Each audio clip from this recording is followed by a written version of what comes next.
This is Just a Cowboy's Midnight Bride. Flyboys of Sweet Briar Ranch, Book 4. Written by Jesse Gussman. Performed by J. Dice. Chapter 1. Mav Stryker stumbled to the kitchen, rubbing his bleary eyes and groping for a coffee cup. He needed caffeine to soothe the ache and pounding in his head. Unfortunately, in the dim glow of the light above the sink, he could see the cupboard was empty. Rats. He remembered using his last clean coffee cup 2 days ago, and yesterday he'd had to rinse one out. He glanced at the sink, overflowing with dirty dishes. Doing dishes was something he hated, along with cooking and housework. He needed a wife. He'd already tried a maid. She'd quit after 1 week. He'd tried a second one, but she must have talked to the first, because she never even showed up for the first day of work. With one hand pressed against his temple where the throbbing was the worst, he padded to the sink, looking for a cup that would be the easiest to grab and wash. Both sides of the sink were full to overflowing, so running water over anything would be tricky. But he needed coffee.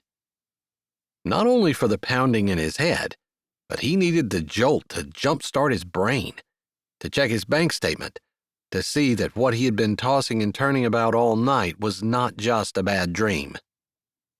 Surely it was a bad dream. The old linoleum on the floor peeled up, and he stumbled as he brought the semi-clean coffee cup to his 1-cup dispenser, put it under the drip, and pressed the button to start. He leaned against the chipped, cheap countertop and pulled his phone out of his pajama pocket. While his coffee dripped, he tried to focus his bleary eyes on his bank app. Unfortunately, it took less than a minute for him to realize that he had not imagined it. He was almost broke. The venture he'd invested all of his capital in, crossbreeding Highlander cattle with Herefords, had not panned out the way he had thought it was going to. He'd overextended his capital and overestimated the profits while underestimating expenses. He hadn't expected last winter to be quite as bad as what it was. Winter in North Dakota was always bad, but it had been an exceptionally hard year, and he'd had to buy more hay than he planned on. With the fact that he was already upside down, it had left him with next to nothing. Last month, the mortgage on the farm had pretty much drained him, and then an unexpected illness in his herd and the subsequent vet bills had completely wiped him out. He didn't know what he was going to do. Maybe dishes and housework weren't the only things he needed a wife for. He could just hear his sister Lark saying, "No wonder you're not married when that's what you think a wife is for." But wasn't that what a wife was supposed to do? Keep the house? He'd mulled over the biblical commands for a wife and couldn't come to any other conclusion. The woman was supposed to keep the house. That meant doing the dishes, doing the cleaning, and maybe, if he got a really good one, she'd fix some of the stuff that was broken around here too. Not that he wouldn't. He just hadn't had time. He'd been working hard, had sunk everything that he'd made working every job he'd had for more than 10 years into buying this spread. Then, he had a tip from an industry insider who'd said Highlander crosses were the next big thing. And when he researched it, the dude had been right. They'd been selling for triple the amount of good Angus beef. Unfortunately, that must have just been a fluke in the market at the time that he'd researched, because the numbers hadn't held. He'd been waiting, hoping they would go back up, but last spring's calves were ready for market, and he wasn't going to get nearly the price he expected for them. His coffee was done, and he reached around, grabbing it, wincing at the heat, but drinking it anyway. It wasn't going to help him go back to sleep, but it would take his headache away. His brothers all had money. Even Lark, as a vet, would have money he could most likely borrow. If he understood her correctly, someone had paid for her 8 years of schooling, and she had no student debt. He supposed, as one of her brothers, he should have found out exactly who paid for that school, but the idea hadn't occurred to him until just now, and he dismissed it. He didn't have time to think about that. He needed to figure out a solution to his problem, and it didn't include going to his brothers. He wasn't going to lose face with them. They already thought he was the flighty one, the one that didn't have a head on his shoulders, no brain, and to a certain extent, they were right. Maybe part of him not being good with women was because what his brothers thought was somewhat true. That, and he always focused on himself and what the woman he was with could do for him. That was something Lark had told him once upon a time, and he dismissed it as ridiculous. Now, with his track record bearing witness that there was some kind of issue with him, he probably should give it more credence. But the most pressing issue was figuring out what to do without telling his brothers. He didn't want them to think he was a failure, any more than they already did. He was the flighty one, the one who never stuck with anything, always goofing off, couldn't concentrate without being distracted by the next shiny thing.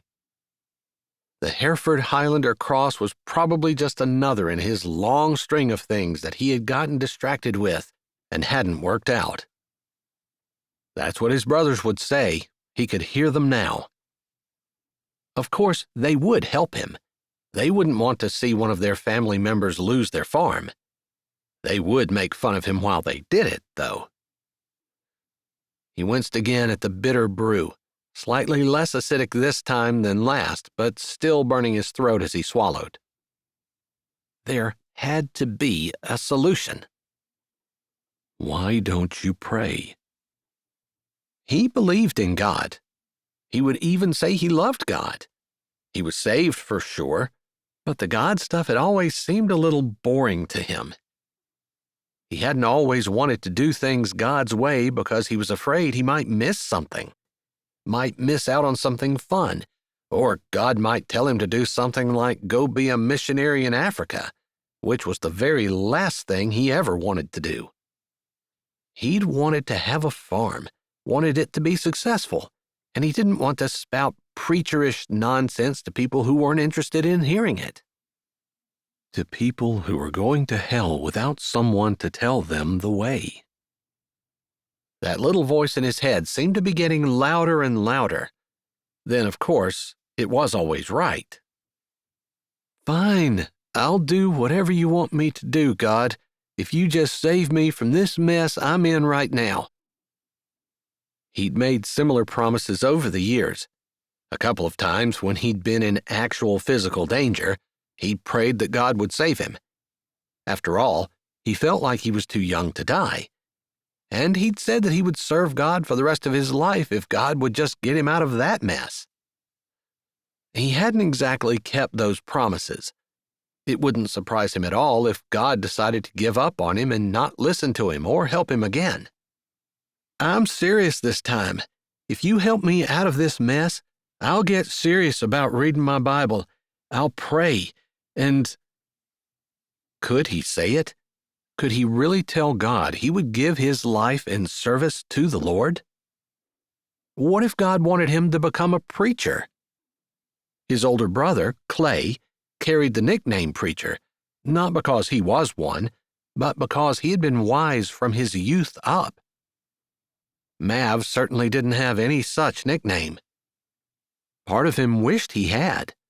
Part of him wanted to be that wise and thoughtful person that everyone went to for advice. Part of him didn't want to be that boring.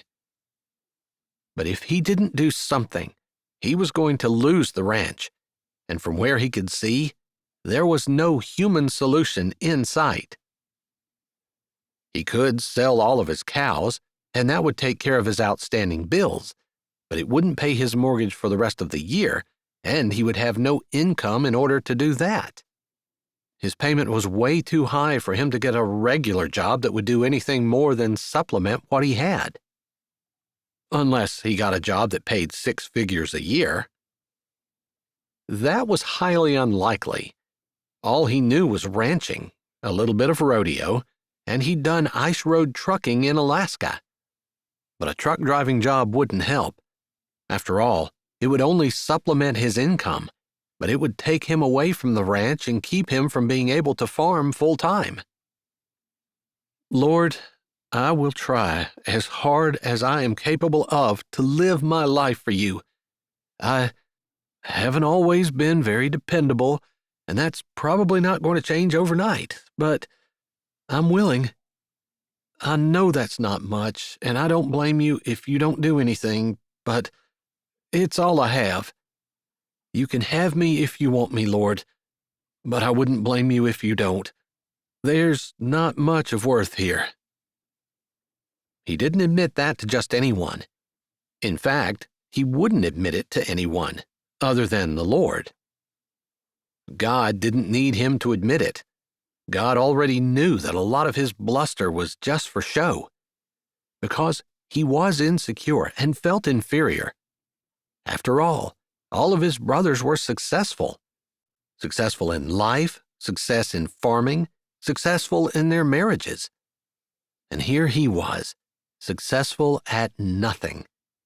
Not life, not farming, he thought again of his empty bank account, and definitely not in relationships. Basically, he was a failure, and what in the world would God want to have to do with a failure? Chapter 2. Go look at your bills again.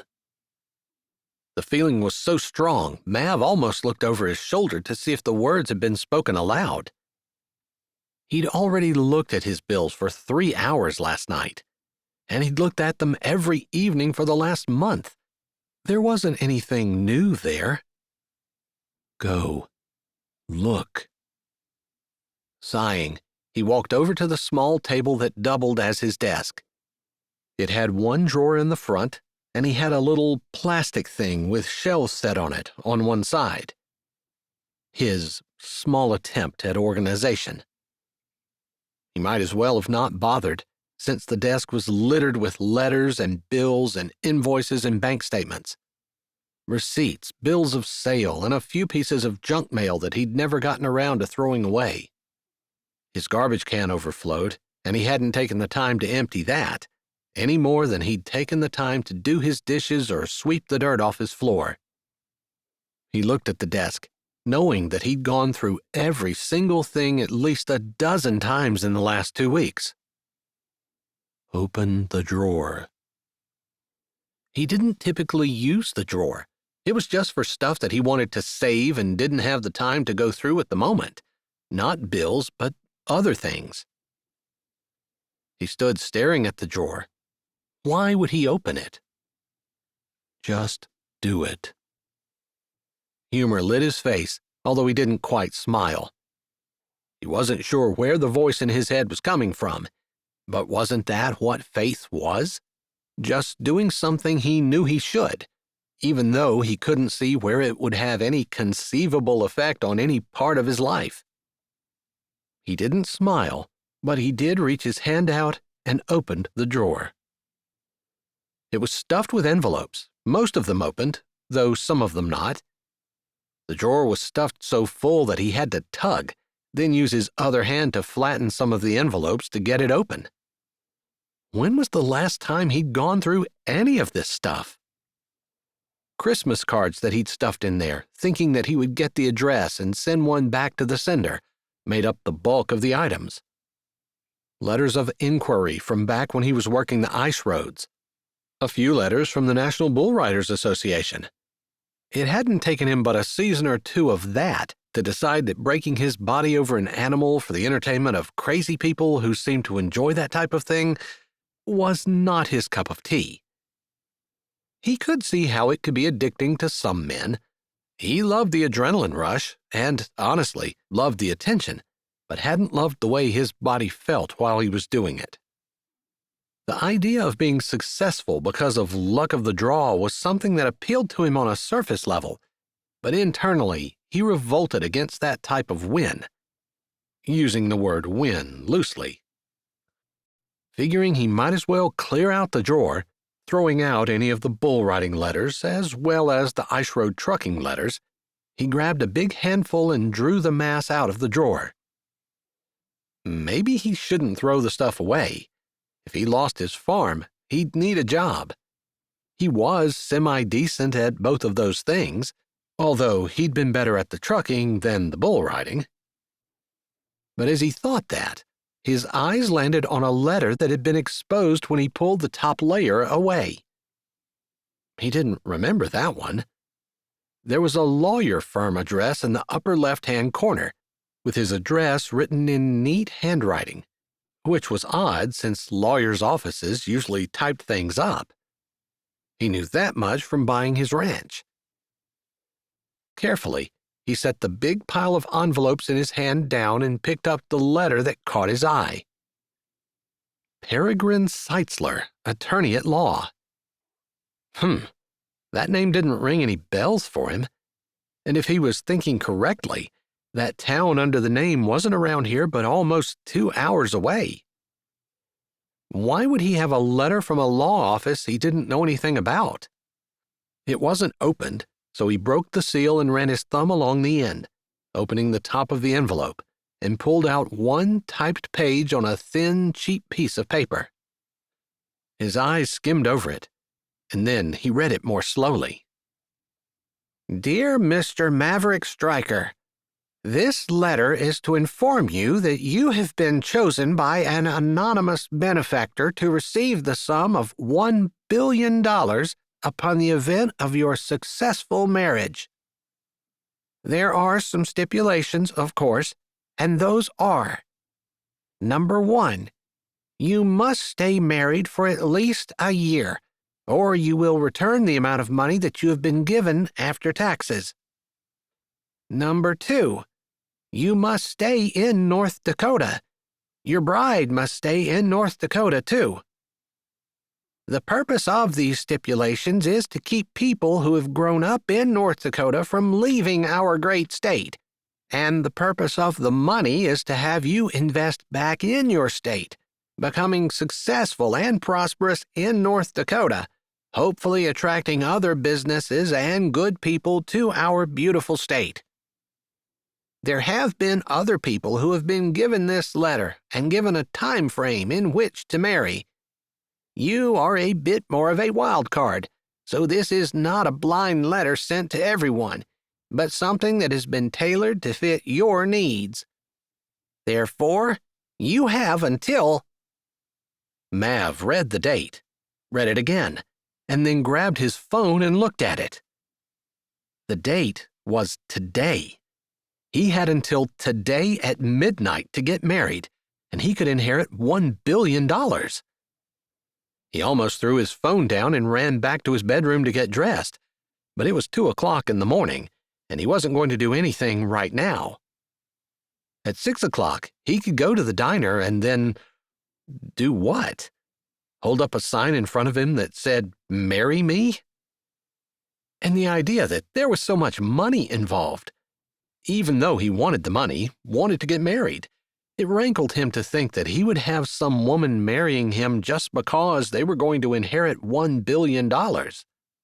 If someone was going to marry him, he wanted it to be because of him, not because of his money. Not that this was even his money yet, but the idea that she needed to look at him and see him and not see $1 billion somehow got stuck in his brain and seemed like the most important thing. He wanted a woman who was willing to drop everything and marry him. Was there such a woman? He read the letter again, checking the date twice more before he slowly sank into his desk chair. There weren't too many times in his life where he was slow or where he wasn't moving, But this was one of those times where he had been shocked into immobility. He told himself not to be silly. He would take whatever woman would have him, and if the money was a draw, then the money was a draw. But a different, and maybe more mature, part of him said that if he didn't get the money, it might be better than to end up married to someone who couldn't stand him, but who was going to try to put up with him for $1 billion. He tapped the letter with his finger, warring with himself. But he was pretty sure about this. Losing the farm would be terrible, and the last thing he wanted to do. But being married, stuck for the rest of his life with a woman who didn't want him, would be worse. And if they ever got divorced, he'd have to pay all the money back. That would be worse than losing the farm.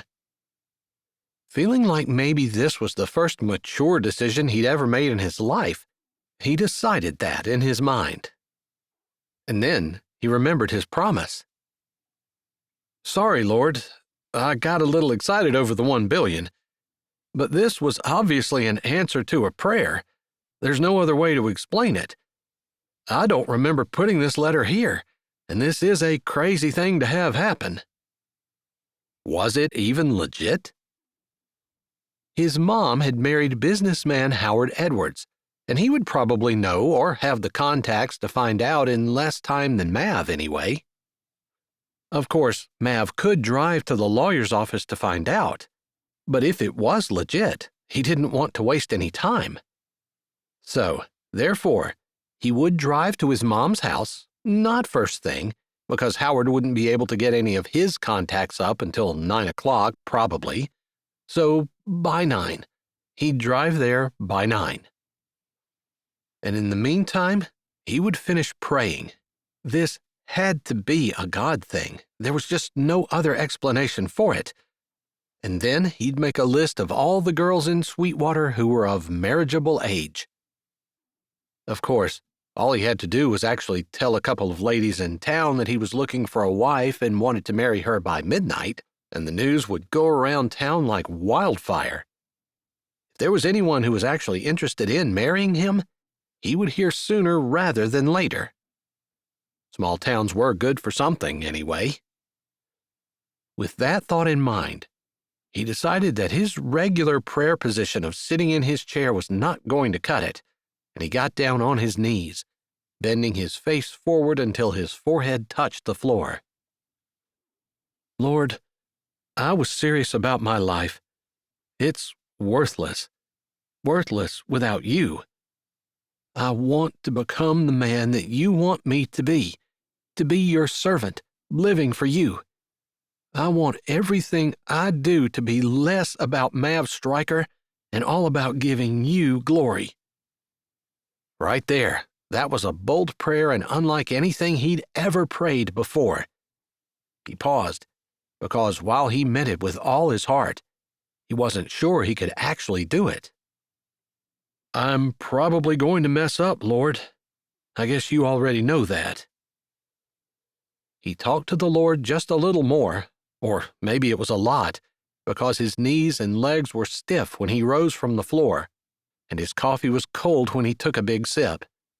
He shuddered but swallowed it anyway. His headache was gone, and his mind felt clear for the first time in a very long time. Confident that he would have a bride by dinner time. After all, this was being orchestrated by a power much higher than himself. He started to make the list. Chapter 3. Cassie walked down the sidewalk of Sweetwater, her head down, lost in thought. Miss June had been diagnosed with cancer and was facing surgery soon. Cassie had just delivered a casserole to the community center for Miss June to take home and heat up for supper. Miss June hadn't seemed any worse than she usually was. Cassie didn't know what she was expecting to see when she saw her for the first time since her diagnosis, but it wasn't a woman who was smiling serenely, calmly crafting like she didn't have some kind of dread disease growing and reproducing inside of her own body. She knew what it was like to have the dreaded word cancer given to her in a cold and impersonal doctor's office. It stunk. But maybe that's what age did to a person. Age and a solid foundation in knowing God. After all, if one knew God and had grown to trust Him over years of daily time with Him, then she supposed it would only be natural to trust in Him when a diagnosis like that hit. It made Cassie want to redouble her efforts to have a consistent time with the Lord. She planned it, but the plan wasn't always executed, as sometimes her days got busy as her workload increased or as other plans morphed and took over. It was the one thing she knew she should protect, because if she ever faced such a diagnosis again, she wanted to handle it just as well as Miss June had. She planned on going home and was headed in that direction when something nudged her elbow, and she turned around, startled. "Hey, Billy," she said, staring at the large, hairy face of the Highlander steer that roamed Sweetwater freely. The cow nudged her again. His horns spread out and up, and the cow seemed to be careful not to hit her with them as he pushed his nose against her. "Do you want to be petted?" she asked, surprised that the cow was giving her the time of day. From what she had seen, he spent most of his days chasing the pig the townsfolk had dubbed Munchie that also wandered around in Sweetwater. Regardless, Billy didn't seem to be interested in anything but nudging her, and after glancing around, she saw the pig wasn't anywhere in sight. She patted Billy's head, and he shook it back and forth, moving her hand over the top of his head, making sure she got all of his itchy spots. But that didn't seem to calm him, and he nudged her again, pushing her a little bit, and she stumbled back. "What do you want?" He looked up at her with soulful eyes. "Are you hungry?" That was the only thing she could think of that could be wrong with him. The needs of a bovine were pretty basic, unless he wanted her to go find Munchie for him. "I don't have any food. I don't usually feed cows. I just have dog food at home." He gave her another nudge with his nose, and she looked around as she caught her balance, noticing the feed store was just 2 stores down. "You really want me to go get you something to eat?" she asked, wondering if cows were that smart. Did he really know where the feed store was? Was he really pushing her toward it? She didn't really have much experience with cows, and she most likely never would. After all, the man she'd been crushing on her entire life owned a ranch, but he'd never given her the time of day, and that wasn't likely to change. She'd mostly come to grips with it, come to grips with the idea that she would do whatever God wanted her to do and whatever He put in her path. She would try to be content. She wasn't exactly sure she was going to be able to do that, but to the best of her ability, that's what she had decided. After all, she wasn't going to chase some guy around and demand that he pay attention to her or even like her. It just wasn't going to happen. She had a little bit more pride than that.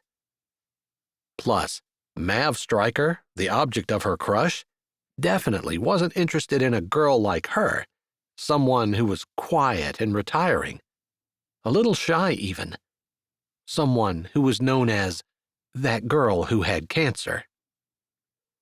He lived an adventurous life, and he would want a girl who could match him stride for stride, do what he did, be ready to go on death-defying trips at the drop of a hat. And that definitely wasn't her. She'd looked at death very closely, did not like what she saw, and would prefer not to see it again for another 80 years or so.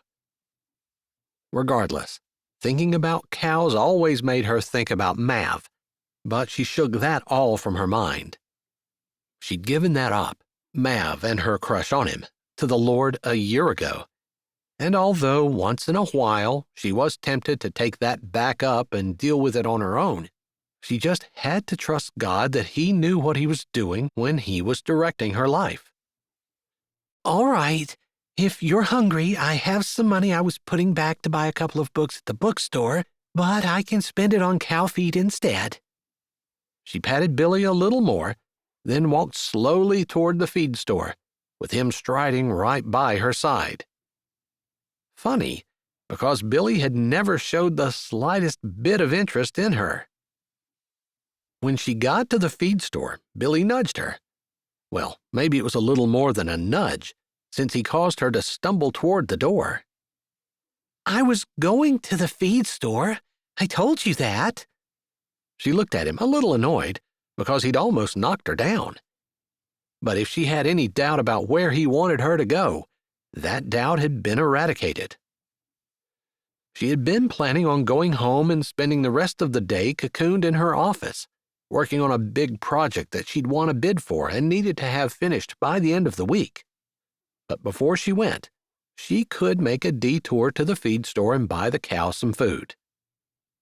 I don't usually feed you, but whoever does must have dropped the ball. I'm going to have a word with someone. She looked at Billy, nodding her head, thinking she would be doing him a favor. Although, as she looked at him, it was hard to tell with all of that hair he had, but she still didn't think that he was missing too many meals. Maybe the steer just wasn't going to be content until he had everyone in the town under his spell, buying him treats, petting him, and making detours out of their day to go to the feed store and get him his favorite treats. The bell overhead jingled as she walked in, glancing once more over her shoulder at the cow who waited patiently on the sidewalk, his tail swishing, his head slightly down, his eyes lowering like he was going to take a nap while he was waiting for her. He almost had human characteristics. He was so odd. Of course, she really didn't know that much about cows, and she was almost certainly being fanciful about it. The animal was motivated by his stomach, and his stomach was saying, "Get food." And somehow, he'd figured out the people who came out of the store fed him. That's all she could figure. "Cassie, we don't usually get to see you around in here," Mr. Tate said from behind the counter. 3 other men stood in front of the counter, 2 of them leaning against it, one of them with his hands in his pockets and his head tilted back, and she almost got the feeling that she was interrupting their conversation. I don't know if I've ever been in here more than 2 or 3 times, she said. She usually got her dog food and birdseed from here, but they delivered it for no charge since she lived in town. She nodded at the other men that were standing there, recognizing Deuce, her friend Tegan's husband, and also Clay Preacher Stryker, who wasn't in town very often and was a good bit older than Cassie, but she knew him from church and highly respected him. The third man she thought was one of the men who had bought the Sweet Briar Ranch north of town.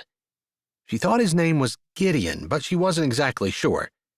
Still, she nodded at all of them as they greeted her with a couple of comments about the weather. "What brings you here today? Are we late on our dog food delivery?" Mr. Tate said, reaching as though he was going to turn to the computer and look her up. "No, Phyllis doesn't eat much, and you guys keep her stocked up really well in treats and foods." "Then you ran out of birdseed," Mr. Tate said, clicking a few keys on the computer. "No, I'm good on the birdseed too." She gave a weak laugh, a little embarrassed. I was hoping I could get some cow feed or treats or something. Billy seems hungry today."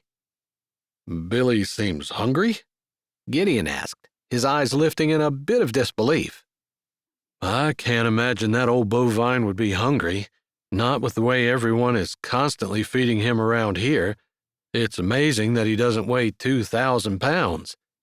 Preacher, his voice languid, his posture straight, commented with the barest hint of a grin. "I'll say, Tegan loves that thing. In fact, she'd like to take him home. She just can't catch him." "I haven't really petted him until today. He came over, pushed his nose against me a bunch of times, and almost knocked me down to try to get me to come in here. I assumed he was hungry, and I figured I would grab him something to eat before I went home and started working. Are you trying to tell us that the steer directed you to come in here? Deuce said, and if it had been anybody else, she might have been offended at the humor in his tone. I know it sounds crazy, but that's exactly what I'm saying. I'm not lying. That's what he did. I think I've heard everything today. A cow that leads people to the feed store, and a man who thinks he's going to announce to the town that he's getting married and expects to have a bride step forward. No offense to your brother, Mr. Tate said, looking at Preacher as he said that last bit. Normally, Cassie wouldn't have paid any attention to the rumors that were going around town, but it was Mr. Tate's glance at Preacher that perked up her ears. Preacher was Mav's brother. Someone's getting married today? She asked, picking up on a little bit of what they said and deliberately misunderstanding, hoping someone would fill in the gaps for her. Preacher only had one brother who wasn't married that she knew of. Preacher, who was almost always extremely stoic, looked a little bit uncomfortable and shifted where he stood, shoving his hands into his pockets. But it was Deuce that answered. Mav Stryker announced this morning that he would be getting married today and invited anyone who wanted to step into the church with him, and they'd do the deed. Cassie felt like her stomach hit her feet and exploded. Chapter 4. Who's he getting married to? Cassie asked, imagining that girls would be lined up for blocks for the opportunity. She would be, except she wouldn't want him to be stuck with her. She might have a crush on him, and had for a long time, but he had zero interest in her. She matured a little in the last year, and she realized that part of love was letting go, or not burdening someone that you love with the need to make you happy. In this case, the case of Mav, she knew her affection would always be one-sided, and she didn't want to make him feel guilty or bad because he couldn't return her feelings. Still, while she had given it to God and pretty much reconciled herself to the fact that he would not be marrying her, the idea of him marrying someone else felt painful in a way she could barely describe. It made it hard to keep her breathing steady and made it feel like there were ice shards in her chest. Her heart flopped like a dying fish, and she wasn't quite sure how she managed to keep her feet under her and her knees from buckling. Well, he hasn't yet. He surely thought there was going to be a long line of ladies who wanted the honor, but no one has stepped forward. He wants to do it tonight. Gideon glanced at Preacher as he said that, almost as though he didn't want to offend the man. But from what Cassie had always heard and observed, Preacher was unoffendable. "Have you talked to him?" Deuce asked, directing his question at Preacher. Preacher held his hands out. "In here with you all is the first I heard about it." He shrugged his shoulders. "I suppose I'll try, but I haven't had a chance yet." "Well, he announced it as he was going through town. Apparently he was headed out to talk to your mother, something about needing some advice from her husband." Preacher lifted his chin but didn't say anything to that. Cassie almost scratched her head, because Mrs. Stryker had married a businessman. Why would Mav, a rancher, need his advice? She knew ranching was like a business, but the things that ranchers typically talked about were cattle and diseases, the market and the weather, not the business side. She decided to speak up. You guys know more than the ladies at the community center. I just came back from delivering a casserole to Miss June, and they never mentioned any of this. She wished she wouldn't have heard it. Now, she wanted to check in on Mav. If there really wasn't a bunch of ladies waiting in line, maybe she would have a chance. But then she remembered her vow. She would let God bring him to her. She wasn't going to go chasing after him, beating off a bunch of other women to try to be first in line. She couldn't imagine that was what the Lord wanted her to do. Not after the years she'd spent trying to get her mind off its infatuation with him. Definitely, there were a lot of things to think about, and she was whirling them all over in her brain when Mr. Tate interrupted her musings. "I can get you just a small amount, enough for you to feed him one time. Is that what you're thinking?" It took her a minute. Then she nodded her head and tried not to be obvious about the fact that the conversation had left her reeling. "That's fine. Exactly what I was thinking. Something that he likes. His favorite, if possible." Sounds like someone has you wrapped around his little hoof, Deuce said with a grin. "Or horn. They're kind of wicked-looking." He didn't hurt you, did he? Preacher asked, concern in his tone. A lot of people treated her like she was made of glass, since she had cancer. Preacher, on the other hand, treated everyone with respect and consideration. Just the right amount. No one ever thought he was being too flirty or inappropriate.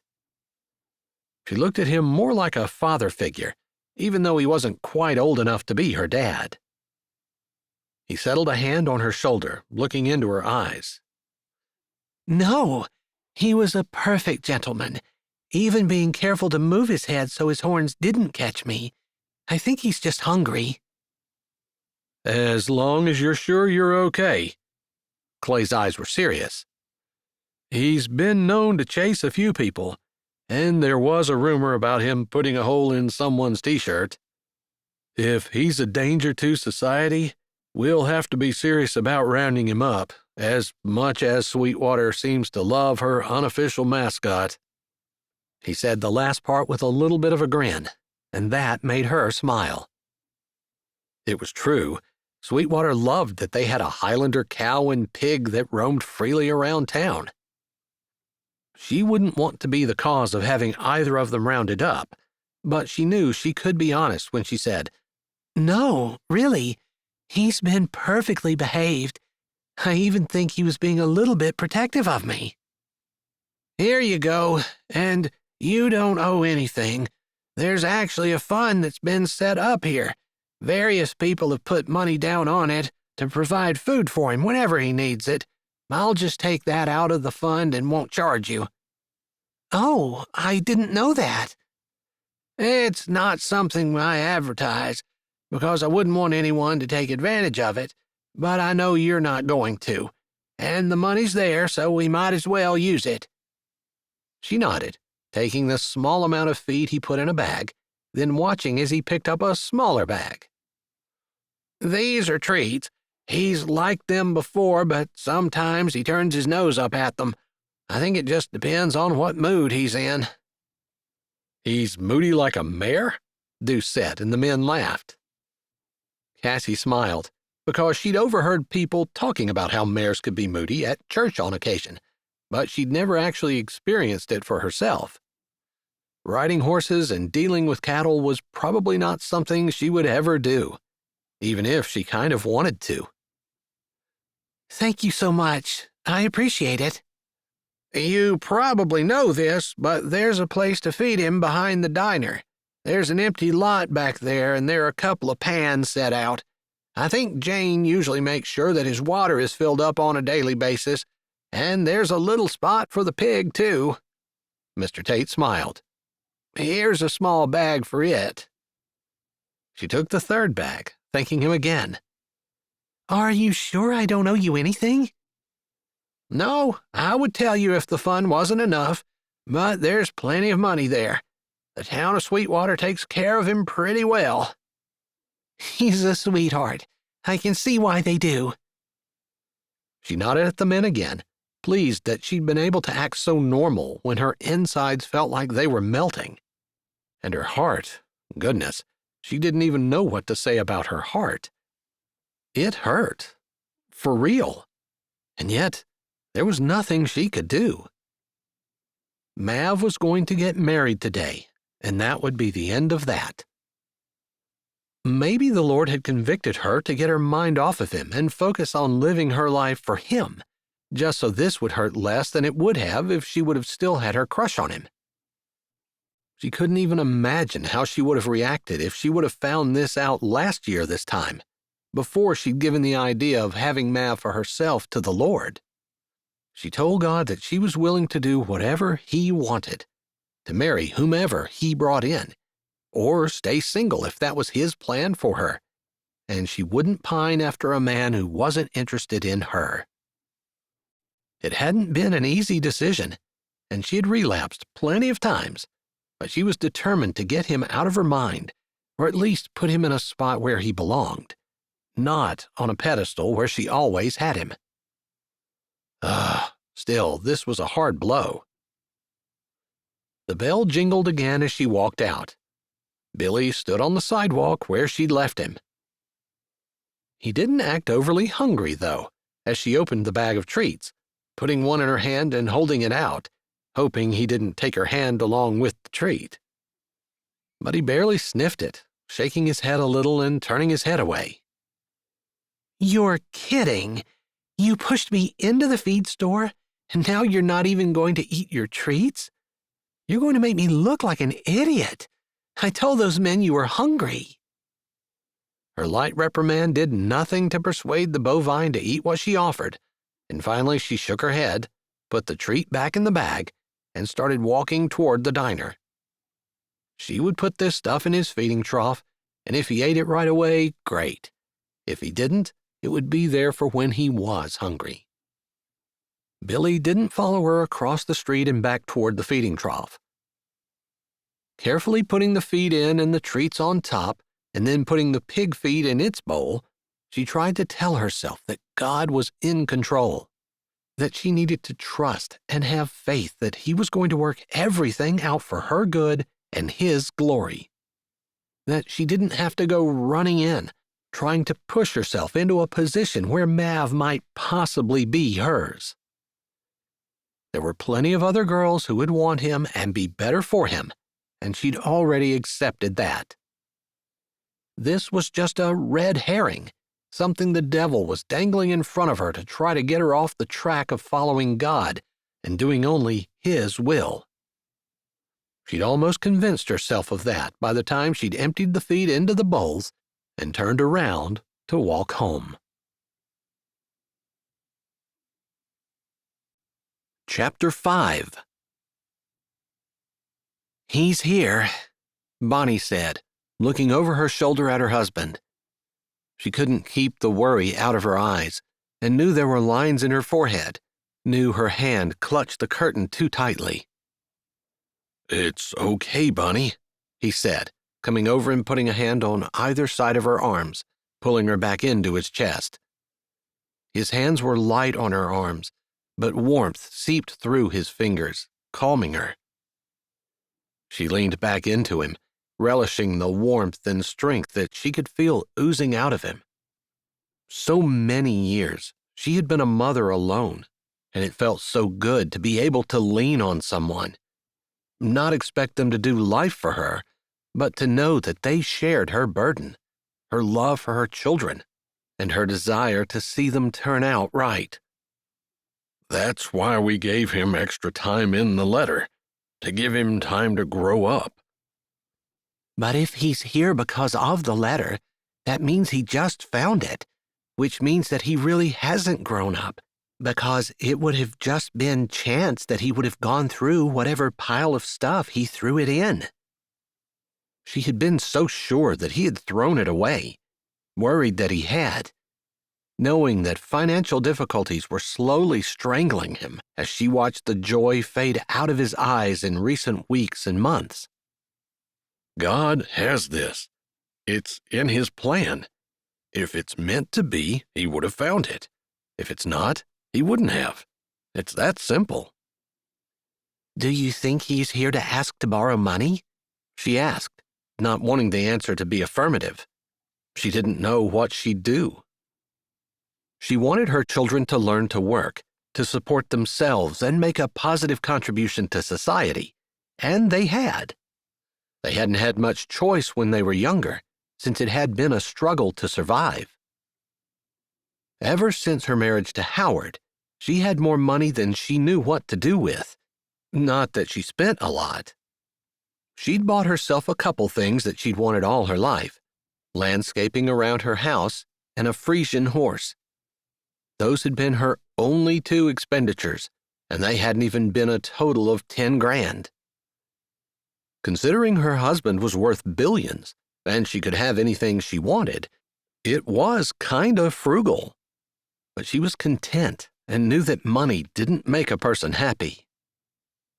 Mav did not know how filthy rich Howard and she were, but he would know if they had anything extra, they wouldn't want to see him go without. Although, failing, whether it was bankruptcy or in a business venture or even a marriage, there were lessons to be learned, lessons that a person couldn't learn if someone bailed them out. We'll cross that bridge when we come to it. We'll definitely pray about it and not make any rash decisions. After all, we want what God wants for him, not what we want. She nodded against his chest, feeling so safe and reassured that he felt the same way she did, and secure in the knowledge that he would guide them in the way that God wanted them to go. At least to the best of his ability, since Howard was just a man and prone to making mistakes the same way any man was. She could forgive any mistake he made, knowing that he would make it sincerely, trying to do the best he could, and she wouldn't expect him to be perfect. It's going to be okay, Bonnie, I promise. And you know it too, because God is going to make sure that everything works out for the best for Mav.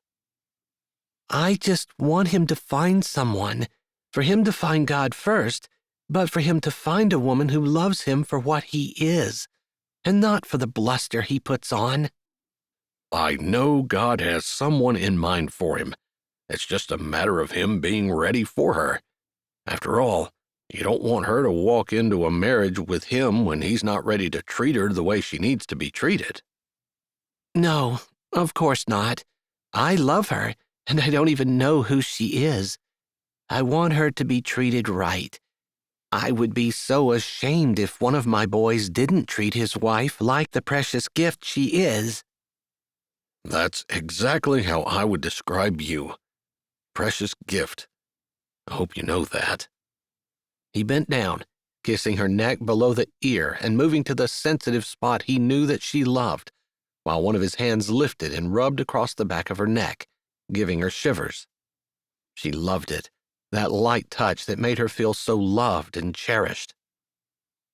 He knew it, and she wouldn't say he used it to his advantage, but he definitely used it to let her know that he loved her. She said a quick prayer, asking the Lord to help her keep her mouth shut and not say anything that she shouldn't say, to allow Mav a chance to say whatever it was he needed to say. She didn't want to tell him about the letter if that wasn't what he was here for. She and Howard had agreed that if he had thrown it away, it was his loss, as tempted as she had been over the years to mention it. There was a perfunctory knock on the door before it opened, and Mav strode in. Immediately, she noticed a difference in his demeanor. Maybe it was because she was his mother and knew him so well, or maybe she was looking for, praying for, hoping that he would find the letter and that it wouldn't ruin him. Money ruined so many people, but so far, all of her children had handled it well. "Good morning, Mom," Mav said, nodding his head at both of them. "Good morning, son. Would you like a cup of coffee or some eggs?" No thanks. I've already had 6 cups today." He lifted a shoulder in a shrug, and one side of his lips turned up. But the carefree look that she loved so much in her youngest and most irresponsible son was just a shadow of what it usually was. "I'm actually here to ask Howard a business question. But—" He looked down, almost as though he were trying to figure out how to say what needed to be said. He wasn't carrying any letter, didn't have anything but his phone tucked in his pocket, and she said another short prayer to heaven that she would be able to not say anything about the letter if he didn't say something first. She didn't want to manipulate God's will. And while there might be times where people needed a reminder, she knew this wasn't one of them. Go ahead, son, Howard said gently. we're listening. Howard picked up on the same thing as she had. There was something going on, and Mav was going to say something, probably something unexpected. She pressed imperceptibly closer to her husband and said another short prayer for her son. She loved him so much, wanted him to be serious about his life and not keep wasting it. "I had a little talk with the Lord this morning," he finally said, looking back up. "That's good. I usually talk to him every morning as well," she said softly when he paused. He gave her a baleful look. "I know you do, but it's not something I placed a priority on. But this morning, I guess I was driven to desperation, and I decided that was going to change." She knew there had been something different, knew he had looked different than normal, and she couldn't keep the smile from spreading across her face. "I wasn't going to say anything to you because I don't want you to get your hopes up. I doubt I'm going to all of a sudden be the perfect son that you've never had." "You've been perfect to me. I've never complained. I love you with all my heart." I know. He took a breath, but before he could say anything more, Howard said, Would you like to sit down? He laughed. "You know me. I can't sit still. Actually, it would feel better if I were pacing, but it drives people nuts when I talk to them and pace at the same time, so I was trying to be considerate." Bonnie turned her head to look at Howard, and they shared a smile. That was so true. "I haven't been serious about my walk with the Lord. Not like I should have been. I've found myself in a financial mess." Bonnie's heart dropped. He put a hand up. "I'm not asking you for money. Couldn't do that. I would lose the farm first. That's what I was thinking this morning." Her heart went out to him, but she was proud of him as well. She wanted him to stand on his own 2 feet, if he could. Men were to care for women, and they weren't to go back to their parents unless there was a dire need, a sickness perhaps, cancer or an illness in one of his children. Go back to care for his parents in their old age, but not because he made foolish decisions in his business. Anyway, I suppose that's what drove me to my knees, truly.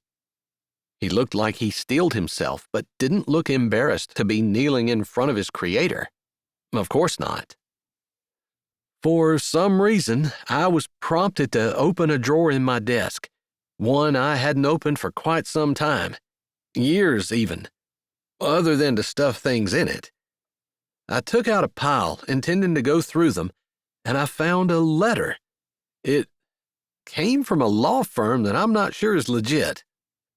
I'm here because I thought maybe Howard could scope it out, using some of his contacts, and let me know if it's actually a law firm or if the letter is probably just a hoax." Howard's hand, which now rested on her shoulder, squeezed gently.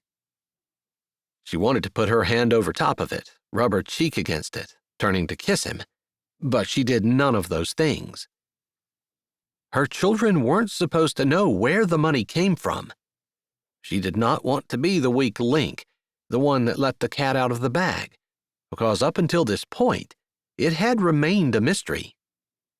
I could probably look it up, call a few people if you want me to. What's the name of it? Howard said casually, like he didn't know exactly what the letter said, exactly where it came from, and exactly how legitimate it was. And exactly how much time Mav had left to fill the conditions of the letter. Bonnie closed her eyes. Less than 18 hours. 15 was more like it. She reminded herself that God was in control, and her worry did nothing to solve any problems. She tried to picture in her mind just letting go and saying, "God, I trust you. Please work this out." "That's what I was hoping you would offer. I have a picture of the letter, so I wasn't hauling it around Sweetwater with me, accidentally misplacing it or something," Mav said, pulling out his phone. So that's why he wasn't carrying a letter. Bonnie tried not to smile. She didn't want him to know how relieved she was. That almost seemed like a mature decision on his part, and she was proud of him. Sometimes it was just a matter of knowing a person's weakness and compensating for that. After all, no one was perfect, and everyone had weaknesses. She didn't say anything as Mav held out his phone, and Howard glanced at it, reading the name of the law firm and then nodding. "I've heard of this one. I can't tell myself if it's legit, but I'll do a little bit of digging right now, if you don't mind waiting, just to confirm what I already believe I know." "I don't mind waiting at all. It's kind of important."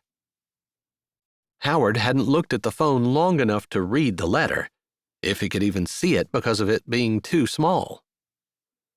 Mav didn't say anything else but stood, fidgeting and waiting. As his mother, she knew he must be bursting at the seams to talk about it, but she was proud of him that he didn't brag. That was definitely a new leaf, since Mav was almost always known as a braggart. Maybe he wasn't going to tell anyone about it. Maybe he was really going to keep it to himself. Or maybe just until he got the money. Howard dialed the number, then turned his back and walked a few paces away, speaking low into the phone. Mav turned to her. "The letter says I'm going to inherit some money, but I have to be married." "Really?" she asked, trying to look interested and surprised, but not astounded. It sounded a little odd, and the fact that he was checking out the attorney from whence it came showed that he was being responsible. She didn't want to overreact and arouse his suspicions. "I had the letter stuffed away. It came a while ago. I really felt like it was the Lord showing it to me today, especially after the prayer I prayed and because the deadline for me to get married is tonight." "Tonight?" she said, tilting her head and lifting her brows, giving him a mother's look. "Yeah." His lips curved up in something very close to his normal devil-may-care smile. "No, that's pretty short notice."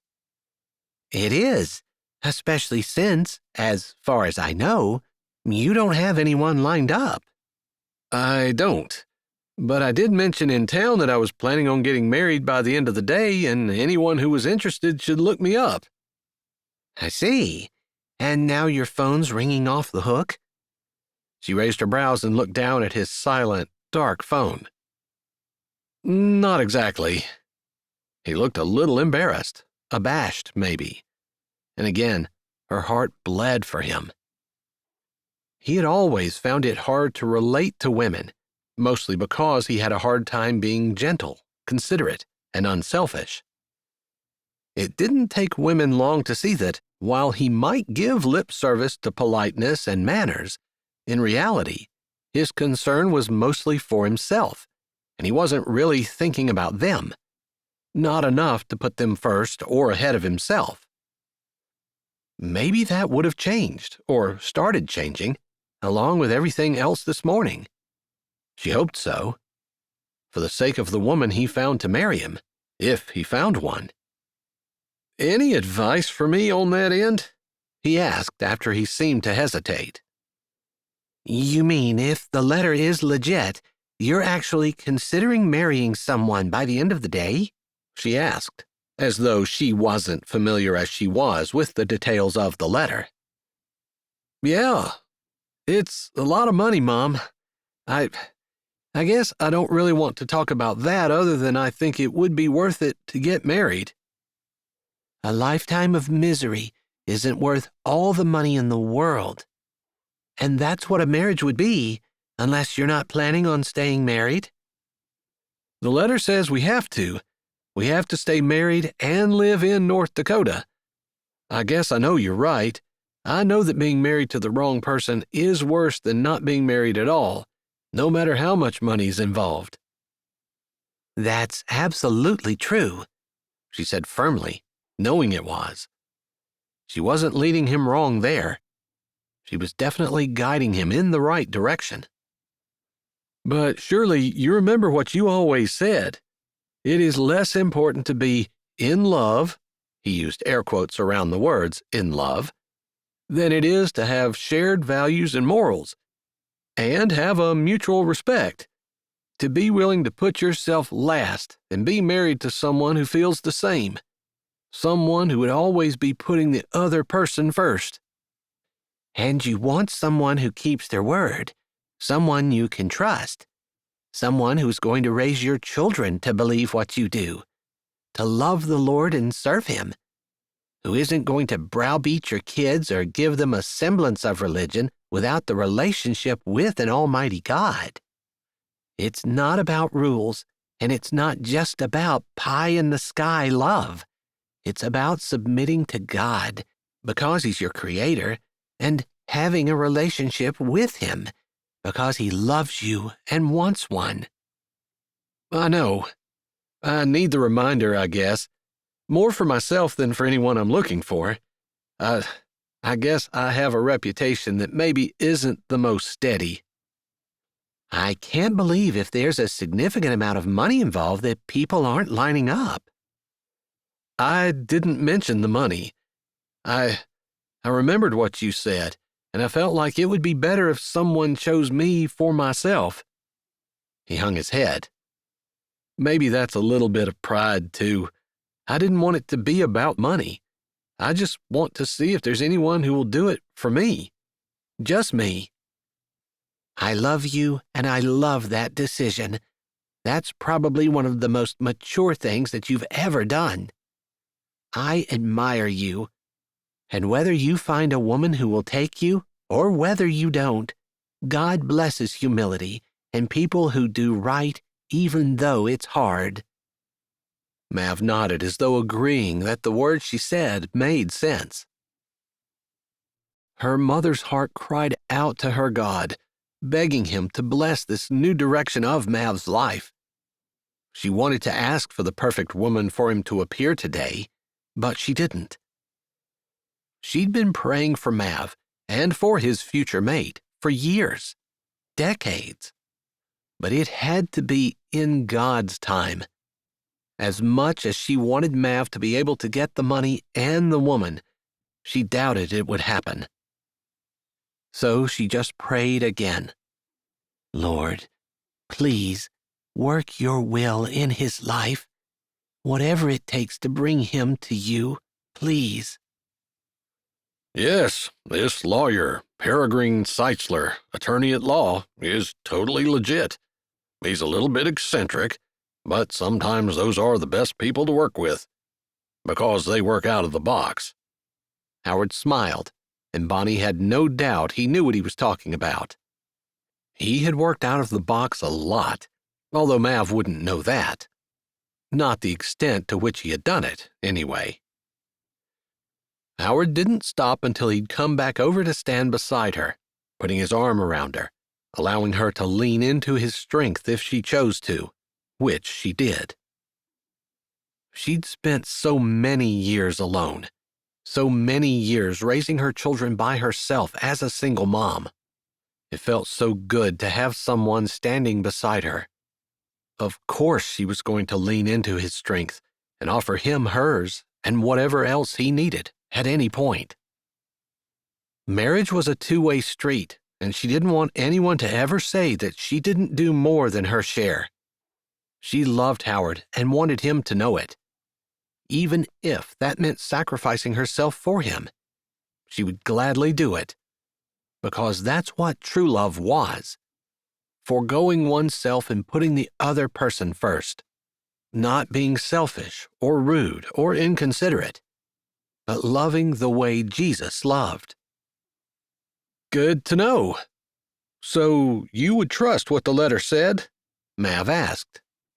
Yes, whatever it says, I would say you can take it to the bank.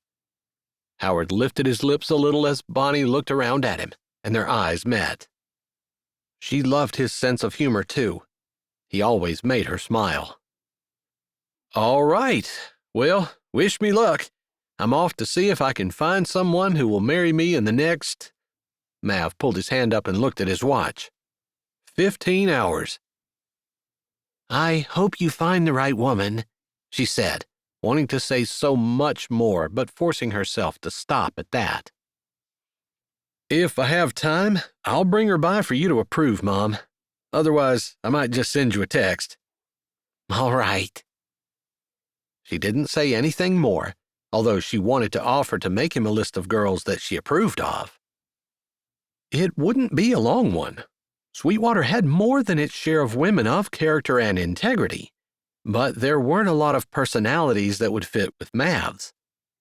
He needed someone steady and solid, someone who would anchor him and who wouldn't be afraid to challenge him if he needed it. He had a tendency to be a little lazy and not live up to his potential, preferring the easy route over hard work.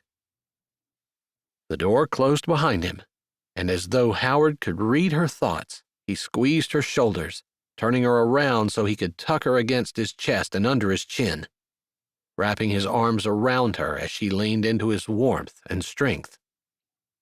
God knows. He's got the best girl picked out for him. We just have to trust. I trust God, but I'm afraid that Mav is going to run ahead of him, like he has so many times before. If he's truly turning over a new leaf, he won't. And you know that. I'm praying, and I'm sure you are too. I am, and you're right. Whatever happens, even if it seems like it's a catastrophe, God can use it. I just have to pull my hands away and allow things to work out. Easier said than done. She wrapped her arms around his waist and held him close. Wasn't that the truth? Chapter 6.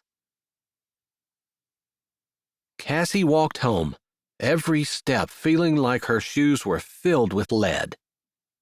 She wanted to go, find Mav, tell him she would marry him, tell him that that's what she'd always wanted, and beg him to pick her. But that wasn't keeping her word to the Lord. So she directed her steps toward home, reminding herself that she had a big project to do, that she was blessed to have work, that she was blessed to have life and breath, and to enjoy what God had given her, without thinking that she deserved more somehow. She'd barely gone into her house and gotten a cup of coffee made and poured, carrying it into her office, before there was a quick rap on her door, and then it burst open. She stuck her head out of her office door, looking down the hall toward the front door, where Tegan stood in her house, looking breathless and disheveled and calling out, "Cassie, Cassie, you won't believe what I just heard."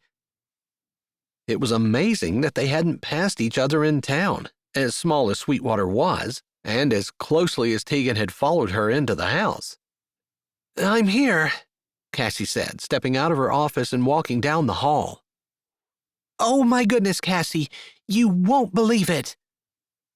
Tegan was one of the few people who knew about Cassie's crush, knew that she had a thing for Mav for years. She also knew that Mav had never had the time of day for her. "Mav is trying to find a wife." Trying? She would have thought he'd have found one by now. She had figured Tegan had come to tell her about his wedding, except Tegan looked excited, and she probably wouldn't look so happy if she had bad news. "Yes, still trying," she grinned. "It's Mav, so of course he announced it, then promptly left town, and no one has been able to find him. Finally, someone got a hold of him, found out he was at his mom's, and he's on his way back to the diner where he's going to hold court." "Hold court?" "To interview all the women who want to marry him," Tegan said. There didn't seem to be any sarcasm in her voice, as if she, like Cassie, believed that there would be so many women Mav would have a hard time choosing. "I heard something similar. that he was trying to find a girl to marry today." Cassie couldn't keep the depression out of her voice, and Tegan's face fell. "Then why aren't you there, with bells on? Do you want me to help you fix your hair? We can do your makeup. I'll help you pick out something to wear." Tegan grabbed her hand, her smile back on her face, but it slowly faded as she studied Cassie. "You're not going to try, are you?" "I can't. You know what I promised." "God put this opportunity right in front of you." "No, it's a temptation. I can't go and fix my hair, put on special clothes and run out, clawing and scratching and trying to get to the front of the line just so Mav will pick me. That's not what I said I would do." From the look on Tegan's face, it was clear she hurt for Cassie. Tegan wanted the very best for her, wanted her to have her heart's desire, and would fight as hard as she could for her. It made Cassie smile. She lifted up the hand that Tegan held and clasped her other hand around it. "God has shown me over the last year what people really are my friends, the ones who help me be better. I was chasing a dream, giving all of my energy to someone who didn't even care for me, when there were all these people who loved me and cared for me right here. I just didn't want to see them. I wanted something that God didn't want for me, and I said I wasn't going to chase after it anymore. And well, I shouldn't, because if I had been, maybe you and I wouldn't have grown closer over this last year." "I admire your walk with God," Tegan said, but it almost sounded like she was holding her impatience in check. "But can't you let loose just a little bit? I mean, can't you see that this might be something that God really wants you to do?" "I can pray about it, but I already feel like I shouldn't. It's not that I don't want to compete with all the other girls. It's that I know it isn't the right way." "How could it not be the right way? How can you know that?" "Don't you just have the feeling sometimes that something isn't right? Don't you just know that it's just not lining up with what you said you would do, or what you promised? Even if I didn't exactly promise that if Mav ever offered to sit at the diner and go through a line of women who were willing to marry him, that I wouldn't go, that's not the point. It's the idea that God knows what I meant, and this is not it." Tegan pressed her lips together and looked away. Cassie wasn't sure whether it was to marshal her arguments or to give up the hope that she had and admit Cassie was right. Either way, she knew Tegan would stand by her, even if she didn't do what Tegan thought she should. After all, Tegan might say that she needed to put her dedication to the Lord aside, but she didn't really mean it. She wanted Cassie to follow God. And after the cancer, after facing the idea of her own mortality, after knowing that she could die, she knew how badly she needed God. More than she needed Mav. More than she wanted Mav, although at times it didn't seem possible. "No, I said that I wouldn't chase after him. Getting all dolled up and going to the diner to stand in line is chasing. If God provides a way that isn't pushing and scrambling, then okay, I'm in.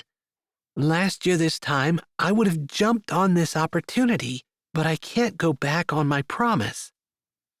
I hope that God knows what He has in you. I just hope He blesses you to the point where you totally get everything you deserve. Then I wouldn't have anything, because I deserve nothing." "That's not true. Even before you made this vow, you put God first in every decision you made, even though it means potentially not getting what you've wanted since you were, 15? I think I might have been even younger," Cassie said, squinching up her face, a little embarrassed. She had crushed on Mav ever since she could remember. There had never been anyone else that she had been the slightest bit interested in. It had only ever been him. "All right, I can see your mind is set. Mav is saying that he's already talked to the preacher and the preacher is going to be at the church at 11:30 tonight. For some reason, it's extremely important that he be married by midnight. So he's invited the whole town to his wedding." "So he did pick someone?" Cassie said, a little confused, because she thought Tegan had been talking like Mav hadn't made a decision yet. "No, he hasn't, but he said he's going to, even though I didn't see anyone waiting in line when I went by the diner." Tegan shrugged, like that was a minor detail. "So today is Mav's wedding day," Cassie said, feeling a heavy weight in her chest, like she wanted to go lie down, just sleep until the nightmare was over. "Are you going to come to the wedding?" Cassie started to shake her head, but then she thought that maybe it would be more real and she would heal faster if she actually saw the nuptials.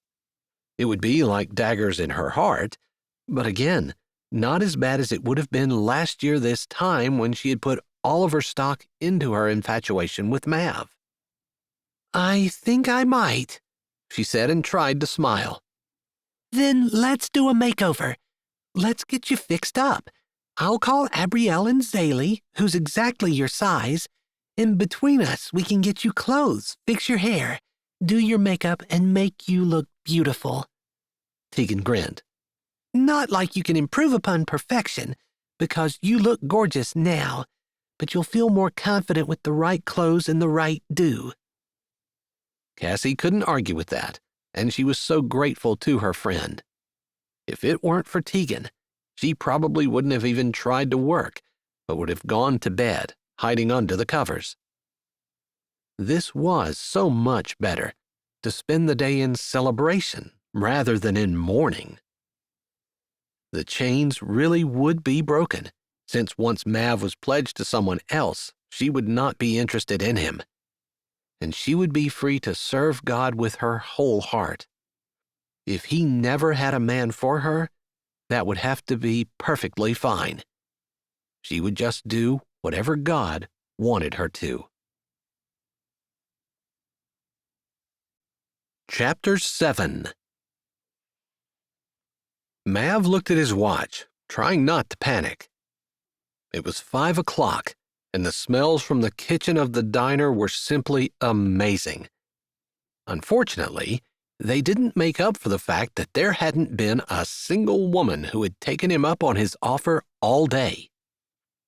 He'd gotten up because he just couldn't stand to just sit around and walked the streets a few times, up and down, as though him being out and about and available for women to look at would somehow make them decide they wanted to marry him. He realized, in hindsight, which was always better for him than thinking before he did anything, that this was a colossally stupid idea. But he was still just stubborn enough to not mention the money. He couldn't, wouldn't. If they didn't want him for who he wasn't going to mention the money, and he would simply put the ranch on the market tomorrow and go find a job. He wouldn't even try to save it. He'd get the cattle sold and get out of the ranch what he had in it. He wouldn't even try to make a profit. Maybe he'd even leave Sweetwater. It wasn't like he wanted to stick around in a town where no one wanted him. He knew that was unreasonable. Just because a woman didn't want to walk up to him and marry him the same day didn't mean that no one wanted him.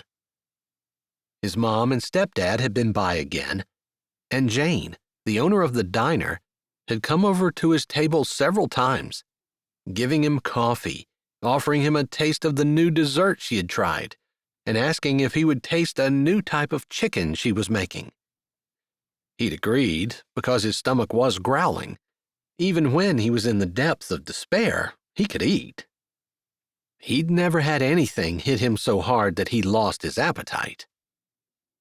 "You'll have to tell me if this is any good," Jane said as she set a plate of what looked like smothered chicken in front of him. "All right," Although I'm not real picky, so there isn't much I don't like. No offense or anything." He realized that maybe he shouldn't have said it quite like that. He also realized that Jane was single and had watched him sit there all day. "No one's come by?" "Not yet. I haven't lost hope, though." He grinned, engagingly, even if he couldn't find any words to flirt with. He didn't really want to be a flirt anymore. If he was someone who was considering marriage, flirting shouldn't be something he was practicing. But maybe marriage wasn't going to work out after all. "Well, I hope someone does, for your sake," Jane said, giving him a little smile. "What about you?" he asked before he could stop the words from tumbling out. "Oh, my goodness, you don't want me. I have 2 little girls, first of all. I'm also most likely older than you are, by a good 5 years or so." "It wouldn't matter," he said. But she was right. The children he wouldn't mind, but Jane was busy running the restaurant. She hadn't stopped all day since he'd come in. Cooking, cleaning, waiting tables, making it all work. She did have help, but the woman hadn't taken a breather all day. She would make an excellent rancher's wife, but she would have to give up the diner. He highly doubted she would do that, but it had been worth a shot. "I think you'd get tired of me. Plus, I'm living and breathing the diner right now, and that's not what you need." She gave him another small smile, and he knew she was right. If he stopped to examine his feelings, he was actually relieved she hadn't taken him up on it. It would suit his pride, sure, but the words of his mother, that it would be better to be single than to be stuck with the wrong girl, echoed in his head, and he didn't say anything else. Other than, "If this tastes as good as it smells, it's going to be delicious." "I hope. I keep tinkering with things because it just lacked a little bit of something. I couldn't quite put my finger on it, but I think that's what I'm going to be teaching the men on Sunday. If you want to come, you're welcome." He appreciated her kindness. She'd been sweet to him all day, and even though she didn't want to marry him, she hadn't laughed at him or made fun of him for sitting here, expecting some woman to come up to him and announce that she would take him. The least he could do was come to her cooking class. "I'll be there," he said. It might be the last day he spent in Sweetwater, but he'd stay until Sunday at least, so that he could keep his word and go to Jane's cooking class. He dug into the chicken, which tasted good to him, although he agreed with her. There was something missing in the ingredients. He wasn't sure exactly what, but he'd think about it and maybe be able to come on Sunday with a good recommendation. Not that he'd cooked that much, but he'd been on the harvest crew, and some years they hadn't had a cook, so the guys had taken turns. Some years, he smiled fondly, they had a terrible cook. Raina, preacher's wife, had cooked for the 1 year, and they probably would have been better off cooking for themselves, since she had no clue what she was doing. Still, she was sweet and tried her best, and that's all Preacher had needed. He'd fallen head over heels with her and married her before the year was out. Mav always thought that maybe something like that would happen to him, but it hadn't. The hours ticked by, slowly, and Mav was tempted to get up and go home. But he said he would be at the diner until 11:30, when he walked to the church to have his wedding. He intended to fulfill his promise, and if there ended up being no bride, then he'd done his very best.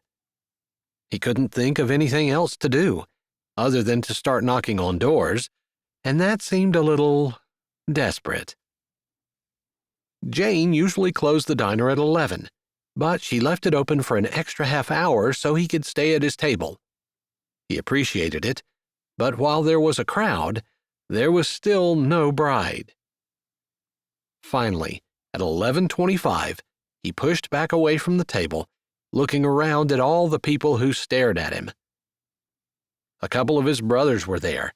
They were smirking more than the other men, but he considered them his best friends, and he knew they were pulling for him, even if they did think he was immature. This was probably just another case in point. He'd started the day promising God that he was going to be better, and then look at him. He'd wasted the day waiting for something that was never meant to happen. "Where's your bride, Mav?" A man from the back of the crowd in the diner called out. "I guess I feel like you must have been paying women to stay away from me today." The crowd laughed, and Mav had his devil-may-care grin firmly in place, but embarrassment clawed at the back of his throat, and it took courage to stand, face the crowd and his failure, and walk toward the door as the crowd parted for him. "Maybe you should have offered to pay someone. You might have had more luck," someone else called. If they only knew. He could have paid them $1 billion. But he chose not to. Throughout the day, he'd been so tempted to go back on that, but each time he considered it, something had told him no. Just trust. And while he didn't exactly know what he was waiting and trusting for, he knew that blabbing about the money wasn't the way he wanted to go. Not this time. "Well, it's time for me to be at the church." He wanted to skip it, wanted to just go home and crawl in bed and admit defeat. It was the biggest defeat of his life, and the biggest mistake, too. Why had he put that letter aside? He would have worked a lot harder at finding a woman if he would have known that there was $1 billion in it for him. Them. He had to start remembering that he wasn't the only person in the world. He'd never get married if he just continuously put himself first. Deciding he was going to go through with it, feeling like there was a reason he needed to walk to the church, he pushed the door open, waved a hand at Jane, who was picking up his cup from the counter, and walked out into the night. North Dakota nights were notoriously cold, and this one was no different. After the sun went down, and especially when the night sky was clear, the chill descended. But he loved that chill, loved the way it made the whole world feel fresh and clear and clean. It didn't take away his problems, but it did bolster him some as he walked silently to the church, hearing the murmur of the crowd behind him, some of the people laughing and saying they knew he wasn't going to actually get anyone, that they had told their sister or daughter or friend that he was not a good bet. And they were most likely right. If he was going to learn anything out of this, one lesson would be that a good reputation took more than a couple of hours to build. He had been a flake all of his life. He couldn't just have a moment with God and think that everyone was going to see that he had changed. Especially when he didn't. He had acted the way he had always acted, rushing in headlong and doing something crazy. But it felt like the right thing to do. Sometimes that crazy thing was the right thing. He got to the church, surprised to see there were cars in the lot. In fact, it was almost full. Opening the back door and walking in through the vestibule, he saw that the church was actually packed. It was almost like a Christmas Eve service. Great. Now the entire town could see his humiliation. Still, he couldn't bring himself to turn around and walk out, even if he could with the people who were streaming in behind him. The folks who had stayed at the diner to watch the show there were the folks who were going to struggle to get a seat, and he almost laughed at that.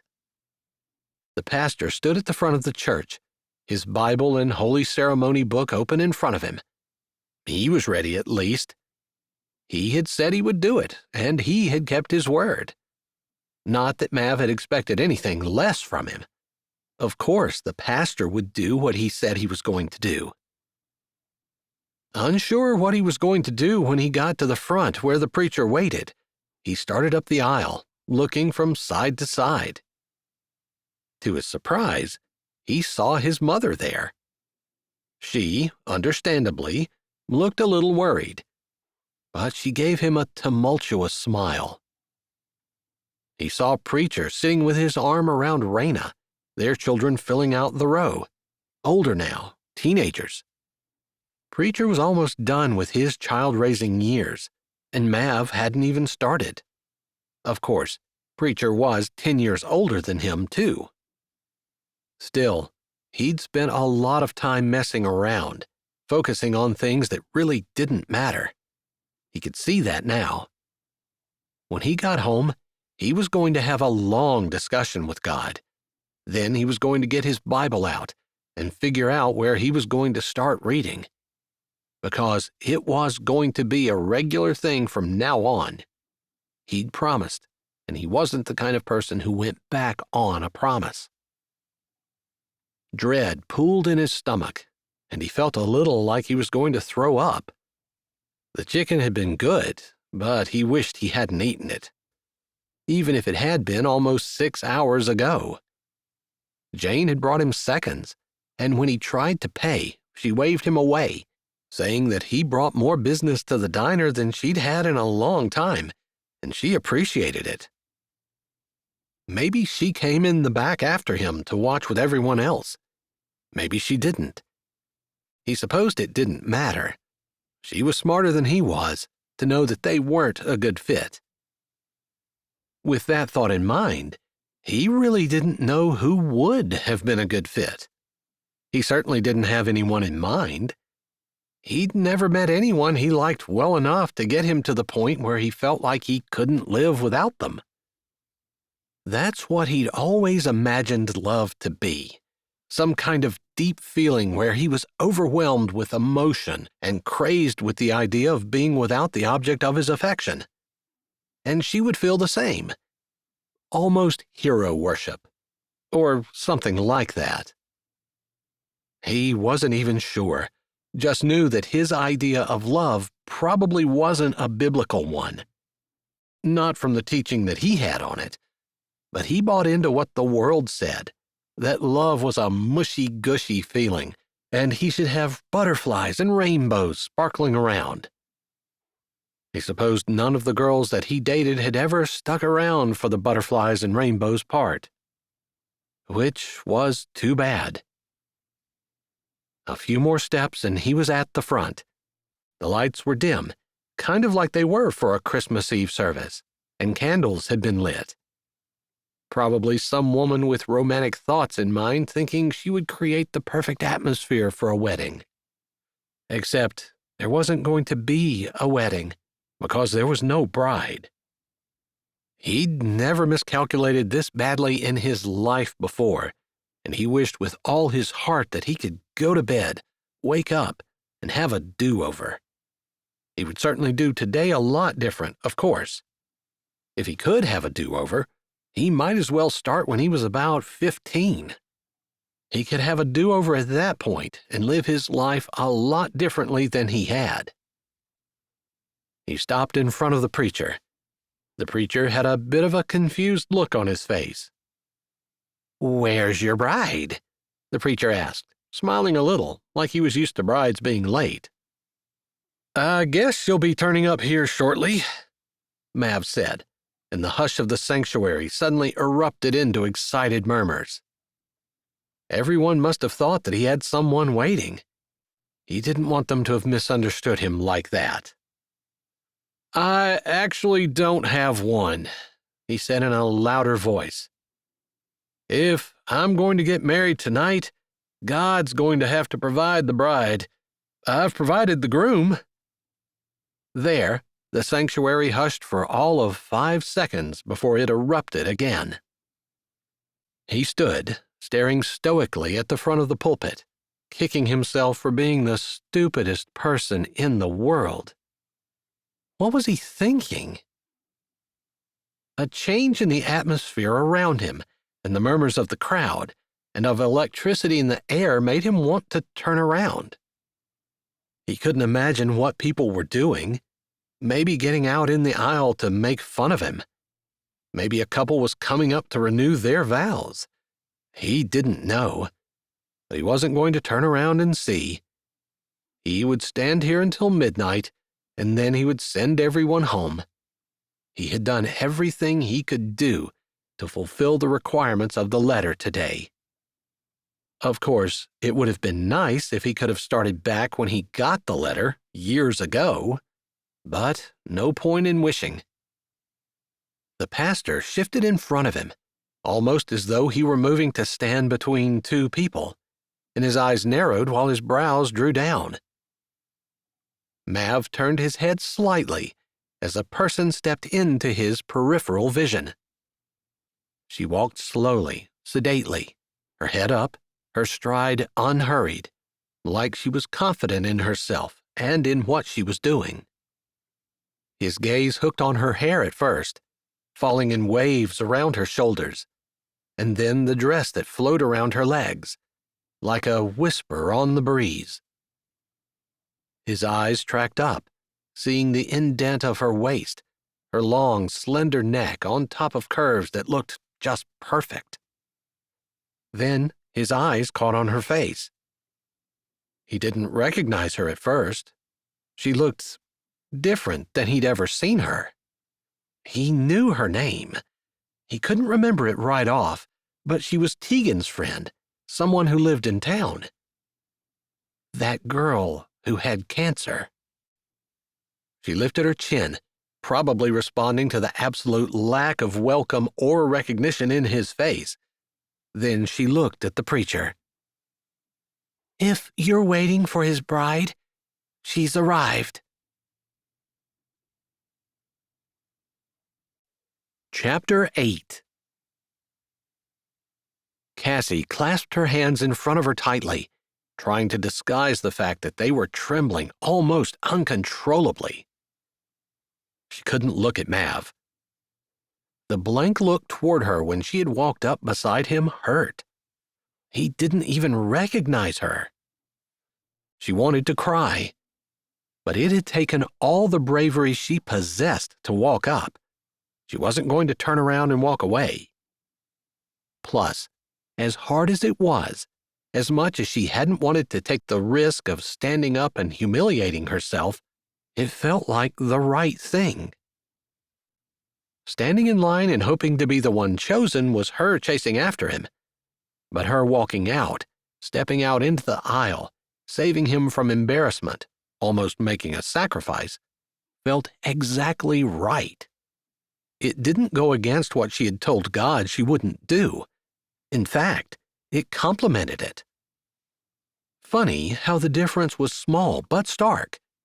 One had required her waiting, having faith, not moving until the moment was right.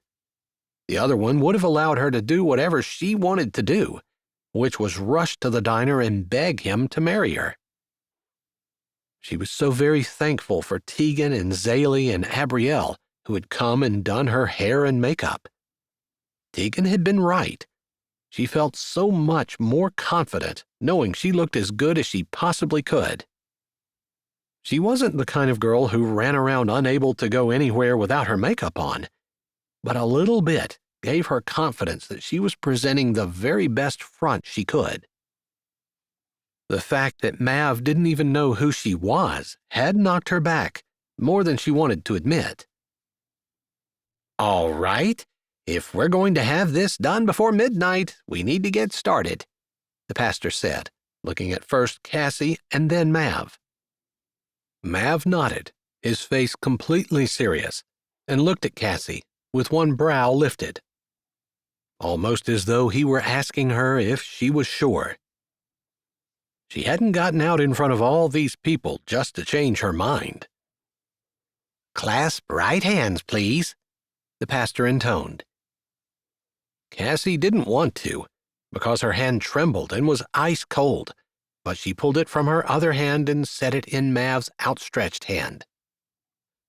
His was warm, rough with calluses, and much larger than hers, closing around her fingers, making her feel small and dainty even.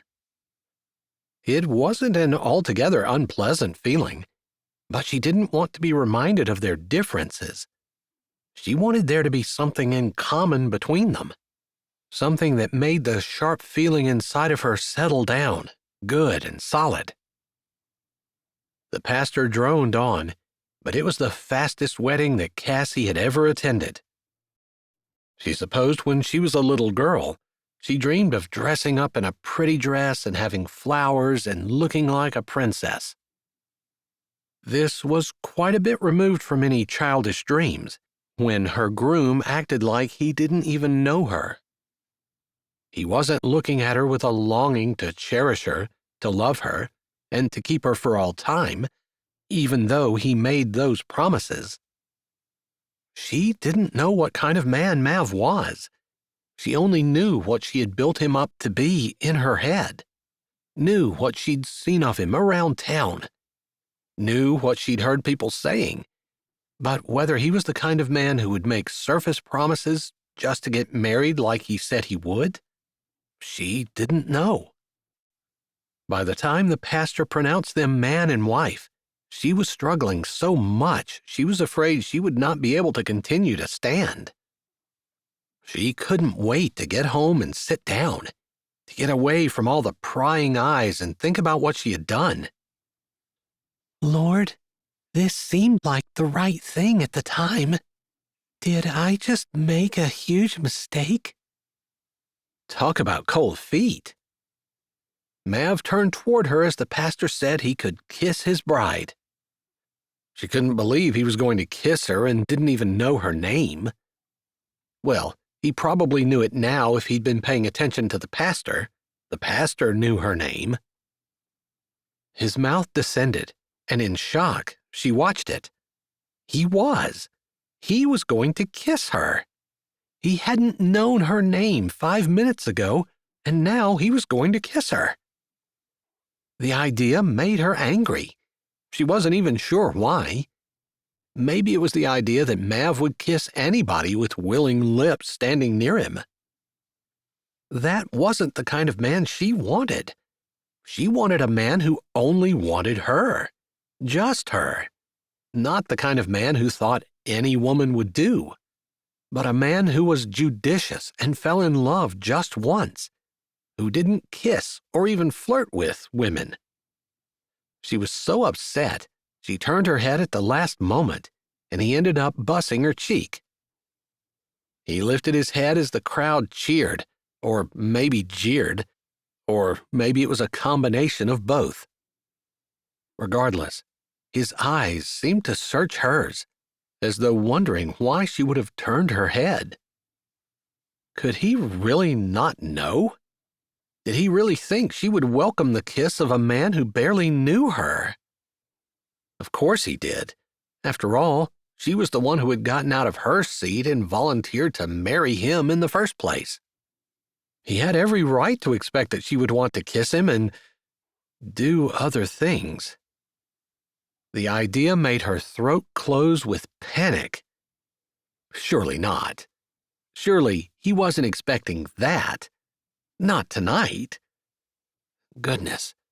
She wasn't expecting to be married 10 minutes ago, and now she was hitched to the man of her dreams. But in her dreams, he cherished her. He loved her and respected her and wanted every good thing for her. In reality, she wasn't sure what he wanted. Ladies and gentlemen, may I present to you Mr. and Mrs. Mav Stryker. The pastor's voice carried throughout the room, and cheers went up. You said you were going to do it, and I guess you did. A man's voice lifted above the crowd. Mav grinned, but he didn't say anything, holding tightly to her hands. He leaned down to her ear. We need to go somewhere and talk. No kidding. They should have been talking before this, but she nodded her head in agreement, and he tugged on her hand, leading her down the aisle. Her skirt swished around her legs, soft and light, and making her feel like a princess, even if the evening hadn't quite turned out that way. She caught Tegan's eye as she walked by. Tegan was giving her a thumbs up, her other hand hooked securely in Deuce's arm. They had moved to Fargo, and Cassie said a silent prayer of thanks that Tegan just happened to be home visiting today. She knew she wouldn't have gone to the church if Tegan hadn't shown up and then called reinforcements. She would thank her, but later. Not now. Not as Mav pulled her out of the church, down the front stairs. "Where do you live?" he asked as he made his way into the parking lot, toward his pickup. "Just a few houses down. We could walk." He stopped, looking down at her. "I think I know you." He pursed his lips. "You're the girl that had cancer." She wanted to close her eyes as hurt swam through her. Yes, she was the girl who had cancer. Yes, he knew her. Yes, he crushed her spirit just a little bit at a time. "Lord, did you think I needed a growing opportunity? Is this how the next 50 years are going to be? Me closing my eyes against the pain because he doesn't know me, doesn't care for me, doesn't know anything about me, and isn't interested in learning?" She shouldn't complain. God had given her the desire of her heart. She remembered all the warnings, though. Warnings that sometimes God allowed people to have what they wanted, just to teach them a lesson. This was going to be a hard, long lesson. Of course, they weren't really married. "You'll have to show me, because I don't know." Mav's words were terse, like he was eager to get away, and she couldn't blame him. He'd been in the spotlight all day. Of course, it had been a spotlight of his own making. He was the one who had announced that he was getting married by the end of the day. And now, since he hadn't refused her when she had stepped forward, she knew that he actually didn't have a bride. It was an odd game to play. One she probably should not have participated in. People spilled out of the church behind them. She could hear them laughing on the sidewalk as they walked further away, Mav still holding her hand, but it didn't feel good. Didn't feel like he was holding it because he loved her and wanted to. Didn't feel like their skin rubbed together and her skin touched the skin of someone she loved and who she knew was going to use those hands to work to protect her and to take care of her and to cherish her. It wasn't like that at all. It felt more like he had to, so he was. She tried to shake that feeling. She couldn't go into her marriage judging him and finding him lacking. She had to find things that were positive and focus on them. Determined to make the best of this, she squared her shoulders and tried to think the best about the evening and about Mav. Mav was brave. He was bold. She'd already known that and loved that about him. He wasn't afraid to take risks, and he hadn't let go of her hand. That had to mean something. Maybe that meant that now they were joined together, he wasn't going to let her go. Was going to make sure that she was cared for at the very least. She chose to believe that. "This is my house," she said, pointing to her porch and the steps, hearing Phyllis barking on the other side of the door. "Sounds like you have a man-eater in there." "She's quite ferocious, all 15 pounds of her," Cassie said, trying to dredge up a real smile, glad that her legs weren't shaking quite as much as they had been when they'd been standing up in front of everyone. She didn't keep her door locked, and it was a simple matter of opening it, pushing a screen door, and making sure Phyllis didn't run out behind her. Pulling her hand from Mav's, she scooped Phyllis up while he closed the door behind them. "I hope it's okay to say this, but I'm glad to be behind closed doors. I felt like I was in a fishbowl all day. There have been a lot of times in my life where I've had a lot of eyes on me, but today was the worst." "I bet it was. You really didn't know who you were going to marry when you announced that you were going to get married?" "No, I didn't." He stared at her, his eyes a little hooded, some mystery in there that she wanted to tease out. "Can I get you something to drink?" "Sure, coffee would be great." "At this time of night?" "Yeah, I'm not going to sleep anyway, and I can use the caffeine. It might make the headache go away." "I could get you some pain medicine." He kept his mouth closed for a minute, then said, "All right, water and pain medicine." She smiled, not knowing what to think, but inwardly pleased that he had changed his mind at her suggestion. Maybe he wasn't going to be completely impossible to work with after all. Not that she necessarily thought he was. She just wasn't sure how he was going to treat her. "Keep a positive outlook. Believe the best. Look at him and see the very best. Don't see the things that hurt you. See the things he's doing right." That voice was right, and she knew it. So she got the pain meds out and filled the glass with ice and water, and set them both in front of him at the table before she took her seat. All the time, she reminded herself to look at the good. "Thank you," he said as he picked up the pills and then the glass. There seemed to be lines of strain around his eyes and a tightness around his mouth as she watched him, and she wondered if it was just from being in the fishbowl, as he had called it, today, or if there was something else. Despite herself, her heart felt soft and tender toward him, and she wanted to help, to ease his burden, to make his life easier. She couldn't believe herself, even after the man didn't recognize her but married her anyway, that she would have those feelings toward him.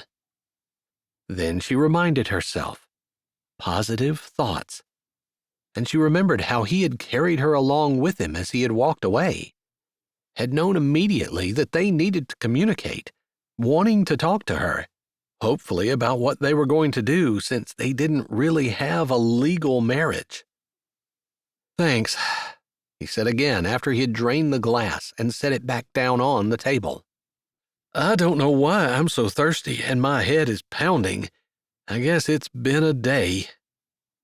"They should start to work in 15 or 20 minutes, she said softly, knowing how often she herself had taken pain medicine and then stared at the clock, waiting and watching, counting the seconds until it started to take effect.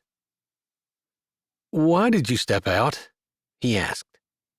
That wasn't how she was expecting to have the conversation start out. If he thought she was going to be vulnerable when he hadn't been, he had a new thought coming. But then she remembered she couldn't expect tit for tat. She had to be willing to give more. She took a breath. Maybe she felt like she had already given more, since she was the one who had taken the risk, and he was the one who didn't know her, but it didn't matter. Marriage wasn't, I gave, so now it's your turn.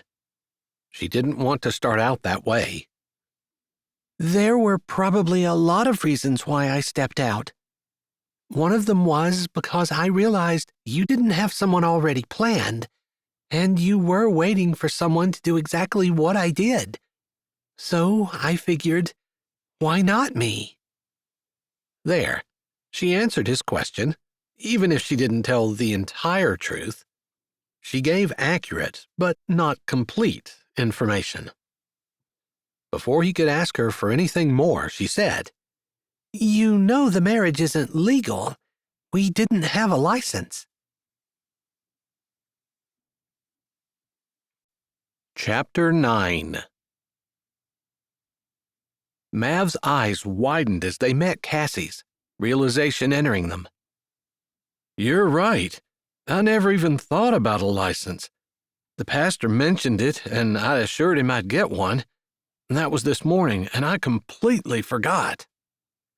I can't believe the pastor agreed to marry us without one, but I've heard of other people doing that, where they forgot to get the license or they were unable to. The pastor marries them, then they get the license at the courthouse later. She lifted her shoulder. In the eyes of God, we're married, of course. We said vows. They're just as binding without a license as with. But to make it legal, we need a license. We can do that first thing tomorrow, he said immediately. Then he froze, his eyes flying to hers, as though he just remembered that she was there, and he said, "That's okay with you?" She smiled, appreciating the fact that he was at least trying to include her. His reputation was that he was out for himself, not in a bad way necessarily, just an immature, I haven't grown up enough to think about others kind of way.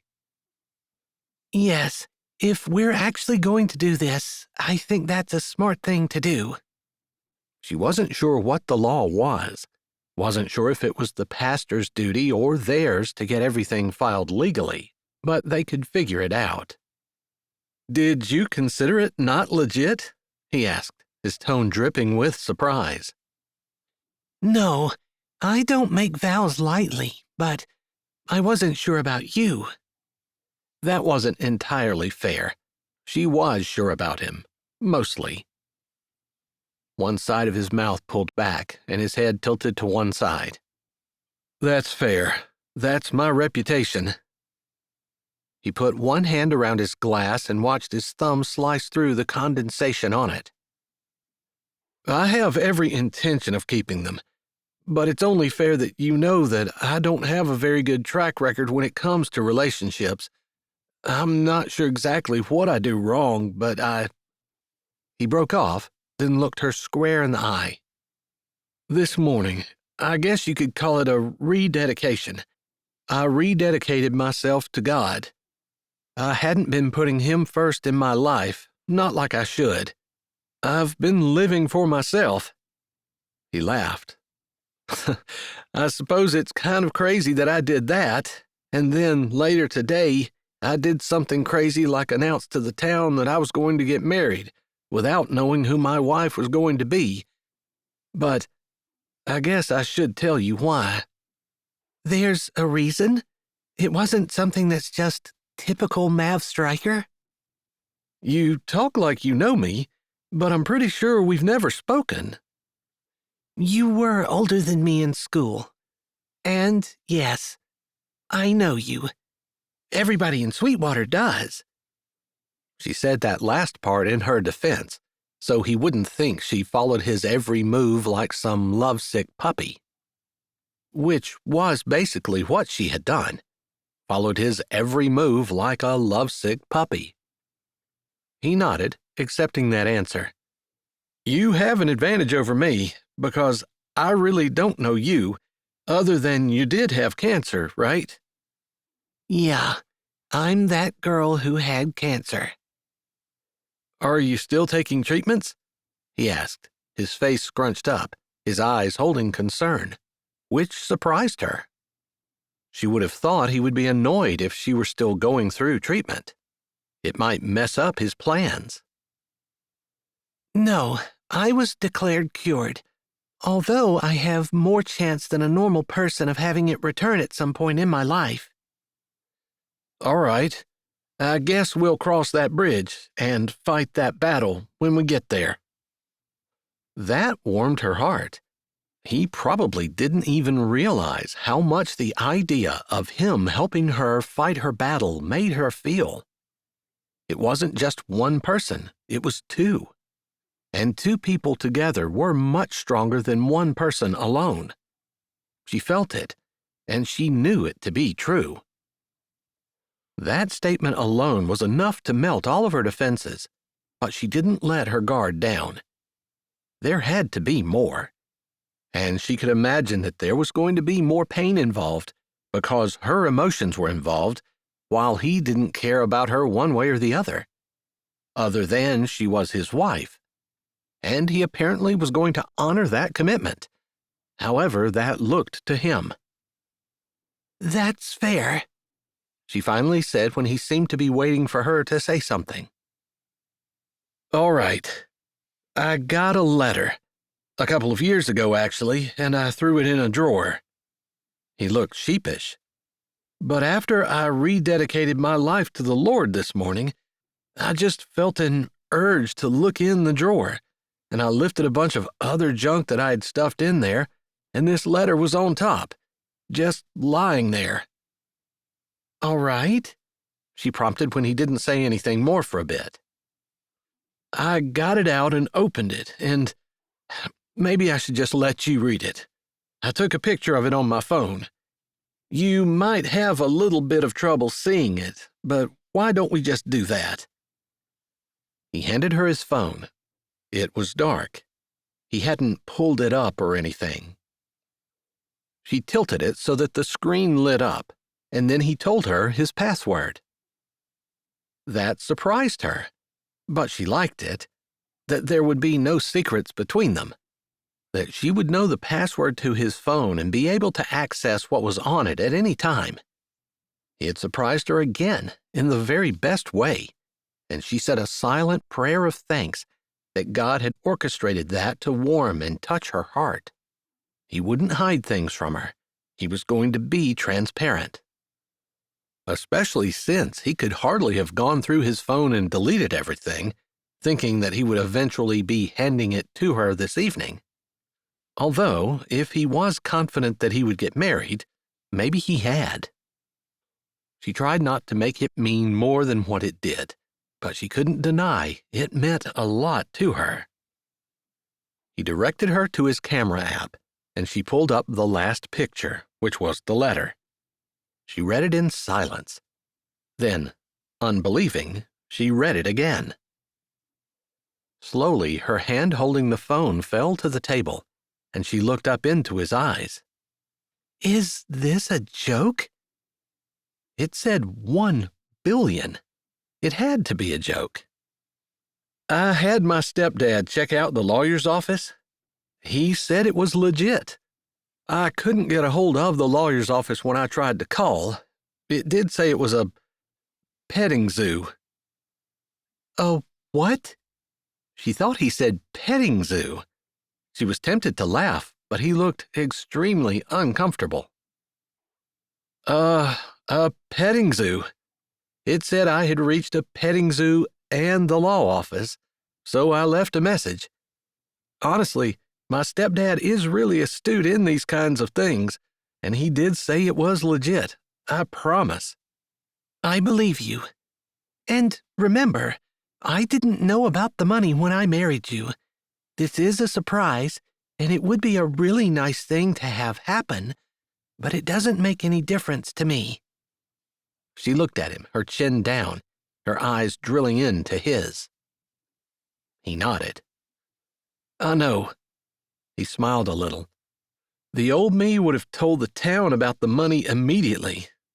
Maybe not. I wanted someone to step out in faith and marry me, and not because of the money. You didn't need the money to take a chance on me. Don't you think that I'll ever forget that?" There were a lot of faults that were associated with Mav Stryker, but a lack of loyalty was never one of them. She believed that he would be loyal to her until he died. She liked that. She was loyal herself and valued it in others. Loved that the man she had married had that as one of his dominant characteristics. She returned his smile, and they just looked into each other's eyes for a moment. She would love to know what he was thinking. Was he trying to manipulate her? Was he trying to gauge his next words so that she would react the way he wanted her to? Or was he liking what he saw? Did he admire her and think that he had made a good decision? Was he glad she had stepped out? She wanted all of those questions and more answered, but knew they were not going to be answered tonight, or maybe never. Not anytime soon, anyway. "So I'll try again tomorrow, and we'll see what we need to do to get the money. Hopefully it doesn't make a difference that we had to get our license on the day after we got married, because I don't know if you noticed, but the letter expired at midnight yesterday."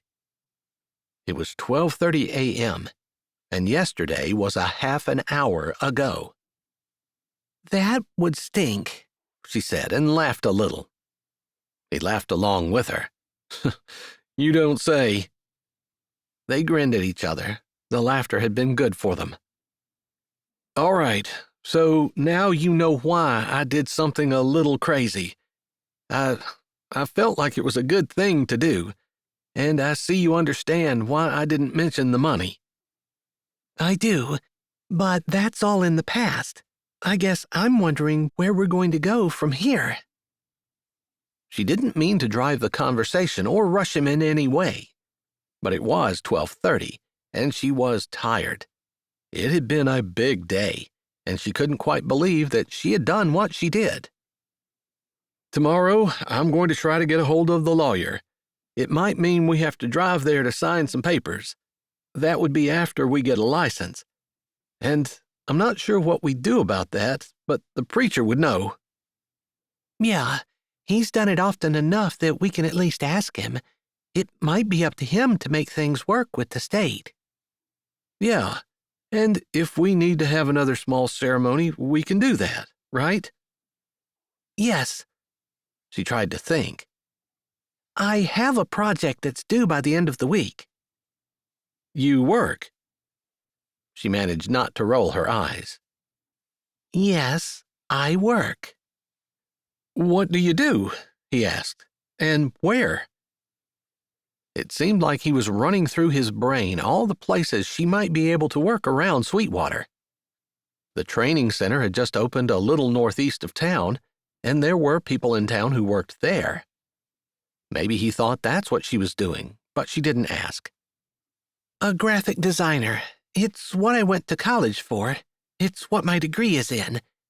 I'm self-employed, so I do projects as I get them, and sometimes it's feast or famine. I'll have a bunch of projects all at once, and then I'll go for a week or two with nothing. So I have to pace myself, pace my spending." He was her husband. He deserved that explanation, maybe even more.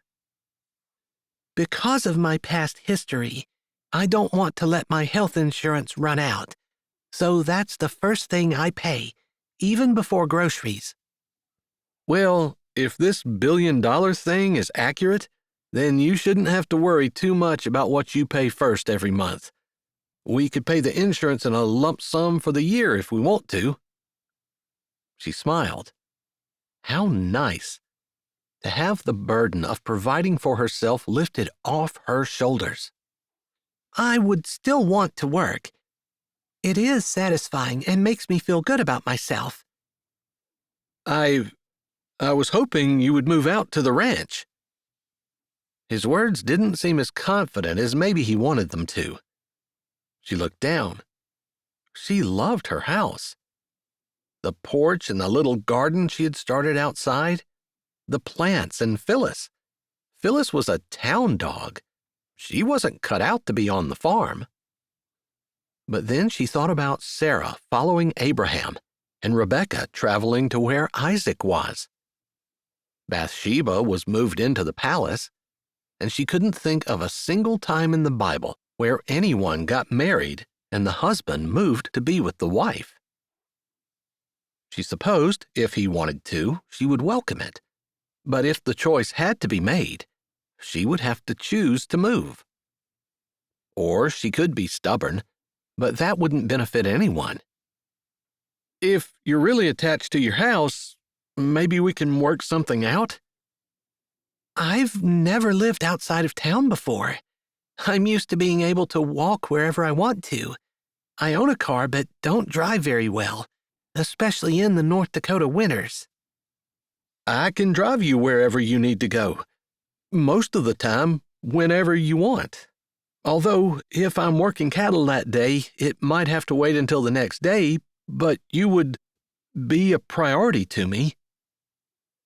She hoped that would last for more than just a few months, longer than it took the newlywed bliss to wear off, or whatever it was called. All right. I'll move. I'll need to get this project done first. I don't want to stop it in the middle. But I can keep from bidding on anything else. Although if something that I've already bid on comes up, I'll need to do that. But then I'll start getting ready to move. It was simple. She could do it. When she stepped out into that aisle, she knew there were going to be things that she was going to have to change if she went through with it. Things that she was going to have to do that she might not be ready for. Or things that she'd been ready for all her life. She was married to Mav Stryker, the man of her dreams. She could do a few little things to make sure that their marriage started out well. I don't have too much work to do on the farm right now. I was in a pretty tight spot financially, and that's what made me kneel down and tell God that I would do whatever He wanted me to do, if only He would get me out of it. He grinned a little, but his face held all the seriousness that it had that evening. I meant what I said. I've made promises before to God, and it's kind of easy to be slack concerning those promises. But this time, I'm not going to relax. I am going to do whatever God wants me to do, because He didn't give up on me. She loved that He gave God the credit for the money and the letter and everything that happened. And he believed God loved him and wasn't going to just toss him aside because he hadn't been perfect in the past. Wow, that's inspiring. She wasn't saying it just to make him feel good. She was saying it because it was true. Chapter 10. Mav stretched, exaggerating just a bit. He didn't know how else to broach the subject. I guess it's time for us to go to bed. He grinned a little to himself. He'd always looked forward to having a wife.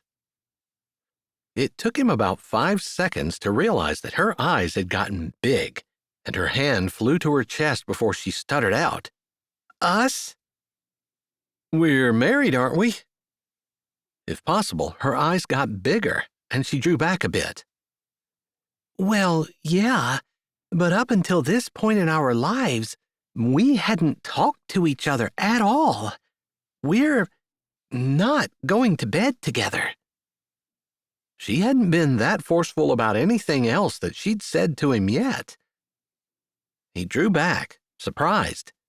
He had just assumed that was what married people did. He hadn't thought that just because they hadn't talked to each other that they weren't going to go to bed together. Interesting. What caused her to think that they wouldn't? He narrowed his eyes, contemplating her expression, which made him feel like she hated him, which was odd, since up to that point he hadn't felt that way. After all, out of all the women in the town, she was the only one who was willing to step out in the aisle and make vows to him.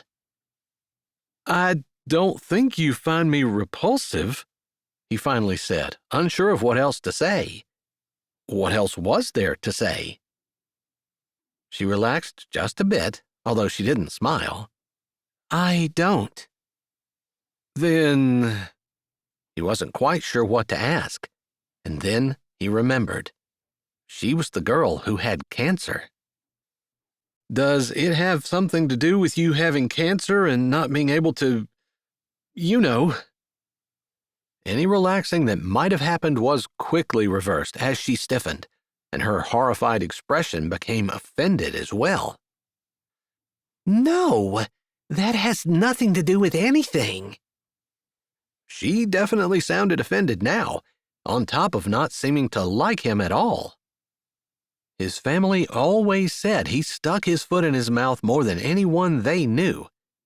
He didn't mean to, just didn't know. All right, I'm sorry. That upset you, and I'm not sure why. Because having cancer seems to be the only thing that anyone ever remembers about me. you included. She added that you included after a small pause, almost as though she didn't want to accuse him of anything or insult him, but just couldn't help it. I didn't realize that offended you. That was true, but he did think of her as the girl who had cancer.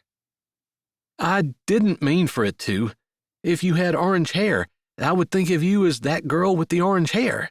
Or if you walked Great Danes around town, I would think of you as that girl with the Great Danes. It's not an insult. It's just a fact. His explanation made her relax some, and he could see that his line of reasoning made sense to her, at least. Sometimes when he tried to explain himself, he ended up sounding more dumb than what he did to begin with. But this was important. He wanted his wife, if she stayed his wife, which, if she wasn't willing to share a bed with him, he wasn't sure where that left them, to know and understand and appreciate where he came from. All right, you have a point. I'm sorry. It just seems like my whole life has been defined by cancer, and I beat it. It's over. I don't want to live the rest of my life being reminded constantly that it's a shadow in my background. You said you're more likely to have cancer in the future since you had it in the past? That was something he hadn't even considered when he realized who she was. Maybe he wouldn't be married very long. Maybe he'd be married to someone who was in the hospital all the time. Her lips stayed closed, like she didn't want to answer, but she stared at him, seeming to be poised on the verge of something, and he waited. Finally, she said, Yes, I do have a higher chance than a normal person does of having cancer again. Mostly because of the treatments they gave me, and not necessarily because I had cancer once. Although, it stands to reason that if it got me once, it will hit me again. There was something vulnerable about her, something brave and tremulous about her words, and without thinking, he slid his hand across the table and covered hers. We'll fight it, together. That made her smile. She seemed to like the idea that they were a team, that they would work together. Wasn't that what a marriage was supposed to be? Two people becoming a team, working together, walking together, doing life together. He liked that idea, liked the idea of being better together. The two of them, not the whole world or the whole country or even the whole town. Just Cassie and him, standing shoulder to shoulder against the world. It was a good picture. But they had to share a bed, too. All right, I admit I'm dumb sometimes, and I know it, but I'm willing to learn. If you'll be patient enough to teach me. That's something that people always said that I had a lot of. Patience. Good, because you'll probably need it with me. She smiled, and he felt like that was a good way to open the conversation. Now he took a breath. So, will you tell me what was wrong with my question? Which one? The one of us sleeping together? He was glad she was able to look at it head on. He didn't know what he would have done if she would have made him spell everything out. Yeah, that one. For starters, anyway. I'm sure I'm going to say other dumb things. Like the cancer thing? Yeah, although you admitted that I had a point there. But can you see my point? Do you want to be defined by the thing that you don't want to remember? Like being rejected by every single woman in the entire town? He hadn't even begun to process that. Most of the time, he could push things aside and look on the bright side. But it could really do something to a man's ego when he realized that there wasn't a single woman in the entire town who was willing to stand up with him. Well, there was one. She sat across from him, and he was going to do everything in his power to make sure she didn't regret the decision that she made to walk down the aisle and take his hand. He didn't know what exactly that was going to entail on his part, but maybe that's something else he should ask her, after she answered the bedroom question. He waited, brows raised.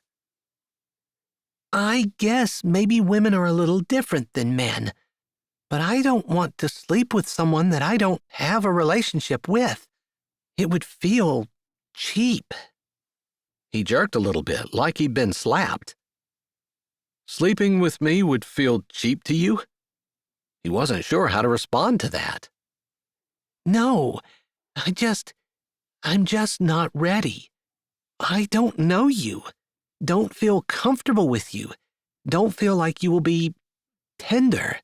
And I don't know that my secrets are safe with you. You have secrets? He wasn't sure exactly what she was saying, but he was getting the idea that it wasn't just him. Not exactly. Just no one else has ever seen me in my bedroom.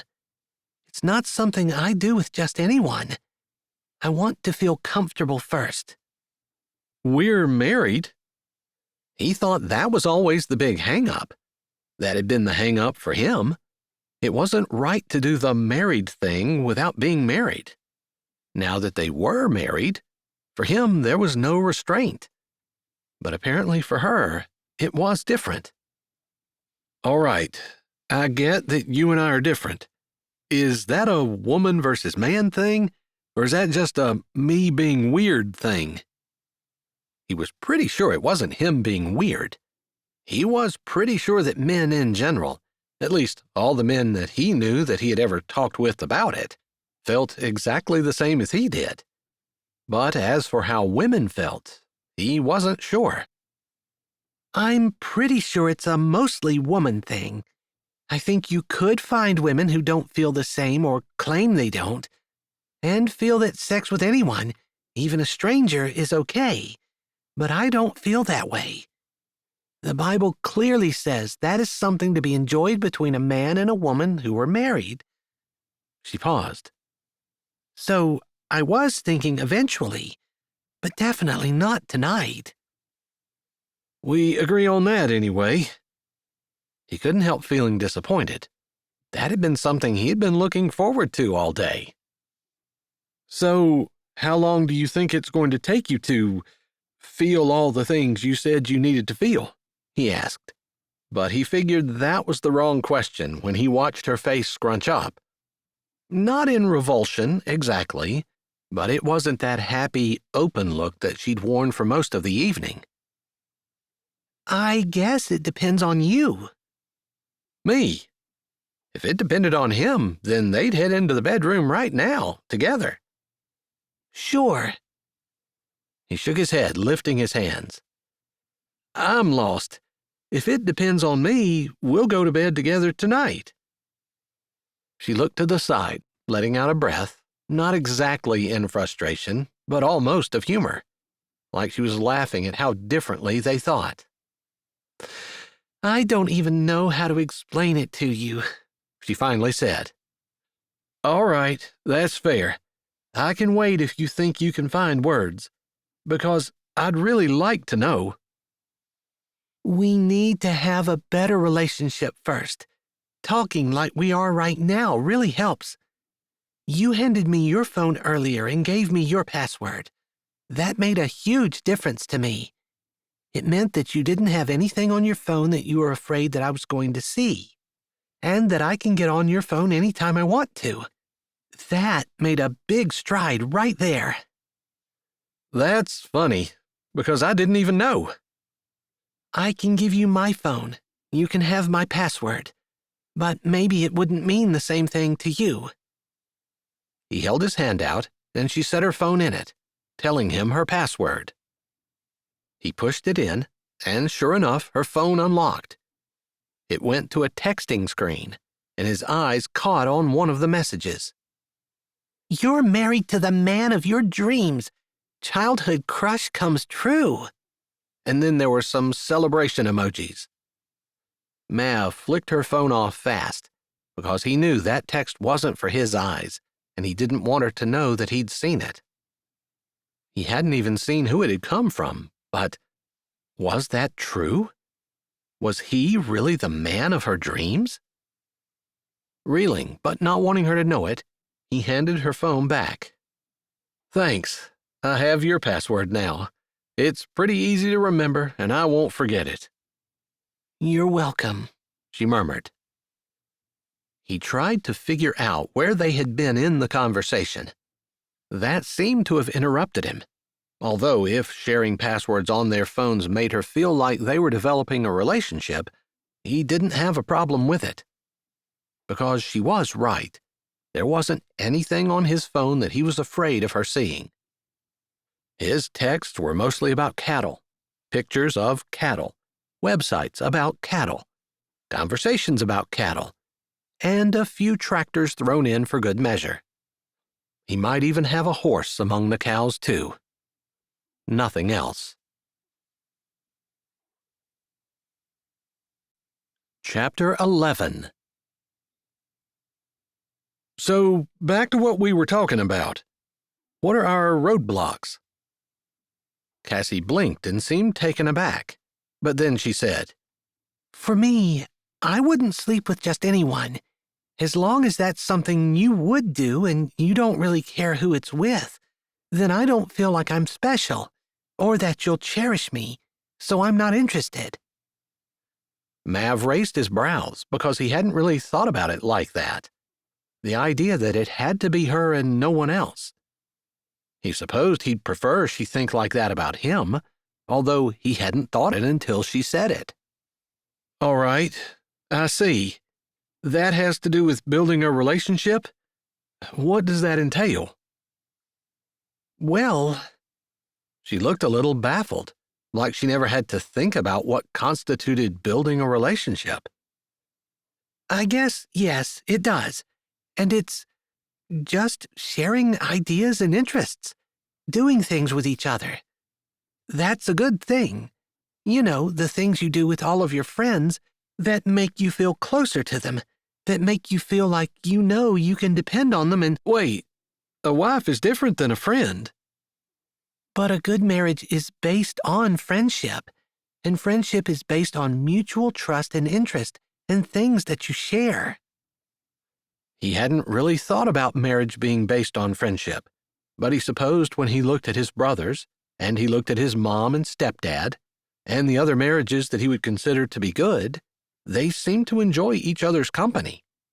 They liked each other, although he wasn't sure exactly what that had to do with being in love. But he could see the friendship being a thing.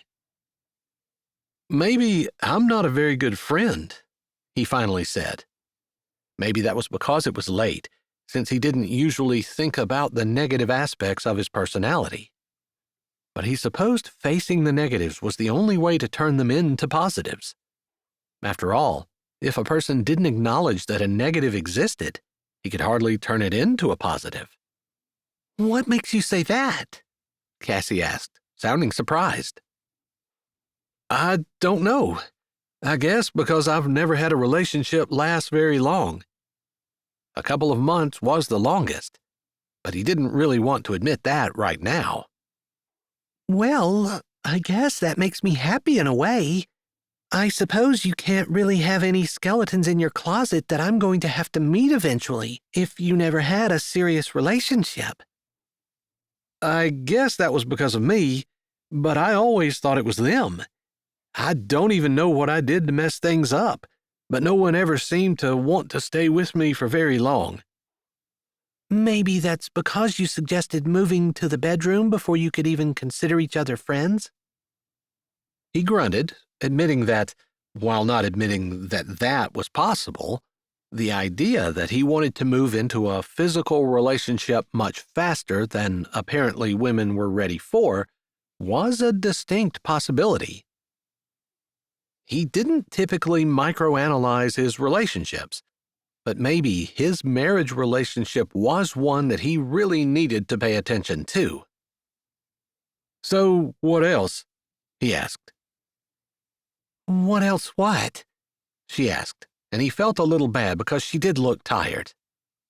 Still, he wanted to have some things to think about, but he promised himself this would be the last thing, and then he'd let her go to bed. Alone, apparently. What else builds a relationship? I think that's pretty much it. Talking about important things, not just the weather and what you did that day. More about how you felt about it, what you thought about it, how I feel and what I think. And being interested in the other person. Like really interested. Wanting to know what they want or like or think. Making the things that are important to them important to you. Responding to them quickly. Stopping what you're doing and responding immediately so that they know that they're important to you. Not waiting until the end of the day or the next day or whenever to send a reply or waiting until you get home to answer their text or call. She sighed. Being able to laugh together, and in my opinion, it just takes time. You can't start talking to someone one day and be instant friends the next. Maybe some people work like that, but I don't. And not because I don't want to, just because it just takes me a little while to warm up to people and to open up. And that would be another thing, I guess. Sharing things with people that you don't share with anyone else. Those kinds of things. He listened, because she said that was part of what it took. He tried to catalog the things that she had listed. I might not be able to remember all that. It's apparently not as natural to me as it is to you. I think everyone has their abilities. Men and women are different. And I suppose women have dibs on the relationship aspect, while men have dibs on other things. Such as? Well, you're braver and stronger for one. Braver. More open to doing new things. That takes a certain kind of bravery. I wasn't necessarily saying that you're going to go out and slay lions or anything. That's a relief. I knew you were worried about it. That's why I made sure I got that little bit in. Yeah, if I have to defend you with nothing but my fingernails and a toothbrush, I might want to do it against something a little less ferocious than a lion. I promise. No lions. I don't even want to see them at the zoo. Yeah, that's a little sad.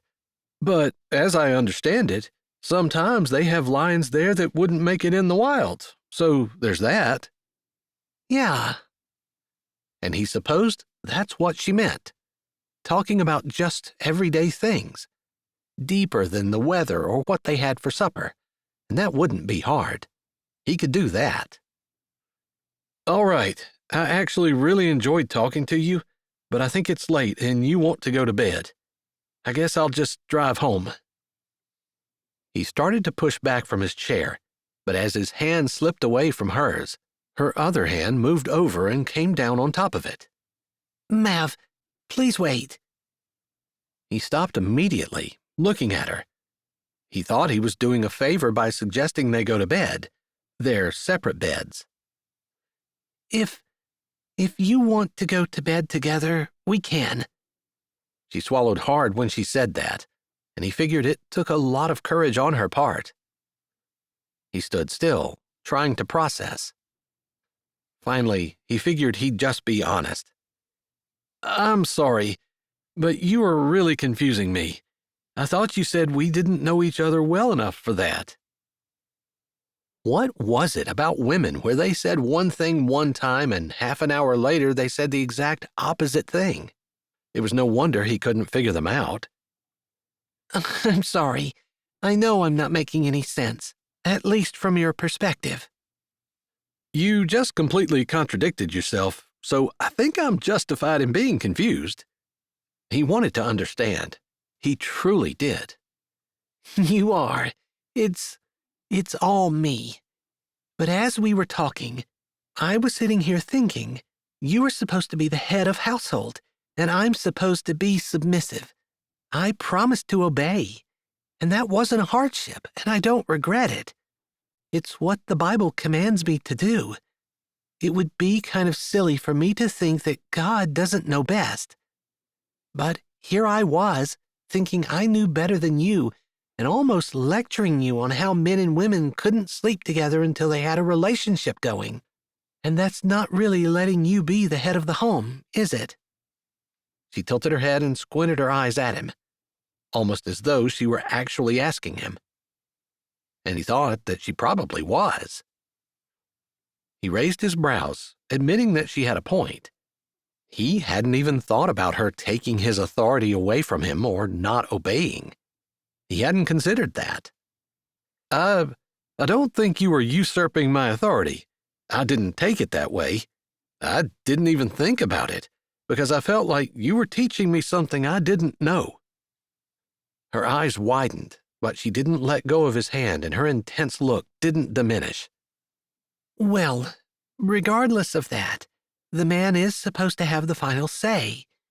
So if that's what you want, that's what we'll do.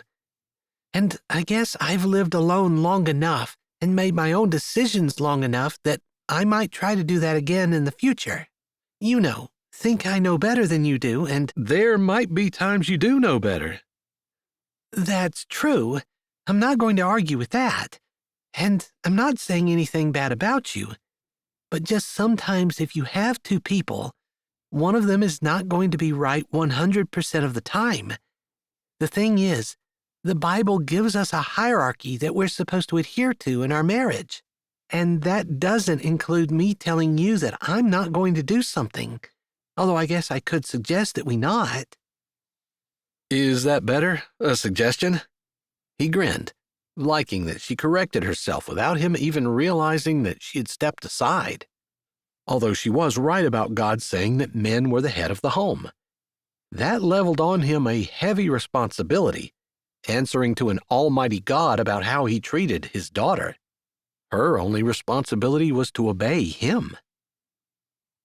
"Still, that doesn't mean you can't disagree with me or ask not to do something that I suggest. You had a good point, and while I didn't necessarily feel the same, more for lack of thinking it through than because I don't care, if you can believe that."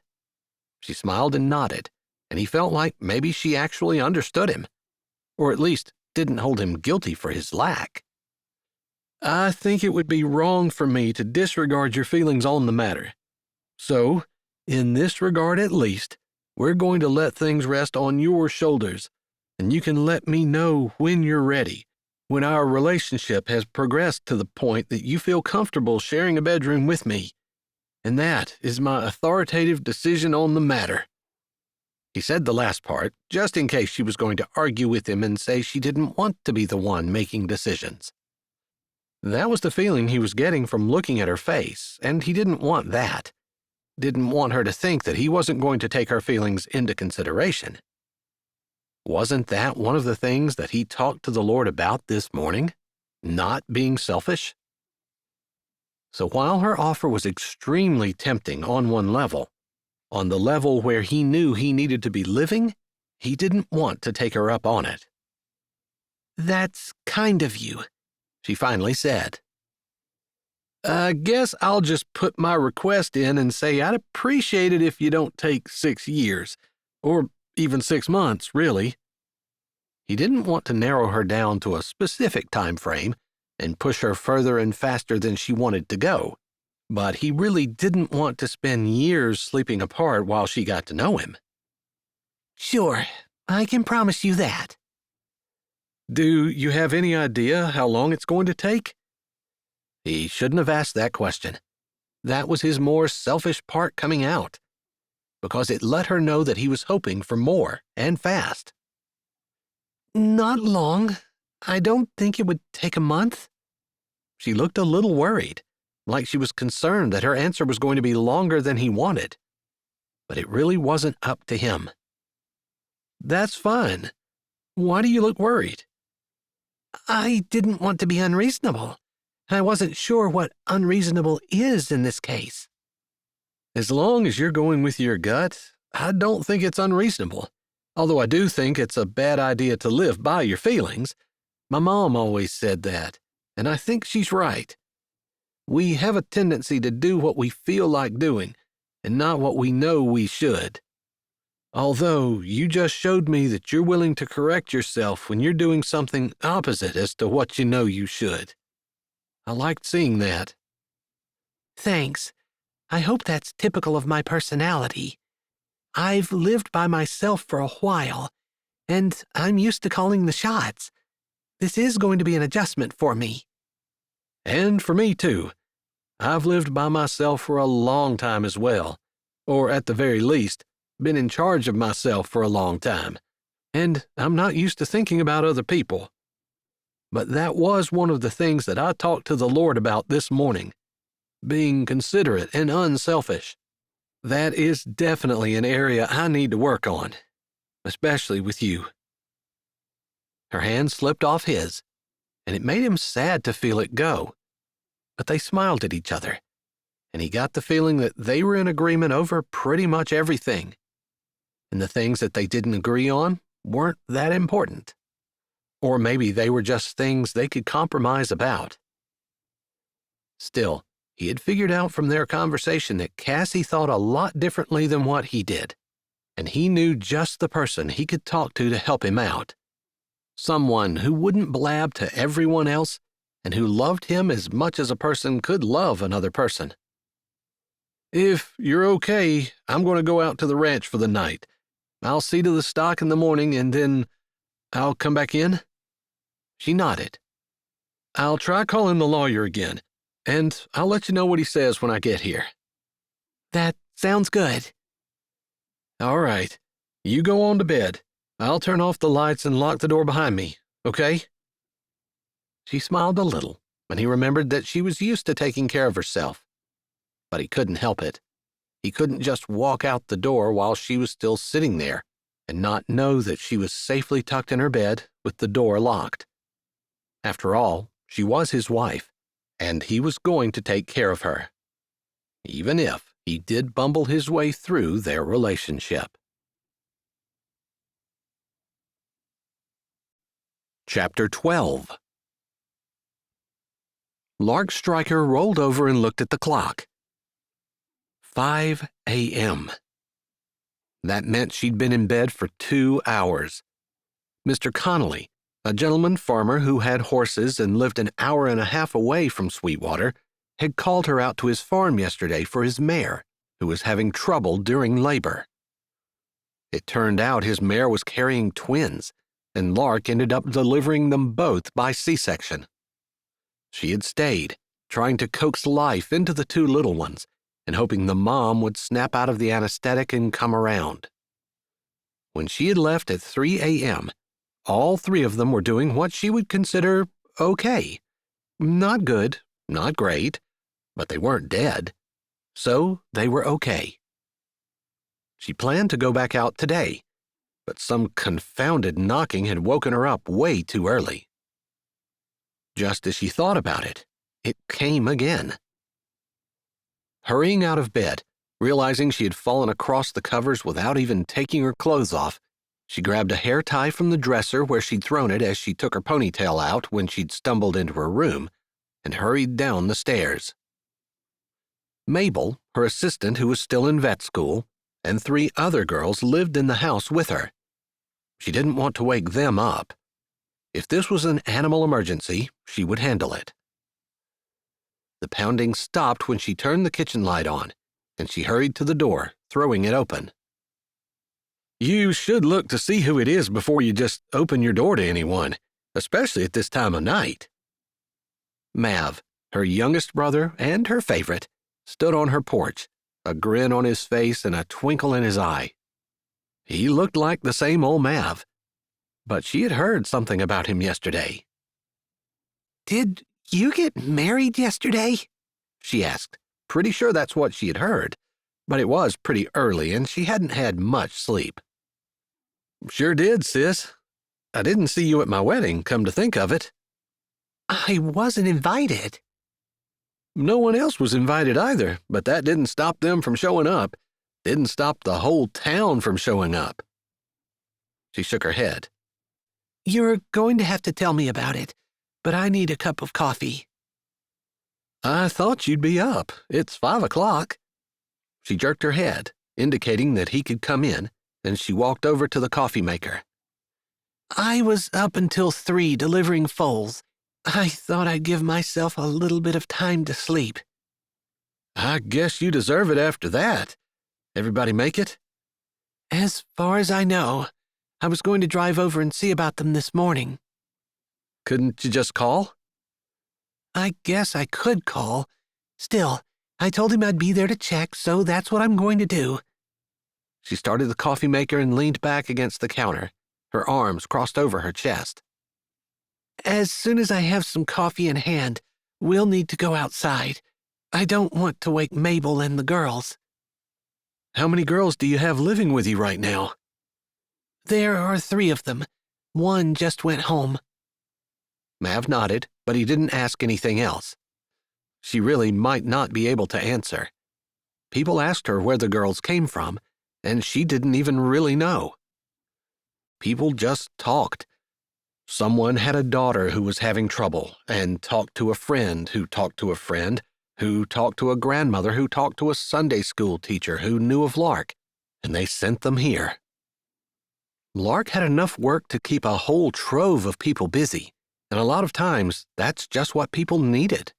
Something to make them feel worthwhile, something to give them purpose in their life, something to keep their mind off their troubles and off themselves and focus on something else, caring for something else, giving their attention and their love to something else. Once a person did that, it often made their troubles go away, or they seemed much smaller. Lark had had some success in that area, but it wasn't something she sought out. It was just when God opened the door and sent someone to her, either via a telephone call or a visit, asking if she could take a girl. She just never said no. It was her policy that if God asked, she would say yes. It hadn't always been easy, but it had always been rewarding. She turned to pour herself a cup of coffee, thinking about her younger self and how she had just wanted one thing: to marry the man she loved, and he hadn't wanted to have anything to do with her. She'd actually begged him, and he said no, told her that she needed to grow up, of all things, told her that he wasn't the slightest bit interested and that she should stop wasting her time on a dairy farm that was slowly sinking into bankruptcy, and to go to school and get an education so she could get a real job and have a real life. She hadn't wanted to believe him when he said he wasn't interested in her, but she eventually had come to admit that he had never given her any indication he was. It had always been her chasing after him. Still, she hadn't had any plans to go to school until an anonymous benefactor had paid for all 8 years of her education. She had never been successful in figuring out who it was, but she would love to thank him or her. Regardless, she wasn't the kind of woman who fell in love easily, and if she were being honest, she still had feelings for the dairy farmer, even though he was a lot older than she was, almost 2 decades. She swallowed, turning away from the counter, 2 cups of coffee in her hands. Do you still take yours black? I drink it however I have to, even if it tastes like candy, especially this time of morning. I bet you didn't get much more sleep than I did, but you could always run on less. 4 hours is pretty much all I need, and yeah, that's almost what I got last night. Not quite. He took a cup from her, and then he walked to the door, opening it for her. She appreciated that he remembered that she hadn't wanted to stay inside and wake the girls. They would sleep until at least 6 if she let them. That meant she had 45 minutes or so to talk to her brother, which she would cherish, since she didn't get to see him nearly as much as she would like to. They were both busy, and Mav didn't stay in one place for very long. Are you going to tell me about this marriage of yours? She asked, figuring that must have something to do with the reason he was there. Why he wasn't at home, snuggled up in bed with his wife, would surely come out in their conversation. Although, she hadn't even known he had a girlfriend. So when she heard he had gotten married, she'd been rather shocked. "I got a letter." Lark's head jerked up. She had heard about the letters, had gotten one herself, but there was only one man she wanted to marry, and he had told her no. She had mentioned the money to him, and when he turned her down, not even wanting her if she came with $1 billion, she'd ripped the letter up and thrown it away. Was there a $1 billion offer in it? She asked, tentatively, because it would sound outrageous to anyone who had not gotten one. "How did you know?" I had one myself. "You need to hurry up and get married, sis, before it expires."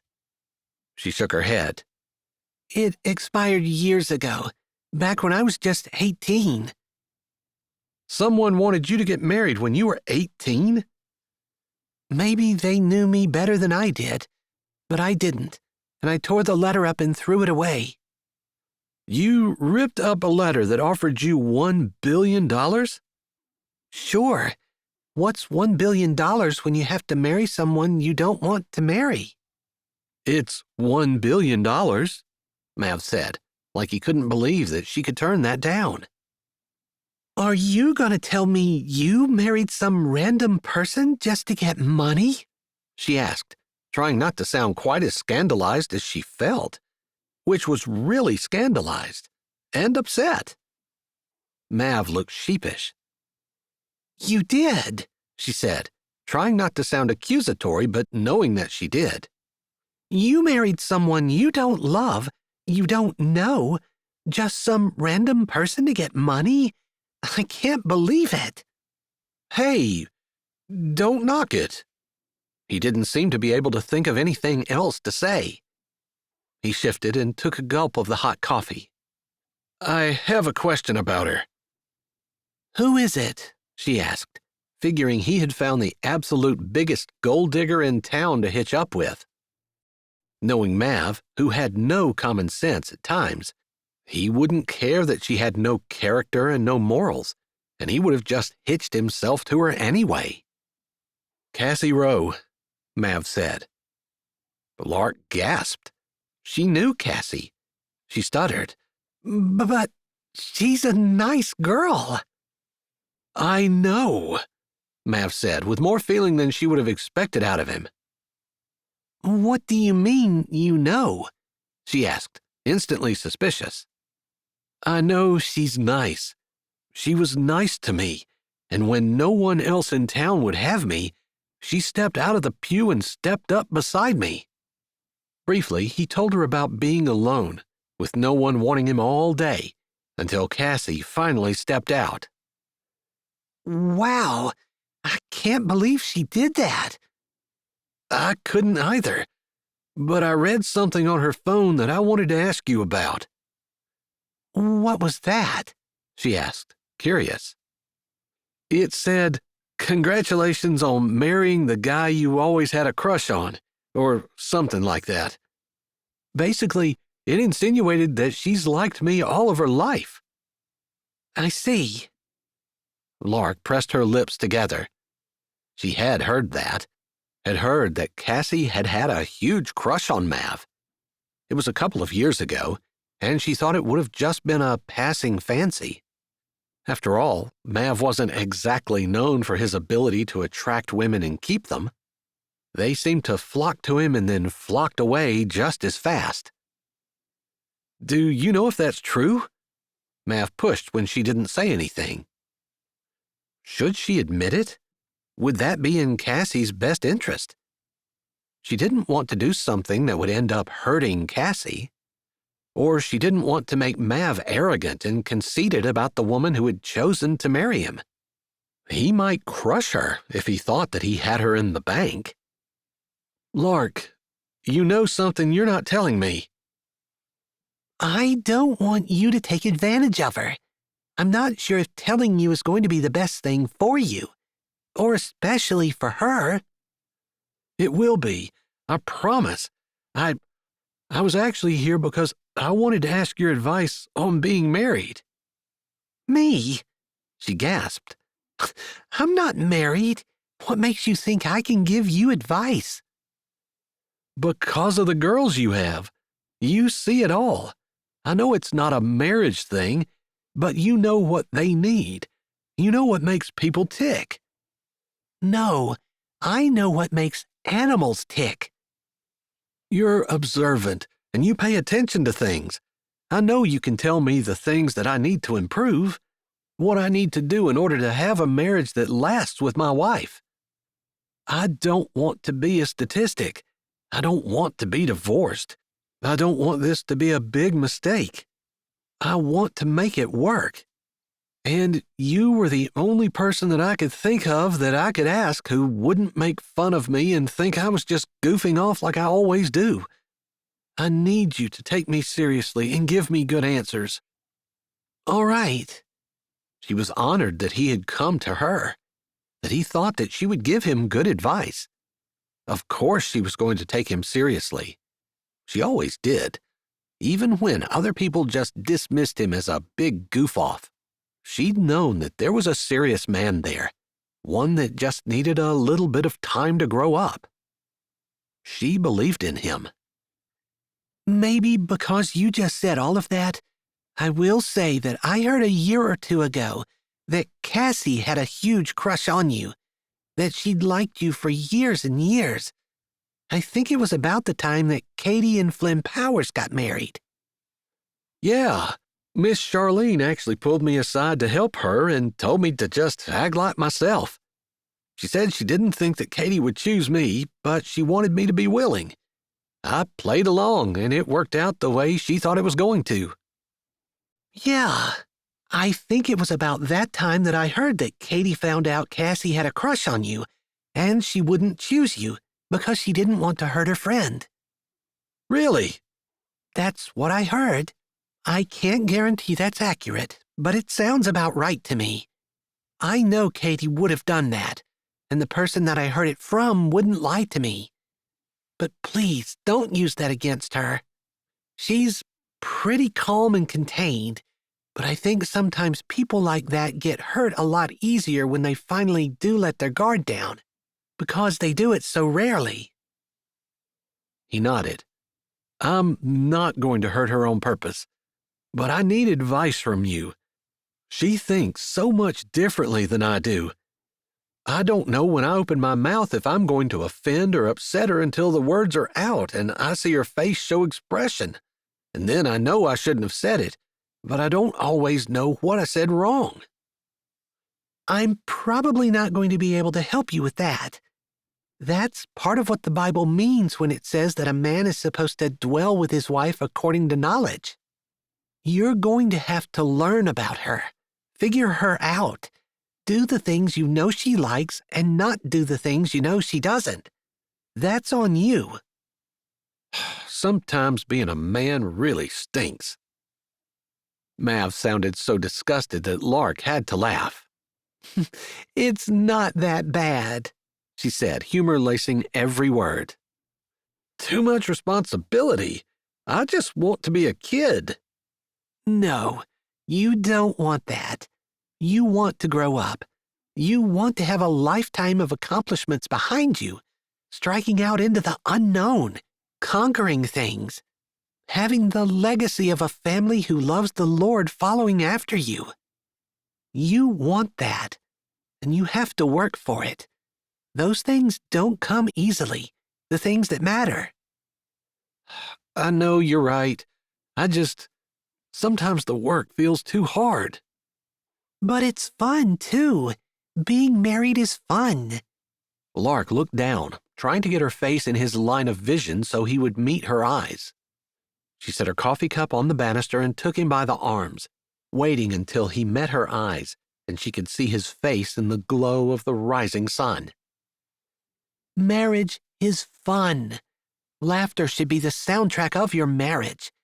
Make it fun, Mav. That's one of your fortes. She had a crush on you. I guarantee she loves your sense of humor. She loved the way you make people laugh. She loved that you're goofy and that you don't take everything seriously. I promise you, she couldn't possibly have had a crush on you and not love that about you. She doesn't want you to be a stodgy old man." "Thank God, 'cause she's never going to get that," Mav said, but some of the frustration and tension drained out of him. "Just give her attention. Look at her. Truly see her. Pay attention to what she likes. If she says that she's taking her shoes off and wearing socks around the house because she loves her big fluffy socks, get her a pair of big fluffy socks the next time you're in town. Show her that you listen. Don't forget her special days, her birthday for goodness sake. Find out when it is, and then set 11 alarms on your phone if you have to. It's not about getting her a gift. It's about paying attention and not forgetting about her. Because forgetting equals not caring."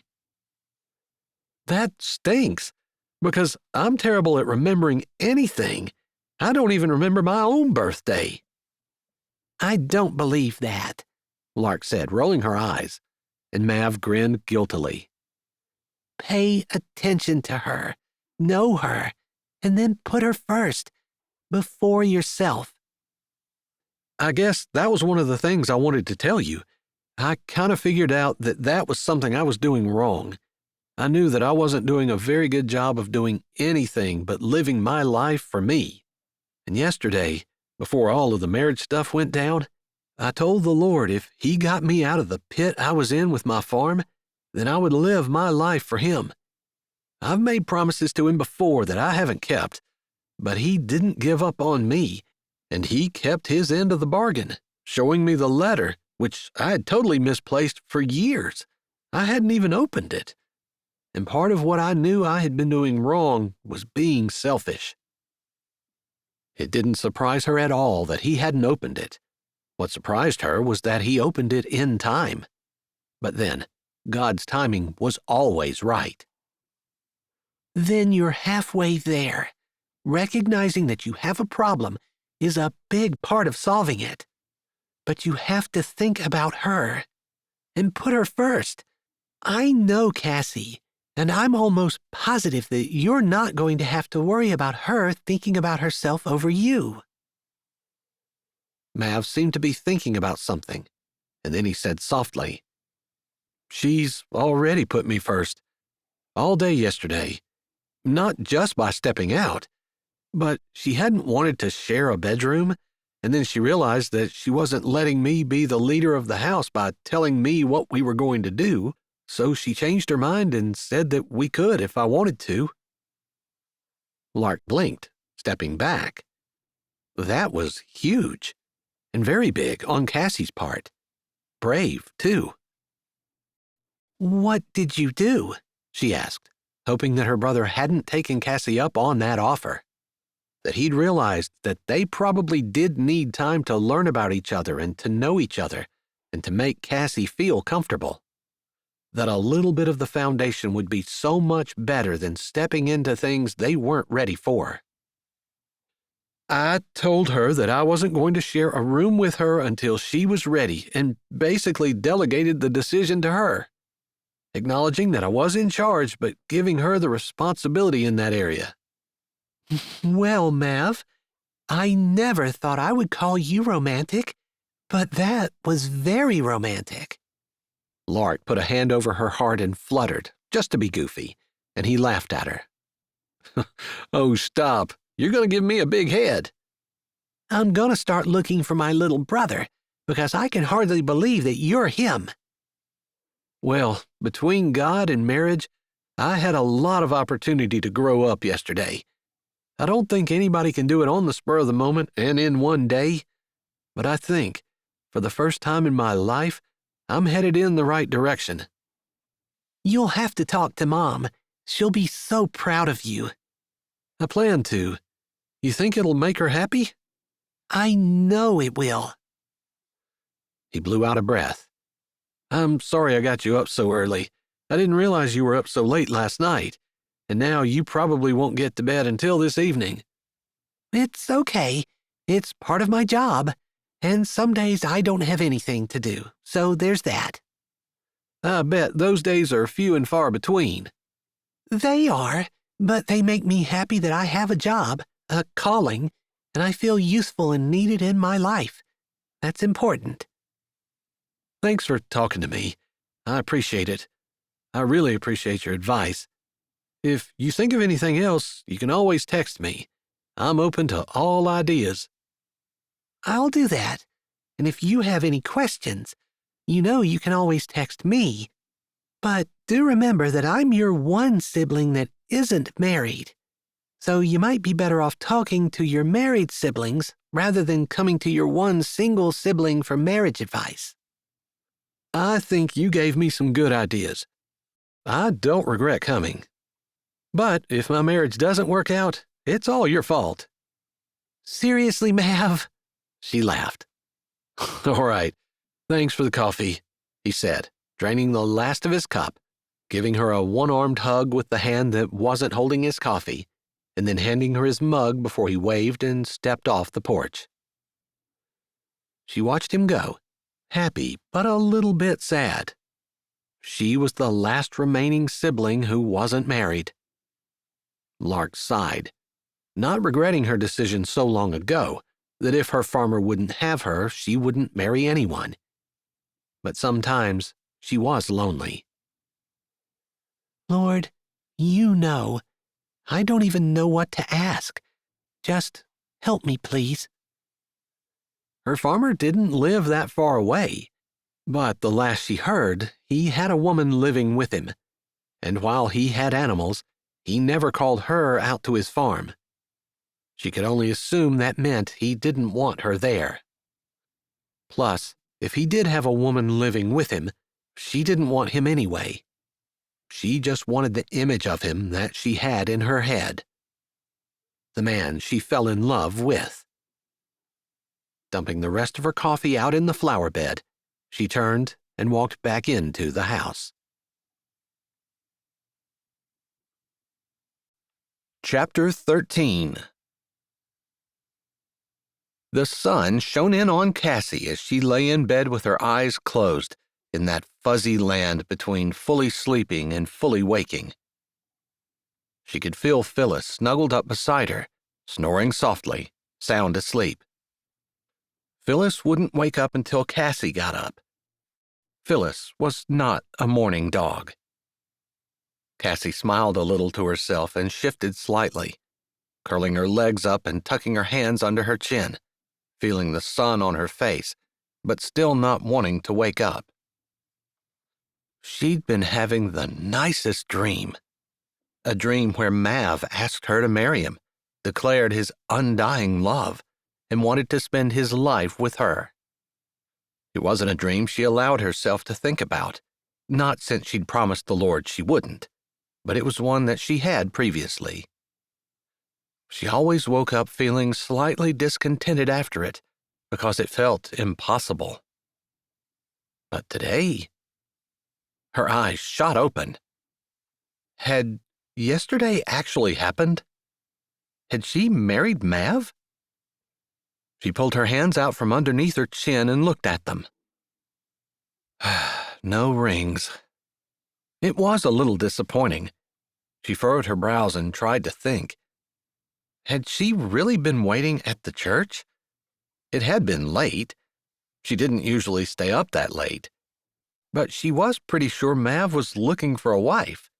She had heard that at the feed store. She remembered seeing his brother's surprise. That was real. But had she stepped down the aisle and walked down to the front with him? Had he sat at her kitchen table? He drank coffee. She'd given him coffee.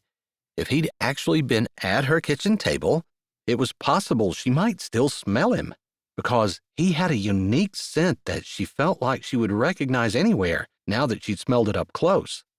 But more concrete than that, there would be 2 dirty coffee cups in her sink, because her dishes had been done, but she distinctly remembered putting 2 coffee cups in the sink.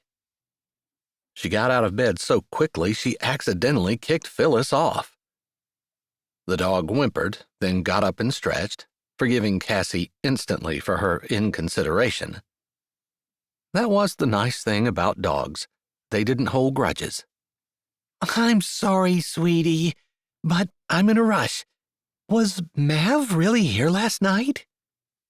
The dog didn't tell her, of course, but she wagged her tail and licked Cassie's toes as she bent down to scratch between the floppy ears. I think he was. I think I'm actually married. I think we talked about where we're going to sleep, and he turned me down when I finally invited him to sleep with me. Figures. Phyllis never answered her. Cassie was among the 70% of Americans who talk to their pets. She couldn't imagine being among the 30% who didn't. People liked their dogs but didn't talk to them? How did they interact with their animals they didn't talk to? That didn't matter. Mav was the one who mattered. Marriage was the thing that mattered. Was she really supposed to be packing up her house and getting ready to move into his house? Had they talked about that? She tried to think back, think about any plans that they had made today, but she couldn't really remember anything. Maybe something about a lawyer. He was going to try to call the lawyer. $1 billion. He had said they were going to get $1 billion. That was when she knew that as real as everything felt, it was actually a dream. She stopped rushing to put clothes on, realizing that she put her shirt on backwards and was putting a leg in the wrong side of her pants. Stupid. She pulled her pants back off, took the shirt off, flipped it around, stuck that on, and decided to go with a skirt. That way, if she got it wrong, it wouldn't matter. After she shoved her feet in her flip-flops, she scooped Phyllis up from the floor and padded down the hall. Too bad it wasn't real.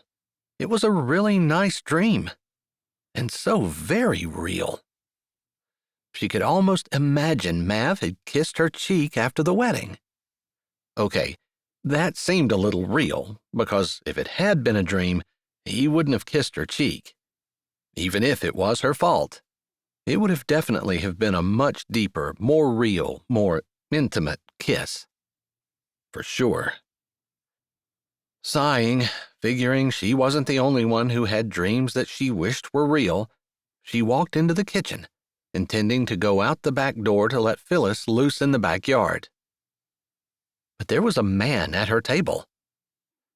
She stopped short in the doorway, clutching Phyllis to her chest.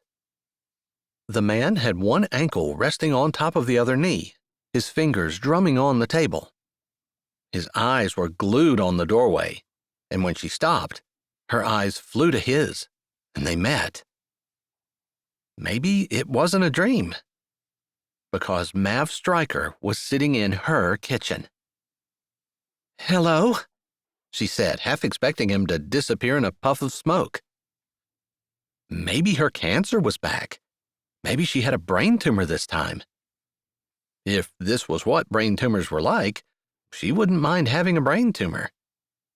She smiled at the thought, even as the man said, "Good morning. Sleep well?" "Mav?" she said, still not believing that he was really in her kitchen, unwilling to keep Phyllis waiting while she talked to an apparition. She walked slowly toward him until she passed him. "You look like you don't really know me. Did you forget that we got married last night?" "So that wasn't a dream," she mumbled to herself with her hand on the doorknob. "Did we really get married?" "I feel like you might have been imbibing alcohol, though I didn't smell it on your breath during the ceremony, but you're kind of acting like you're hungover." Hungover with happiness?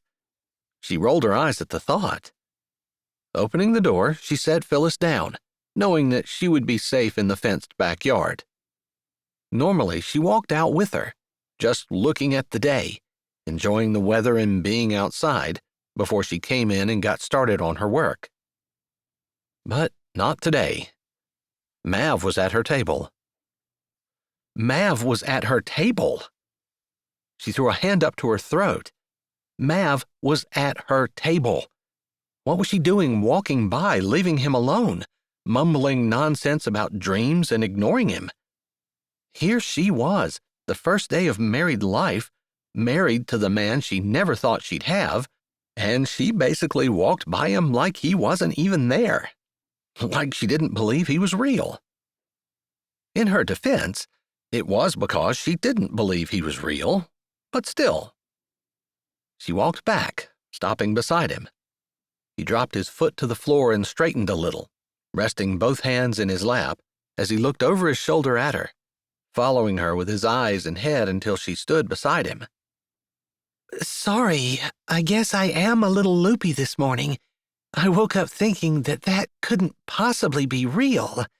First of all, because it's you, and second, because I remembered something about $1 billion, which is obviously the stuff of dreams and not reality, but also it was pretty late, way past my bedtime.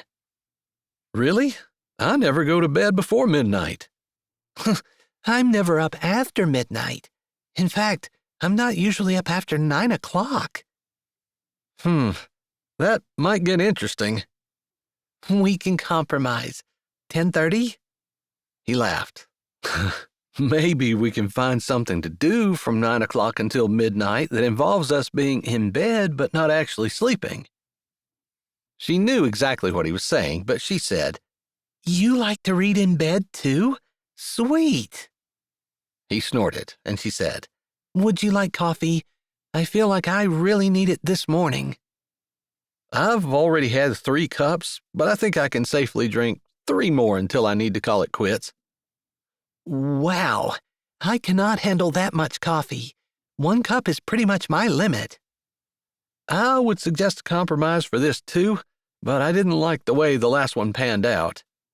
So you don't like to read? I don't, but that wasn't what I was thinking. I know. He laughed. I thought you were messing with me. I'm allowed, right? I like it. His tone of voice said that he actually did, which surprised her. Sometimes when people were used to picking on other people, they didn't like to be picked on themselves. But from what she'd heard and observed, Mav could take it as well as he dished it out. What are you planning on doing today? He asked. I don't think we hashed that out, unless you had a dream that I didn't. Are you making fun of me? You did come down here kind of looking at me like you didn't expect me to be in your kitchen. I am your husband. I know. It just takes a lot of getting used to. You need to get used to it, because I'm here. All right. I know. Did you have plans for today? I really didn't have anything in particular I was doing. We talked a little bit last night, but not really about what we were going to do. She had that project she had to work on, but she didn't want to lose spending time with Mav, if he was actually going to spend time with her today, by saying that she had to work. She'd get it done by the end of the week. Plus, they weren't taking a honeymoon, so surely she could take 1 day off and spend it with him. I've called the lawyer twice, and he hasn't answered, so I wanted to drive out to see him. Drive to the lawyer's? Yeah, I was hoping you'd go with me. He didn't sound like he was totally confident about asking that, like she might actually turn him down. As if. Sure. Is that normal? For people to go to the lawyers to see if they're a legit business? I don't know, but he's not answering his phone, so I'm going to go see for myself. All right. Where is he? In Rockerton? Mav puffed out a breath. No, not exactly. He's actually quite a distance away. I think I figured it would take us an hour and a half to drive there, maybe 2. I hope you don't mind that long of a drive. No, not at all. Actually, she was looking forward to it. A whole 3 or 4 hours to spend with Mav. To get to know him, talk to him. If he'd talk to her. She supposed he might be the kind of person who turned the radio on and never said anything else to the people who were sitting in the car with him. She could handle it if that was the kind of person he was, but it would be a little bit disappointing. She'd rather stay home and work. All right. And then, I guess we never talked about what we were going to do. I mean, you're in charge of the bedroom and when we decide to share, and we talked about where we're going to live, but I wasn't sure how you felt about it. I guess where we live is your decision, isn't it? Well, I don't want to be the kind of person who makes decisions without consulting with you. I appreciate that. She smiled, handing him the coffee she had made. She'd noticed over the years that he drank it black, so that's how she handed it to him now. Thank you. My pleasure, she said, setting her cup down, then pulling out a chair and sitting down catty-corner from him. I assume you had animals to attend to this morning? I did. You can hardly keep them here, and I wouldn't want you to have to get up every morning and ride out to the farm to do that. All I have is Phyllis, and she'll be happy anywhere. I take it you have a fenced yard? Mav asked, looking at the door. I do. I don't. So if that's what Phyllis is used to, we might have to make one for her. She wanted to put her hand over her heart, but she didn't.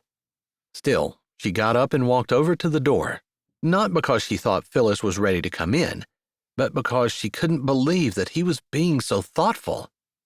He would actually make a fenced yard for Phyllis? He had realized that was important to her? She didn't want him to be like that, and almost resented it.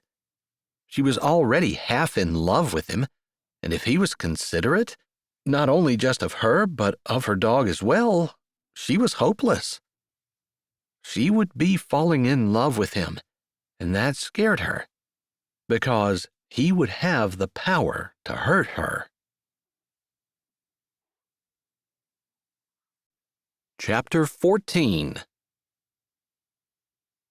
Are you hungry? I can make breakfast before we go, she asked, loving the idea that Mav was here, talking to her, and they were spending time alone together. I can help. I can make eggs and toast, although I can't make eggs over easy. That's fine. I don't like runny eggs anyway, and I think I have some bacon I can fry too. You talked me into it. She laughed, getting up and walking to the refrigerator, conscious of him standing behind her. He seemed to fill her kitchen with his presence, which wasn't a bad feeling. Actually, she liked it. Loved it, more like it. Just having him there, having him doing something with her. She probably should explain to him that this was part of building a relationship, but she didn't want to dredge up the conversation of last night. She just wanted to enjoy the moment. We didn't really get a honeymoon. Maybe I should take us out for breakfast? Mav asked, but Cassie shook her head. Unless you really want to, I'm just as happy here with just us, as long as you're doing it with me. He stopped with his hand on the bread bag and looked at her. Building a relationship? Yes, I didn't want to say anything, but yes. You really think that us being in the kitchen together is a good thing? Sure, why not? Because it's kind of boring. I mean, we're just cooking. It's breakfast. We're not even cooking anything fun. Her face fell a little bit, and her heart kind of trembled. Do we have to be doing something bigger or fun together in order for you to enjoy being with me? She didn't really want to ask that question. Maybe he wouldn't answer it or even know how to answer it, because it probably wasn't something he thought about. No, I guess we haven't spent a lot of time together, but all the time I've spent with you has been good. It's not like I'm looking for an excuse to get away from you. That's a relief. I probably will never be the most entertaining person in the room, so if you're looking for someone who's an entertainer, you picked the wrong person. I guess I have enough actor in me for both of us. Someone said you'd be good for me because you would ground me. Maybe I'll be good for you because I'll get you out of your comfort zone a little bit. Starting today, because it's not exactly comfortable to walk into my kitchen and see a man there. Although I liked it, she added quickly, lest he think that she didn't. And I wouldn't be traveling to a lawyer's office this morning either, so you're definitely pulling me out of my comfort zone. And I like it. It's a good thing. He stuck 2 pieces of bread in the toaster while she cut 4 pieces of bacon in half and set them in the frying pan. They didn't say anything for a bit until she had the eggs in a bowl, scrambling them with a fork, and he, leaning against the counter, 1 foot crossed over the other, his arms crossed, waited for the toast to pop up. He said, "So, if the $1 billion is legit, what do you want to do with it?" It's not really mine, is it? All right, maybe we should have a different conversation. We're married, so whatever is mine is yours, and I'm going to assume whatever is yours is mine. It's not going to be this is mine and this is yours, right? I think you're right. When God joined us together, He said we'd become one. So that means there really isn't mine and yours. There's just ours. Speaking of, I totally forgot that we need to go to the courthouse and get a license. I forgot that too. She laughed, unable to believe she had forgotten something so basic. You really did think it was a dream this morning, me sitting in your kitchen? I sure did. I had a hard time waking up this morning. I liked the dream. I get the feeling that real life hasn't been that good for you. No, but a lot of times life is how you look at it and what you make it out to be, you know? I know, but sometimes we get things handed to us that really aren't fair or right, and it's hard to put a good spin on them. I'll not argue with that, because you're right. But still, it really is all in how we look at it, and what we think we're going to get out of it. If we focus on the negative and on the bad, and all the terrible things, if I did anyway, I'd be a pretty unhappy person. Yet you can't believe it when good things happen, if you can call getting married to me a good thing. It's a good thing. It really is. She could feel her cheeks heating, and she concentrated a little more on the eggs in the skillet than what was strictly necessary. She didn't want him to see her reaction, because she really did think that being married to him was a good thing, far better than what he probably thought being married to her was. I guess I was just thinking that is why you had trouble believing that what happened to you is real, because you really wanted it to happen, and there haven't been a whole lot of those things happening to you in your life. You're right. But $1 billion would be a good thing, right? I think so, as long as we're wise about it. I think sometimes money ruins people. Does that make sense? I suppose. Maybe I'm just not mature enough to think it's going to happen to me, because I kind of feel like it's 97% good. I think it could go either way, honestly. And that's not taking a negative view, that's just looking at how money has affected other people. Like celebrities? Yeah, although fame affects celebrities in negative ways too, I think.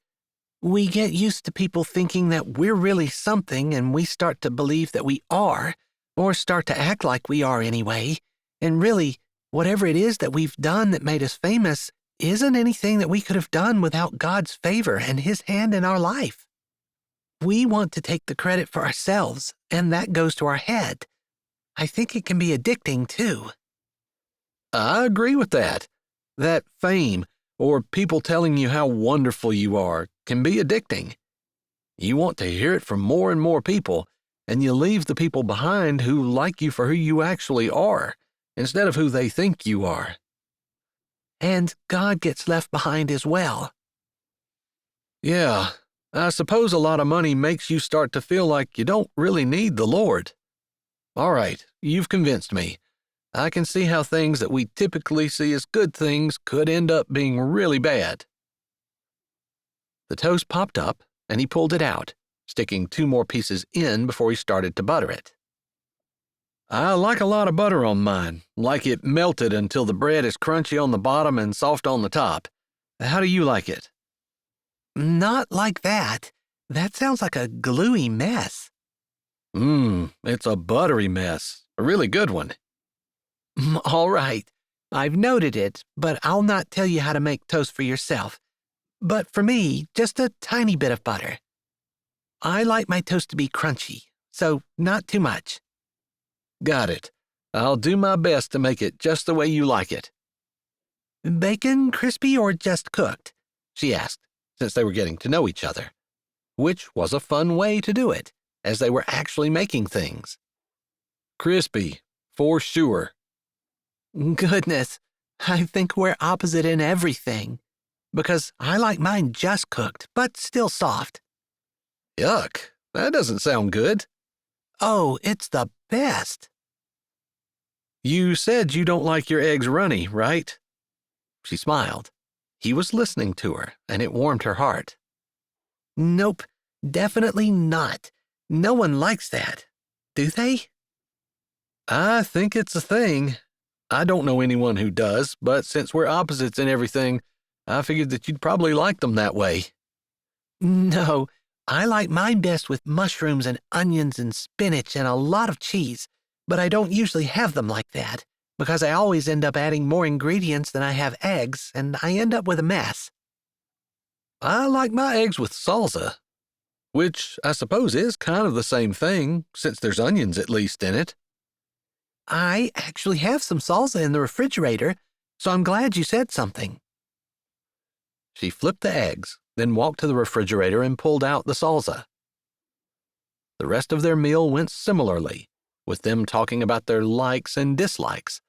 And by the time they cleaned up the dishes and washed them, with her saying she preferred to wash and him saying he preferred to dry, which was the one thing where their opposite tendencies actually complemented each other, she felt like she was getting to know him. The real him, not the guy that she crushed on all the time. That guy was still there, but she was realizing that there was a real man underneath the perception that she had of him. A real man who she was discovering she liked very much. They drove to Rockerton and to the courthouse, got the license, and went back and visited the pastor and took care of everything that they needed to. So it was almost 11 o'clock before they were on their way to see the lawyer. Mav had tried to call him before they'd left, and he still hadn't answered, which didn't exactly surprise Cassie. She had decided he must be on vacation, and if it was just him manning the office, it would be closed down until he came back. So, when they pulled into a place that looked more like a petting zoo than an attorney's office, she was a little discombobulated. She had figured he was a single attorney, working for himself. The petting zoo should not have been a surprise because Mav had warned her about it. It still seemed odd. Are you sure this is the right place? She asked, even though they had checked the address on the GPS and it had taken them right to the parking lot. This is what it said, and when I talked to my stepdad, he said that the man had a petting zoo. I guess I wasn't picturing the law office and the petting zoo being in the same place. Yeah, I don't think I would ever have pictured that either. Mav, his hands still on the steering wheel, stared at the small building that looked more like a train station at an amusement park and not something that would actually house a lawyer's office. I guess we won't know until we go and check it out. She was glad he was with her. She probably wouldn't have gone in. She would have just decided that she was crazy and left. You good with that? He asked as he put a hand on the door latch. Yes, I appreciate you being here. I was just thinking that without you, I probably would have left. Just another area where we seem to be opposite, he said, and she knew that Mav was anything but shy and retiring. They laughed together before they got out of the pickup, meeting in front of it with Mav grabbing her hand. She almost stopped in her tracks when his fingers closed around hers. She was not expecting it. He had taken her hand some of the other places they'd been, including in front of the preacher, and she wouldn't have said that she didn't like it. But it was knowing him better, talking to him and feeling closer that made it feel so much different, better, and it made her smile. She looked over at him to find him looking down at her. "I like that," she said, like he couldn't tell from the grin on her face. "I like it too." He sounded a little bit more surprised, like he hadn't been expecting to enjoy walking hand in hand with someone. Or maybe he hadn't thought about it. She supposed the second was probably true. Mav seemed to only have certain things he thought about, especially when it came to relationships, and she got the feeling that the small pleasure of walking hand in hand with someone was something that he hadn't considered. There was some confusion as they walked to the building, trying to figure out where they were supposed to go, when a small, slightly bald man popped up from behind the counter. "I'm Peregrine Seitzler. Are you here to visit the petting zoo?" he asked, sounding hopeful. "No. Actually, we're here to see an attorney. We have some business to take care of with him." The man's face fell, his eyes behind the little spectacles that he wore dipping downward for just a moment before he perked up, only half as excited as he looked before. "I see. I would like to say that any lawyer's fees you incur are halved when you also purchase a ticket to the petting zoo." Okay, Mav said. Then he said, "We'll take 2 tickets." Cassie didn't mean to, but her hand tightened in his and her body jerked. She didn't want to go to the petting zoo. "Are you okay?" Mav asked, looking down at her in concern. She forced herself to nod, and he looked back at the man, completing the transaction while she gave herself a little lecture. She needed to remember that her default answer didn't have to be no all the time. There was no harm in going to the petting zoo. There was no harm in buying tickets. Even if there wasn't $1 billion, the $20 that Mav had to spend was not going to break them, and it wouldn't hurt her at all to go in and see animals. Why did she always say no? It was like an automatic reaction for her. She had to break herself of it. After all, she guessed that Mav probably said yes more often than he said no. And most of the time, either answer could be correct. Chapter 15. "All right," said the little man, after he wrote the receipt by hand and handed the tickets to them. "You can enter right through that door and just follow the walk. It will take you around, bringing you out over there. That's where my lawyer's office is." The man pointed behind him, across the 3 feet to the counter and the door that was right beside it. "Can we do the attorney obligations before we do the petting zoo?" Mav asked slowly, as though the man had taken him aback. He'd certainly surprised Cassie. "You can, but the door will lead you right to the lawyer's office.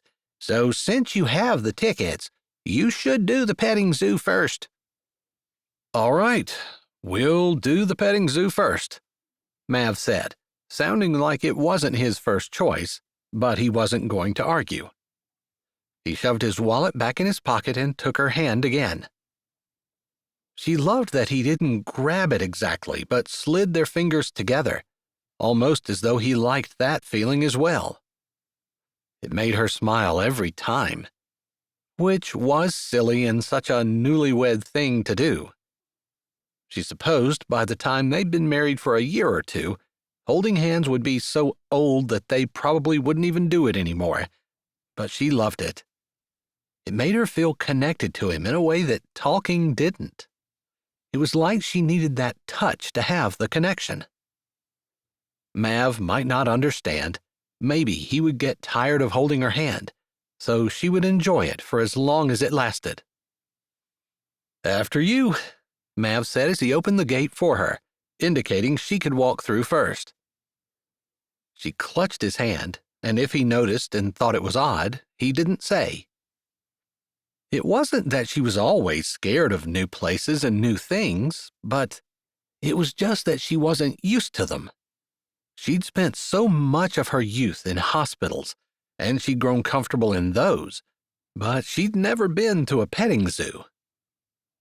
As petting zoos go, this one's a little bit different, Mav said, looking around. I wouldn't know. He stopped. You've never been to a petting zoo?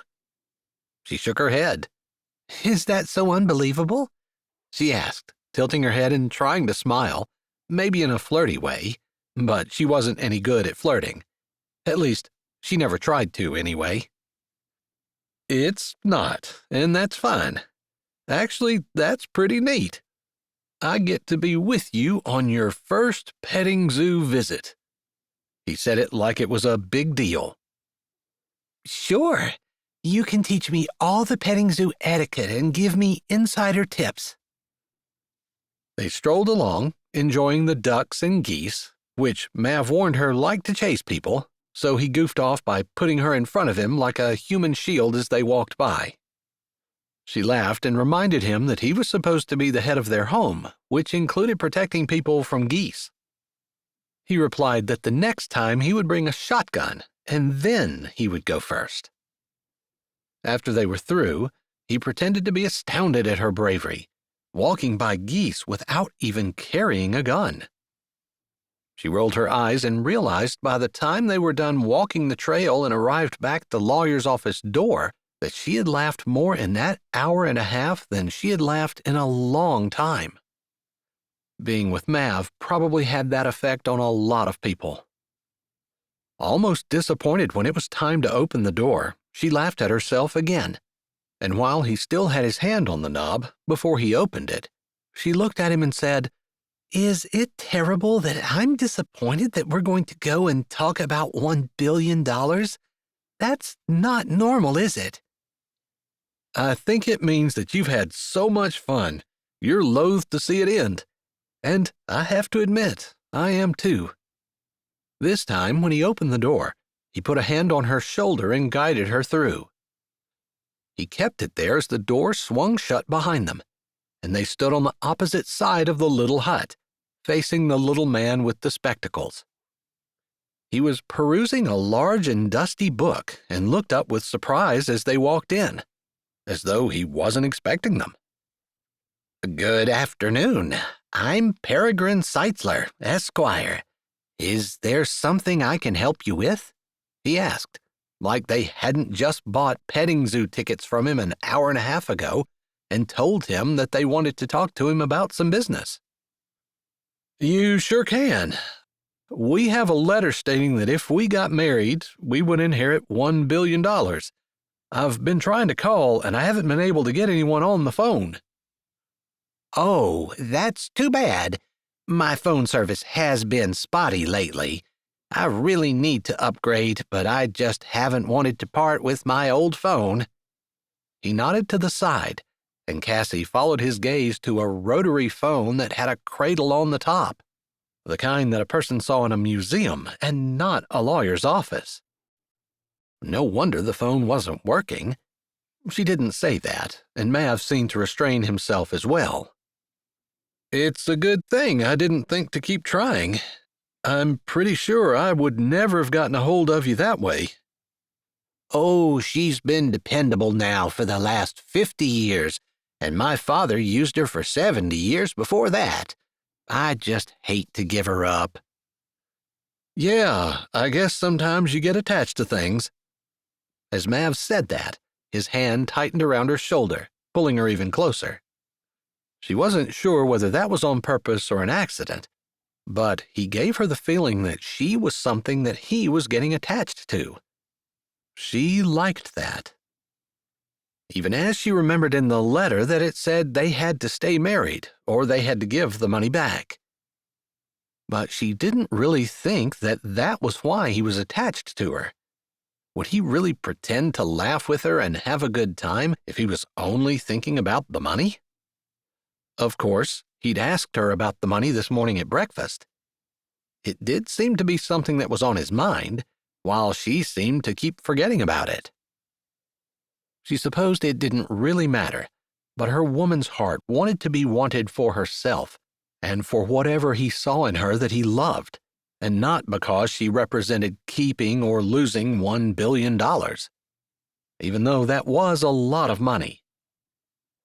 The letter's legit, if that's what you're here to ask. That seems to be the main question of people who get the letter. Is this a common thing that I've never heard of? Mav asked.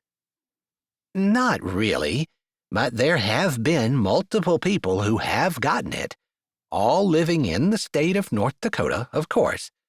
You are just one of many. All right. I just got married yesterday, but we forgot to get a license, and so the preacher married us, but we didn't actually have the license until today. Is that going to be a problem? Did the preacher marry you today, too? He had a short ceremony because he said he didn't want to lie on whatever forms he had to fill out, but we had the full vows yesterday. I see, the man said, sounding like he was thinking and very unsure. I'm sorry, I don't know the answer to this question.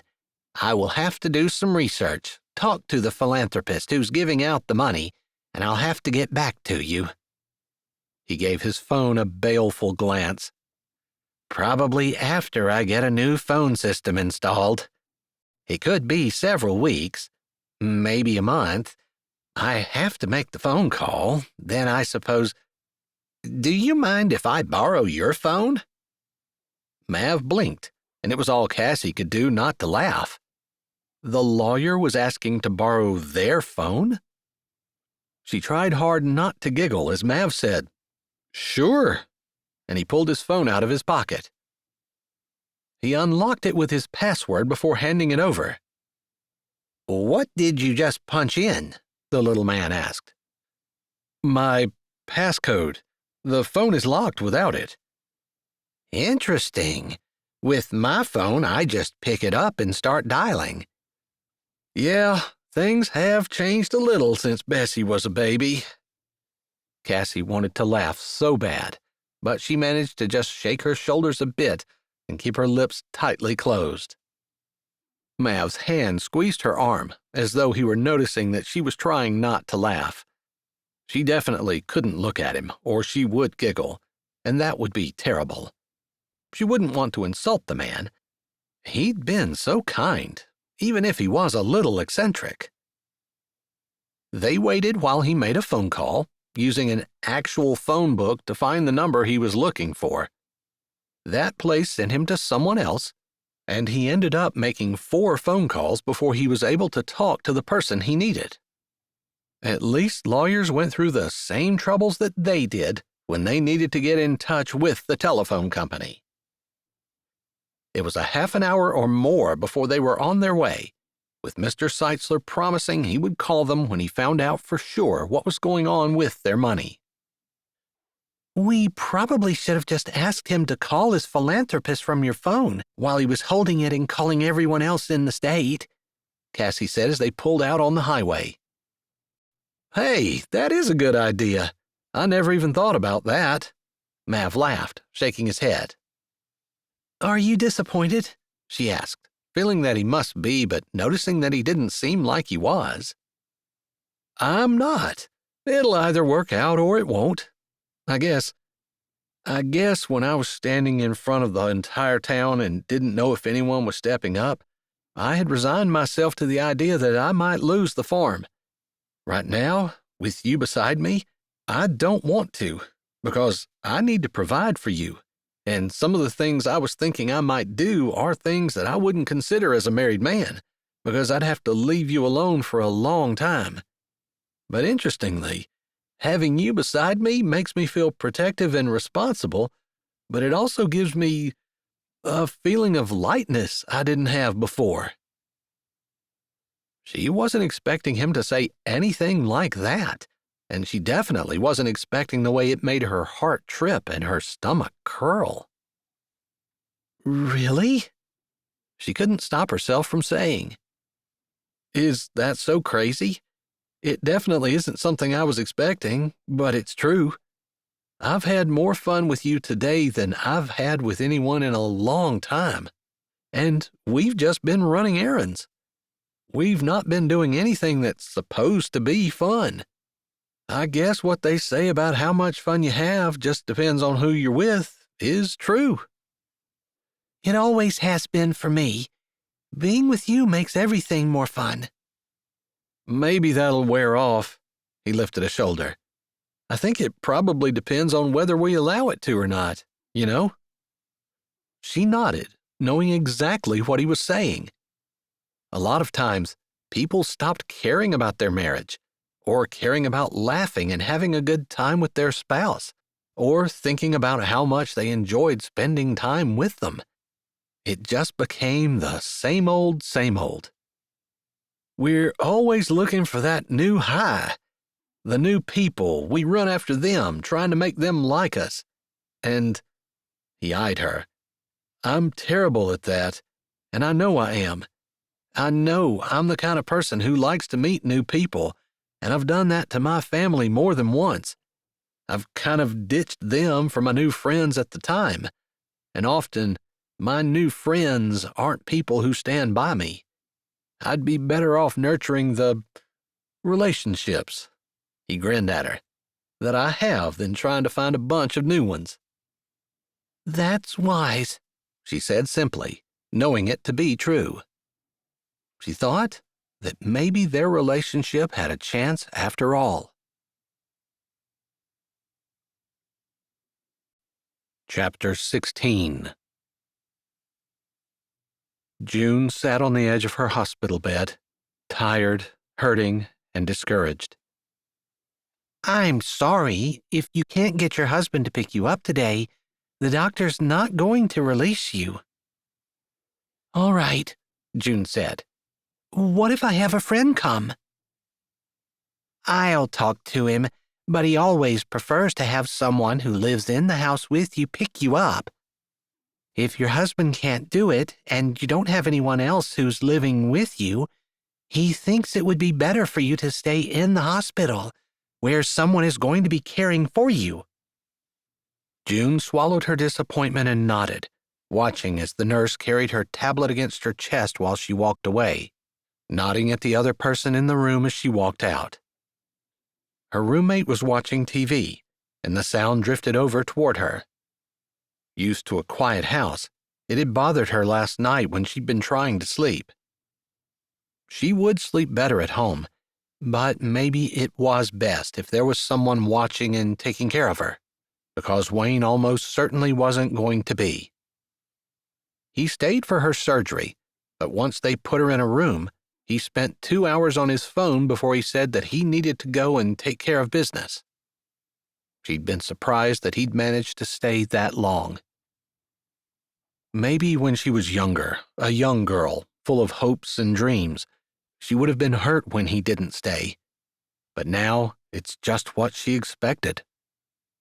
Part of her wondered if she was settling, but another part of her said that she didn't have a biblical reason to divorce her husband, so she had no choice but to accept the way he treated her, and choose to love him and be happy anyway.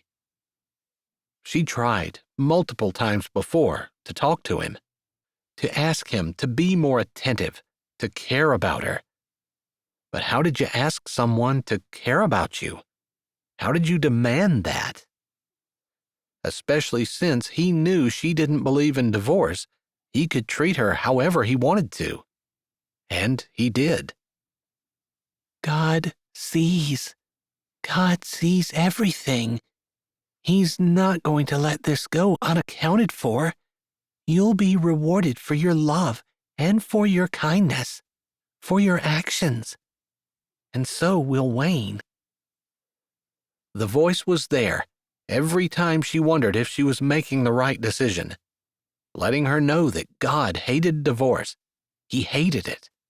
He hated when people made a vow and didn't keep it. He hated that something that had been joined together as one was split into two. She wasn't going to be the one to do it, and Wayne seemed content with the status quo. She had only texted him before, deciding that she'd call him to see if he would come, She gingerly reached over to the rolling stand where her phone sat, along with the remnants of her breakfast tray. She did feel wobbly, and she appreciated the doctor looking out for her, even if she wished it was her husband who cared. But she'd sleep better if she was home than in the hospital, and she'd be more comfortable at home.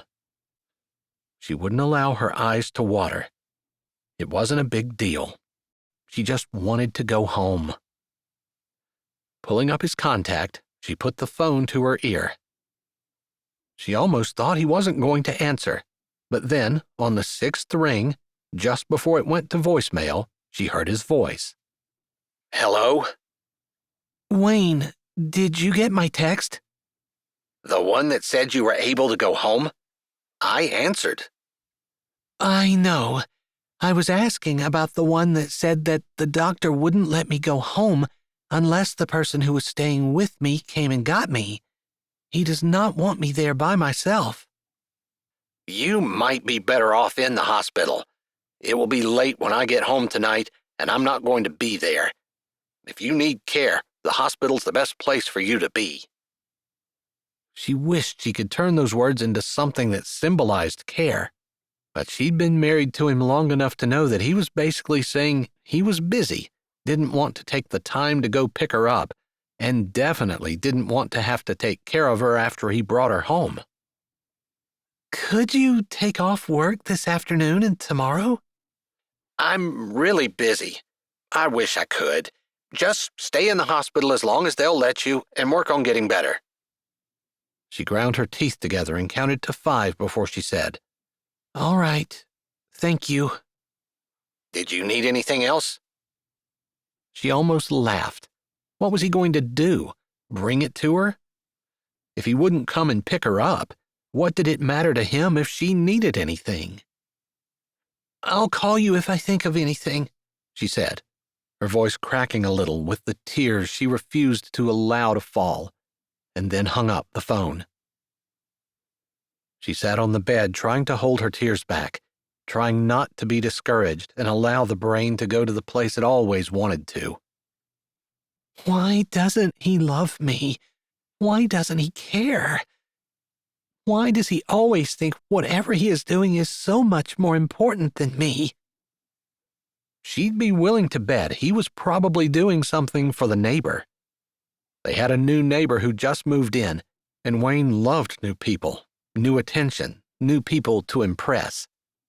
People who didn't know that he never kept his word, didn't do what he said he was going to do, and never paid for anything. He was charming, and people liked him right off the bat. They didn't see the shady underside of him until they'd been around for a while, until the glow of them being new had worn off, and he started treating them the way he treated her, which was like she was disposable. Of course, he cared for her in his own way, and she figured he would probably be pretty upset if she left. After all, every time one of his relationships blew up with one of the new people that he'd attached himself to, he came back and spent time with her, being nice, like he was soothing himself by spending time with someone he knew loved him. She knew he loved her. It wasn't true love. It was just the kind of love where he wanted her when he needed her, and when he didn't, he wanted her to be self-sufficient and not bothering him. Several hours later, June sat in her bed with the covers pulled up, resigned to the idea that she was probably going to be spending another night in the hospital, and slightly dozing, tired and sore, still sleepy from the effects of the anesthesia and the pain medicine that she was taking. "June?" a voice said, and she opened her eyes. It was the nurse from earlier. My shift is almost over, and I'm just checking on you before I leave. I did talk to the doctor, and he said that if you had someone who would come get you and stay overnight with you, you can go home. All right. Thank you. Would you get the paperwork started so I can be discharged? You have someone? I do, she said with confidence, knowing that any one of her friends would come and do that for her. They'd even take her to their house. She wanted to go home, but she'd settle for just getting out of the hospital. "All right. Can I get you anything else before I go?" the nurse asked with a friendly smile. "No, thank you," June said simply, relieved that she wasn't going to be stuck here another day. Feeling very unloved. The nurse seemed to pity her, because she knew she had a husband, and she also knew that her husband hadn't been in since yesterday morning. June wondered how many other women sat in the hospital alone as their husbands did whatever it was they felt like doing while they recovered from serious cancer surgery. The doctor already told her it would be next week before they got the results of the extra tissue that they had taken back, so they would know for sure they had gotten all the cancer. Right now, she was drowsy, she hurt, and she didn't really care. Now that her youngest child had gone to college, would it matter if she died? Her husband would just find someone else to take advantage of. When she was younger, she dreamed of having a lifetime love. Someone who admired her, respected her, thought she was amazing. Someone she admired and respected and loved in return. She wanted to feel cherished, to have a friendship where she laughed and enjoyed someone's company and had someone who laughed at her jokes and she enjoyed theirs. Wayne acted like she was the stupidest person alive if she made a joke, if he was even around to hear, since usually he wasn't. He usually wasn't unkind to her, exactly, although everything in the house had to be done his way. The heat was set to where he wanted it. They ate what he liked. They went where he wanted to go and didn't go where he didn't want to go. Life was all about him. She had been pretty easygoing and typically didn't complain, if ever. She couldn't remember the last time she'd complained. But there was just a part of her that longed to be loved, to be cherished, the way God made women to be loved and cherished. It was never going to happen with Wayne. And she knew it. The temptation to leave her marriage and find someone who would love and cherish her was strong, but that wasn't what the Bible said to do. The Bible didn't promise her a life of being loved and cherished. The Bible commanded her to keep her word, that a vow made to the Lord was sacred, that God hated divorce, and she couldn't vow her life to someone and then walk away just because she wasn't getting what she wanted out of it, as much as she might want to. Picking up her phone, she called Miss April, knowing Miss April would come get her. Her husband would probably ride along with her and give her a hand. As she figured, Miss April answered right away and jumped at the chance to do something for her, even take her home and stay overnight with her.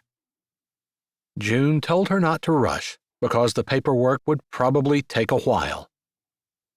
She figured that probably fell on deaf ears, and Miss April would be in as soon as she could possibly make it.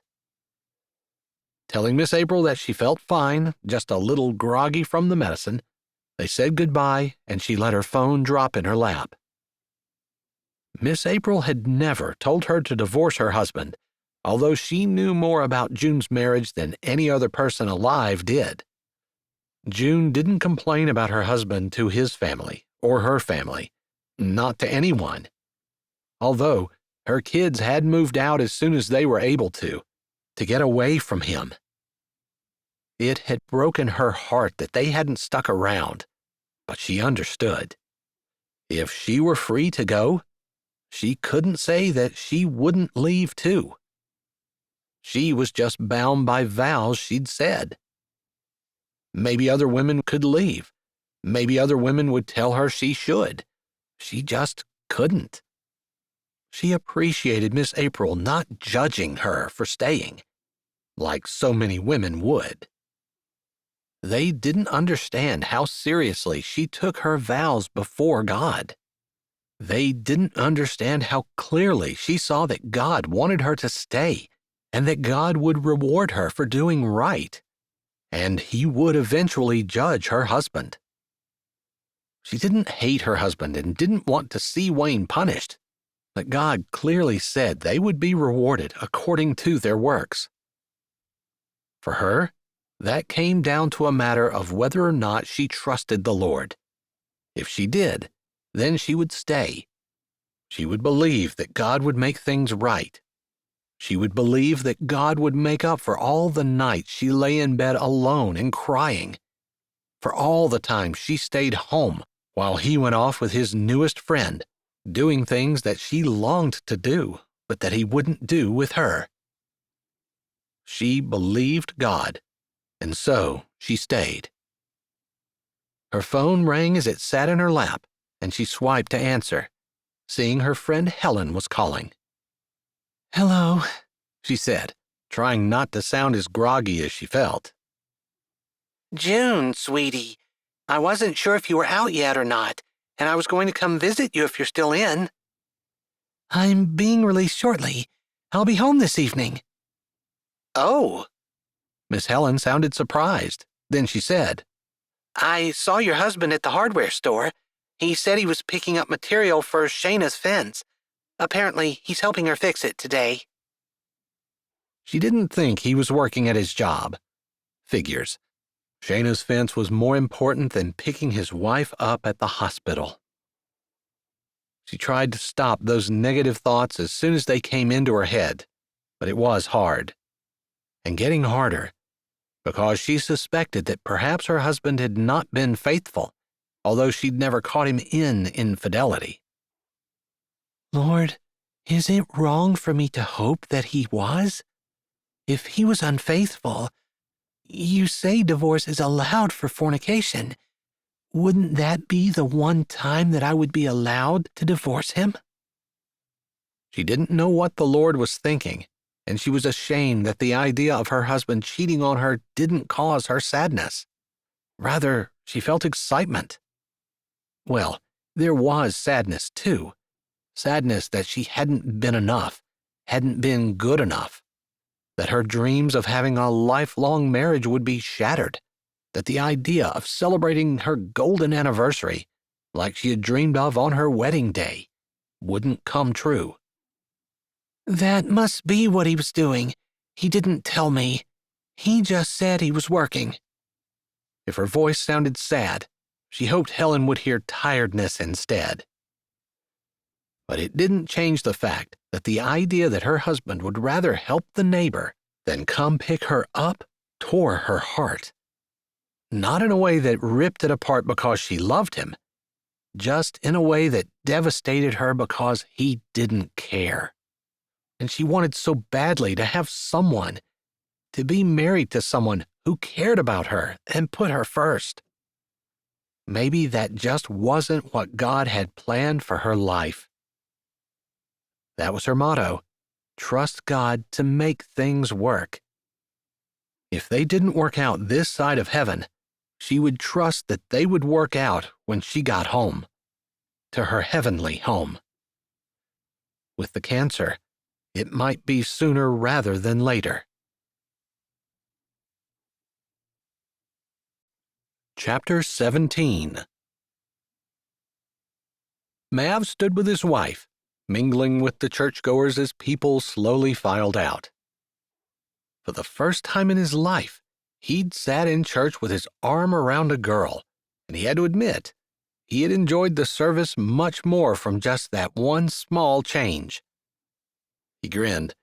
He probably shouldn't tell the pastor that his sermon was much more interesting when he had a lady snuggled up beside him. But not just any lady. His wife, Cassie. It had taken most of the day on Friday to get things straightened out with the lawyer and their marriage license. On the way home from visiting the lawyer in the petting zoo, they'd stopped to eat. Yesterday, Cassie had told him she needed to finish a project. It was due Monday, and she didn't want to wait to do it until the last minute. Last night, she'd gotten it finished, but they hadn't gotten any of her house packed up at all, so that was on the agenda for the coming week. He'd taken the time yesterday to check his cattle, saddling up his horse by himself and thinking that the next time he did, maybe Cassie would go along. He wanted to ask her whether having cancer would keep her from doing any of the activities that he considered normal, but she seemed a little sensitive on the subject, and he didn't want her to think that it made a difference. He just wanted to know so that he didn't suggest they do something that she couldn't, or that she felt compelled to do something that she shouldn't. He didn't think she would do that. She seemed like the kind of person who wasn't afraid to say no if she needed to, but he didn't want her to be in any danger at all. Still, this afternoon, he had told her that he had promised Jane that he would go to her cooking class in return for her allowing him to sit in her diner all day. Cassie had laughed and said that probably brought in customers, and he had to laugh with her and admit that she was right. He liked that she had a sense of humor, and he also really liked that she saw angles that he didn't. Their differences were stark, pretty much in everything they did, but the different ways that they came out in things was very complimentary, and he felt like a whole person when he was with Cassie. Not that he felt like less than a whole person before Cassie had come along, but just being with her made him realize how much better he could be with someone like her beside him. He honestly didn't want to go to the cooking class, but he'd promised Jane, and he wanted to keep his word. He admitted as much to Cassie over breakfast that morning, and she had said the same thing, that he needed to keep his word. So, he walked her to her house and then kept on walking down to the diner. He saw the little girls had already changed out of their Sunday clothes and were playing outside. Jane's 2 children and another little girl he recognized but could not remember her name. Cassie would be able to remember.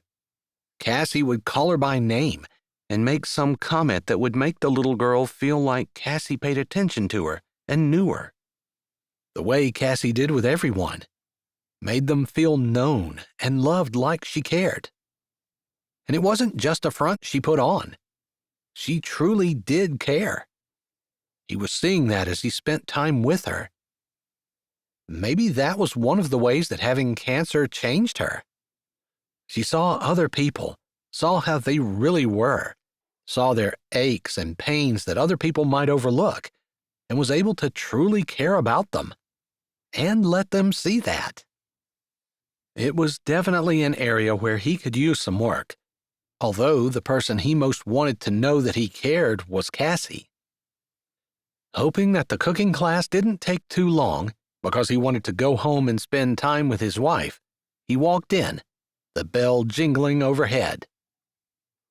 Jane stood in the back, and 3 older men were already there. Someone had told him in church today that the old men didn't miss a class, although Jane's classes had been a little bit sporadic, and this was the first class they'd had in a while. He didn't catch the reason, but he figured it wasn't important. As long as they were having class today, he'd show up. He wasn't going to promise any more classes, though, not unless Cassie could come. He kind of got the feeling that he might be a little bit smitten. After all, she seemed to have turned his insides wrong side out, and bewitched him in that he only wanted to be with her. Not just because she made him laugh, but there was that. "Hey, we have a new guy," Marshall said, jerking his head at Mav as he walked in, like the other guys hadn't already seen him. "He needs a hairnet," Mr. Blaze said, jerking his own head at Miss Jane, and the 5 strands of hair he had on his head waved in the breeze just slightly. "Well," Jane said a little flustered, I don't have any hairnets," she said all in a rush. You don't have to admit that. We'll handle it the way we usually do, Junior said, grinning, maybe because he was the only one of the men who had enough hair to actually need a hairnet. "Thank you. I know you would, but it always feels awkward. I guess I thought it might be better if I just admit it straight up." She shook her head. We've been doing this long enough that you think I'd remember to order them, but it just keeps slipping my mind. I always have it on something else, and I never think about hairnets. They just don't seem important when I'm thinking about all the other things I want to do. It's fine. My hair is pretty short, and I wouldn't want anyone to take a picture of me with a hairnet on. It might go viral. You think so? Junior said eagerly, reaching in his back pocket for what Mav could only assume would be his phone. No, I was kidding about that. No one wants to see me in a hairnet. Mav spoke hastily, afraid that the old man actually was going to pull his phone out. And while he didn't think anyone would want to see him in a hairnet, there were probably a lot of people who would laugh about it. And he'd prefer not to have his face plastered all over social media looking ridiculous. That had happened to him enough in his life, and as he'd gotten older, he'd gotten less inclined to enjoy it and more inclined to want to keep a low profile. Junior looked disappointed, and to Mav's relief, he left his phone in his pocket. All right, we're going to try something new today. I've been working on this recipe, and I think I pretty much have it, other than maybe just one more thing that I think I need. We can help you with that, Mr. Blaze said confidently. I was kind of hoping you guys would, Jane said, and Mav couldn't figure out whether she meant that or not. Jane seemed like the kind of person who was nice to everyone, always with a kind word, and a hard worker too. Although, after the last few days with Cassie, he was grateful that Jane had seen that they weren't a good fit and had turned him down. He wouldn't have nearly the fun with Jane that he was having with Cassie. In fact, he almost thought he ought to thank her. We're going to use the Instant Pot today, which is something we haven't used before. She looked around at the three men. Do you guys have one? No, that's an odd-looking contraption, Marshall said. Is it dangerous? Not if you use it correctly, Jane said. That didn't really reassure Mav. Something which had to be used correctly in order to not be dangerous was dangerous to him, since he was very likely going to use it in such a way that it was going to be dangerous. He didn't say that to Jane now, and none of the other men corrected her either. She talked about butter and then chicken, and then she showed them how to use the various controls on the contraption that she called an Instant Pot. By the time she was done, she had something that looked pretty good, and she gave them each a spoon, telling them to dip it in, taste it, and see if there was anything that they thought that it needed. Mav wasn't a big mushroom fan, but he was guessing that Cassie probably loved them, since it seemed that whatever he didn't like, she did. Kind of funny, they were opposite in pretty much every area. Figuring that there were probably a few things he didn't like that he maybe ought to learn to, he deliberately picked up a mushroom and tasted it. He was hardly the person to ask if a spice needed to be added, and to him, it tasted pretty much the same way it had when she'd fed it to him on his wedding day. Still, he'd do the best he could. Indeed, as he tasted it, there was still just a little something missing. Think it needs more salt, Marshall said. You think everything needs more salt, Blaze said. I do not. Potato chips don't need more salt. You're not supposed to be eating potato chips anyway, Junior chided him. Soy sauce, Mav said. He wasn't sure where that had come from. Jane's eyes grew big. That's a really great idea. I never even thought about it. Soy sauce. Yeah. Mav grinned. He wouldn't have thought about soy sauce, except he and Cassie had made chicken last night after she had gotten done with her project, and it had onions and rice and lots of soy sauce. He hadn't realized that he loved soy sauce, because he never really cooked, until last night. You are brilliant, Jane said, getting a measuring spoon and measuring out some soy sauce to add to the chicken, then stirring it. I can't take credit for that. I cooked with Cassie last night, and she used soy sauce with the chicken she made, and it was really amazing. I guess the idea just came to me after seeing what she did. Then I'll have to thank Cassie, because I'm pretty sure that is going to make this dish. I can make it in a bigger quantity now that I know the exact recipe. But let's taste it just to be sure. Beginner's luck, Marshall grumbled, giving Mav a glare. Mav just grinned. Married man's luck, he said, unable to keep the cheesy grin from growing even bigger. Rub it in. We're all single. You're just trying to make us feel bad. I'm not, honest. Just happily married. And he realized that was the truth. He really was happily married. Jane came back with fresh spoons for everyone and asked them to take another taste. He couldn't believe what a difference a small amount of liquid made, but he had to say, "It's perfect now." Jane, blinking and holding her spoon, nodded her head. I have to agree. I wouldn't have thought about it without you, but that's exactly what it needed. She divided the chicken out for everyone to take home, and Mav packed it up, eager to get back to Cassie. The men stayed, talking quietly together, like they had something they wanted to do. Mav didn't pay too much attention to them, because Cassie was waiting, and he wanted to get to her. Chapter 18. Did you bring our list? Merritt asked as the older men filed outside and stood in front of them. Mr. Marshall nodded. We made a list. We think you're going to like it. All right, Merritt said, looking around at her sister, Sorrel, and their friend, Tony. Usually Sorrel took the lead, but Merritt, who was the youngest of their group at 8, to Sorrel and Tony's 9, decided it was about time for her to take things into her own hands. She wasn't getting any younger, and she needed a dad.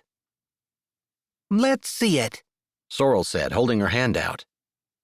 Hang on a second. I need to get my glasses on, Mr. Marshall said while Merritt and Sorrel and Tony waited impatiently. Merritt tapped her foot, unable to keep herself still. Maybe when she turned 9, she'd be a little more mature and able to wait without moving like Sorrel and Tony. All right, Mr. Marshall said as he held the paper up in front of his nose. The first one on the list is Paul from down the street. Mr. Paul? Merritt said, aghast. But he doesn't even go to church. You didn't tell us that he had to go to church. Of course we want him to go to church. How's he supposed to teach us how to be good, productive people if he's not a Christian himself? Just because he doesn't go to church doesn't mean he's not a Christian, Mr. Blaze said, lifting his brows like Merritt was being judgmental. She didn't want to be judgmental, but she had specific characteristics she wanted in her father, and one of those characteristics was that he had to go to church. After all, a lot of times she didn't feel like going to church, and if she had a dad who didn't go, she might stop going altogether. And then where would she be? How about you just give him a try? Maybe he'll go to church if he gets hooked up with your mom, Junior said. No, we need someone who goes to church already. Mom wouldn't even consider someone who's only going because of her. I know that, and we're not going to waste our time. Plus, I don't want someone who goes to church because of me. I want someone who goes to church because of God. Merritt knew she sounded a little bratty, but Paul was not going to cut it. She hoped Mr. Marshall's list got better, or she was going to be very disappointed. Sorrel had a great idea. She'd shared it with them just that morning, and she knew it would attract the lady that the men were wanting. But if they didn't give them anything in return, She wasn't sure whether she wanted to share the great idea with them or not. Well, I guess we'll have to work on a new list, because none of these men are going to work. I only had 2 other ones, and neither one of them goes to church either. I figured you were looking for someone your mom didn't know, and she knows all the men at church. I know. We asked you to do something pretty hard, Tony said, sounding mature. She also sounded compassionate, as though she felt bad for the old men and appreciated them trying. Merritt wanted to stamp her foot. She appreciated them trying, but she wanted them to try harder. Her mom needed a husband, and she needed him now. I suppose you don't have to share your information with us, since we let you guys down, Mr. Marshall said slowly, folding the list and shoving it in his pocket. Merritt had opened her mouth to say, yes, don't bother, but Sorrel uncrossed her arms. No, we're going to keep our end of the bargain. You guys tried. We didn't say you had to come up with a list that had someone that would work. We just said you had to come up with a list. You did what you said you were going to do, and so we will too. Merritt glared at her, but she didn't say anything. If she argued with her sister, she just called her a little girl who didn't understand. And maybe that was true. Because deep down, Merritt knew that she needed to go along with what Sorrel and Tony had already discovered. They had to keep their word, even if they weren't satisfied with what the other person did. After all, God didn't judge them based on other people. He judged them based on themselves. She knew that, but she didn't have to like it. Then, as soon as she thought that, she apologized to the Lord. After all, as her mom said over and over, if God could make the world, He could make rules that didn't make sense, even if we don't understand them. He certainly knows how to raise us, so we need to listen. Really? You're still going to help us? Mr. Blaze asked, sounding like he didn't believe it. We will. Sorrel leaned in a little after looking at both Merritt and Tony, who leaned in with her. This is what we think we should do, Sorrel said. You have your phone. What you need to do is take a video of yourself and post it on your channel. In the video, you're going to say, we're 3 old coots with a cooking show, and we're looking for a lady who will cook for us. That's it? Mr. Marshall asked, his brows going down. Yep, that's all you have to do. Short videos get lots of views, and you guys will look sufficiently sad, and you'll pull the heartstrings of ladies, and they will flock to come see you. Sorrel sounded confident, and Merritt had to agree. It was a simple plan, but one that was sure to work. Should we take a video now? Mr. Marshall asked. I can hardly videotape us and talk at the same time. You actually can, but it probably would be best if I take the video. I know your password, and I can post on your account. Should I comb my hair? Mr. Blaze asked, tenderly touching the 5 strands that were left on his head. I think it looks okay. If you look a little disheveled, you look even more needy. Good point, Mr. Blaze said, dropping his hand and standing shoulder to shoulder with Mr. Marshall and Mr. Junior. All right, we can take it several times if we need to, but just basically say what I said, which is who you are and what you want. A lady. Can we start talking? Mr. Marshall asked. Yes, I'm recording. You mean that's going to go on the video? Yes. Merritt knew there were ways to edit the video, and Sorrel and Tony both knew how, but they might not edit it, just because having the men say that would be funny. And funny videos did really well. Hi, I'm Marshall. This is Blaze and Junior, and we're 3 old coots. We're making a channel, and we need a lady. One who can cook, who is funny, and who doesn't need money. Because we're not making any money right now, but we're going to be rich. We'll share with you when we are." He looked at Sorrel, who clicked off on her phone, then clicked and swiped with her thumbs. "How did we do?" That was perfect. That's the only take we need, Sorrel said, with a sly grin tilting at the corners of her mouth. Tony had that same grin on her face, and Merritt figured they both thought the video was going to accomplish exactly what they wanted it to. Chapter 19. Monday morning, it wasn't quite as much of a shock to Cassie when she walked into the room to see Mav sitting in a chair, one ankle resting on top of the other knee, and his fingers on the table. They weren't drumming like they had been before, but even though his pose would seem to be casual, he always had a sort of electric energy about him. It was magnetic to her, but she didn't understand it either, because she didn't have anything of the sort. If anything, she was rather boring, completely content to sit still, and often had to force herself to move. Mav seemed to be of the opposite persuasion, where he had to force himself to sit still. Regardless, she was able to smile and say, "Good morning," as she carried Phyllis into the kitchen. "It's definitely better now that you've walked into the room," he said, and she could feel herself blushing, although she figured it was probably a line he used on everyone. Somehow, the lines he used on everyone didn't mean as much as the ones she felt were specifically tailored for her. That just made sense, but she wasn't going to complain. He had taken the pains to say something nice, and she certainly wasn't going to discount that. Opening the door and setting Phyllis outside, she stood back up and closed it. "Coffee?" she asked, although she was pretty sure she knew the answer to that. "Yes, please." He paused. "I almost made some, but I wasn't sure what time you were going to get up, and while I can drink cold coffee, I prefer it fresh." Me too, and this is pretty much my usual time.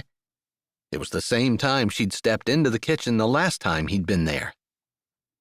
"I'm learning that," he said, a little bit of humor in his voice as she smiled along with him. "Are we making breakfast together again?" he asked. She loved that he wasn't acting like he was the boss, but that he also wasn't walking around on tenterhooks, afraid to offend her.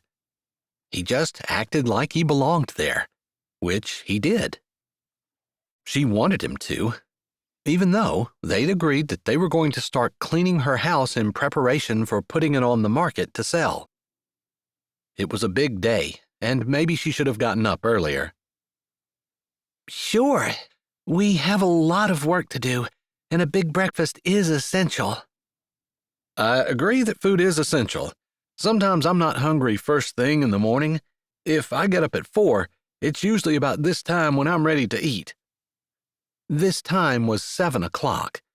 4 seemed awfully early. Were you up at 4? She asked, trying not to sound too surprised. Maybe that's the time ranchers always rose. She wouldn't know. I was up at 3, but lay in bed until 4. Guess I was feeling a little lazy this morning. So, did you go to bed at 7 last night? She asked, knowing that he left her house shortly after supper. No, it was more like midnight. So, you only had 3 hours of sleep? She could hardly believe it. That seemed crazy. Bending over, she got the eggs and bacon out of the refrigerator, as well as some cheese and a few veggies. She liked an omelet better than she liked plain eggs, anything to drown the taste of the eggs, and she figured she might as well find out if he enjoyed it too. He was already working on the toast when she set the things down on the counter. Are any of these things something that you don't want to have in your eggs? She asked, indicating the vegetables in front of her. If you cook it, I'll eat it. He grinned a little. You definitely eat a lot healthier than I do. I prefer donuts by far, bagels if necessary, but always something quick and easy. Carbs. Quick energy. I like that too. And I probably would eat more like that, but She had reprimanded him for reminding her about her cancer, and he had been very sensitive about saying anything after that. She hadn't meant to be so harsh or to change his actions toward her completely, where he felt like he had to tiptoe around the C word when she was near. So she felt it was a little unfair of her to bring it up when he seemed to be afraid to talk about it. Because of her. Maybe they should get that straightened out too. She had to be able to talk to him about anything, and that meant her past, even if it included talking about her cancer. because of my cancer, I try to eat healthy. I know I'm at risk for it coming back or for me developing a new kind, and I don't want to be legalistic about it, to the point where I won't allow anything that's not homegrown, organic, clean, whole food to touch my lips, but I do try to be more careful. I see. He looked over at her thoughtfully, like he hadn't considered that at all. And he probably hadn't. He was young, and from what she understood, it often took a while for men, especially, to realize that they weren't invincible, and that death would eventually happen to all of them. Because of her illness, she had been a lot more aware of her frailty and how close death really was. I guess that's something I'm going to have to change, he murmured. I don't want you to have to change your eating habits because of me. I can adjust. She said that, although she didn't really want to. The whole reason that she ate the way she did was so that she might come close to having a lifespan as long as a normal person. For her to stop doing that would mean that she'd most likely die much younger. I want you to be around as long as possible, so if that means I have to change the way I eat in order to accommodate the way you do, that's what I want. She paused while she was slicing mushrooms and just stared at her hands for a moment. Really? Did he mean that? So you don't really like the things I'm chopping up? I told you, if you put it in front of me, I'll eat it. And your health is important to me. So if we need to eat a certain way in order for you to be healthy, that's what we're going to do. She had to blink a few times before she could see. She took a breath before she spoke. I was not expecting that from you. I appreciate that so much. I didn't want you to have to change your life because of me. And maybe it's not even the fact that you're changing your life, but it's the fact that you want me to be healthy. That you care. That means a lot to me. That was it. The fact that he cared. That he cared, and he wasn't just saying that he cared. In fact, he looked a little surprised when she said that meant he cared. He wasn't giving lip service. He was putting actions on the ground, showing her that he cared, which meant so much more than saying that he did. His arms fell from his chest, and he closed the gap between them with one step, putting a hand on her shoulder, touching her gently as he slid it down her elbow and back. She had to work to contain the shiver that elicited. I'm sorry, I'm not very good at letting you know I care. I'm a little uncomfortable even talking about it. But not just because you're my wife. I have been having fun with you. But even beyond that, I've been watching you and feeling that you're someone I can admire. Someone I'm proud to be married to.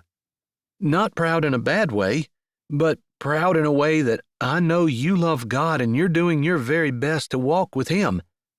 That makes me feel something big and happy in my chest that I can't really explain.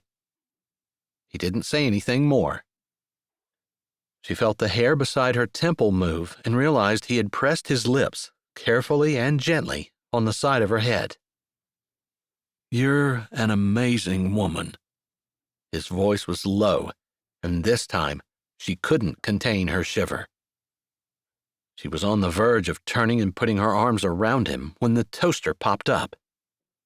His hand tightened around her shoulder, and she thought he was going to ignore it. Then his lips brushed her skin again, so sweet and gentle it almost brought tears to her eyes, and then he straightened. "I'm going to have the toast done before you have the veggies chopped," he said, casually, like he hadn't just been whispering sweet nothings in her ear and causing her stomach to pool in a muddled heap at her feet. Yeah, I guess I should assign you to cut the vegetables first next time.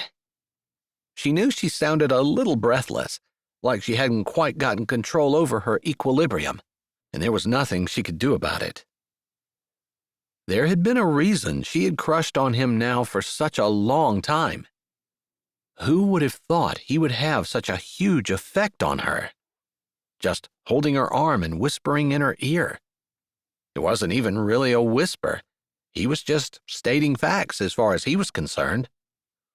Still, it took her a while to feel like she was back to normal. In the meantime, Mav chattered about what he'd seen in his herd while he was riding that morning, about his plans for the ranch if the $1 billion came through, and about how long he thought they should wait before he'd call the lawyer to see if he'd heard anything. A week? 2? Thankfully, this conversation didn't require much effort on her part, and she was pretty much back together by the time the omelets were made, and they put the toast and coffee and eggs on the table. "Making omelets is a lot more involved than just making eggs." It is. It takes more time and effort, but I feel like it's worth it because they're a lot healthier that way. Although eggs themselves are healthy. It's kind of a tricky way to hide vegetables in something. I kind of feel like it's the other way around, since I don't like eggs. It's a tricky way for me to hide eggs in with my vegetables. You don't like eggs? I've never heard of such a thing. I know, right? It's not even that I don't like the taste of them. They just make me feel a little bit weird after I eat them. Vegetables negate that feeling. Must be all that wholesome goodness. You just can't stand it, and you have to mess it all up with vegetables. Right, that's probably it. She rolled her eyes, and he laughed. She loved the sweet rapport they seemed to have developed, enjoyment with each other's company that just felt natural. Hopefully, it wasn't a flash in the pan, and once they got used to each other, they would sit and eat their breakfast in silence like so many couples did.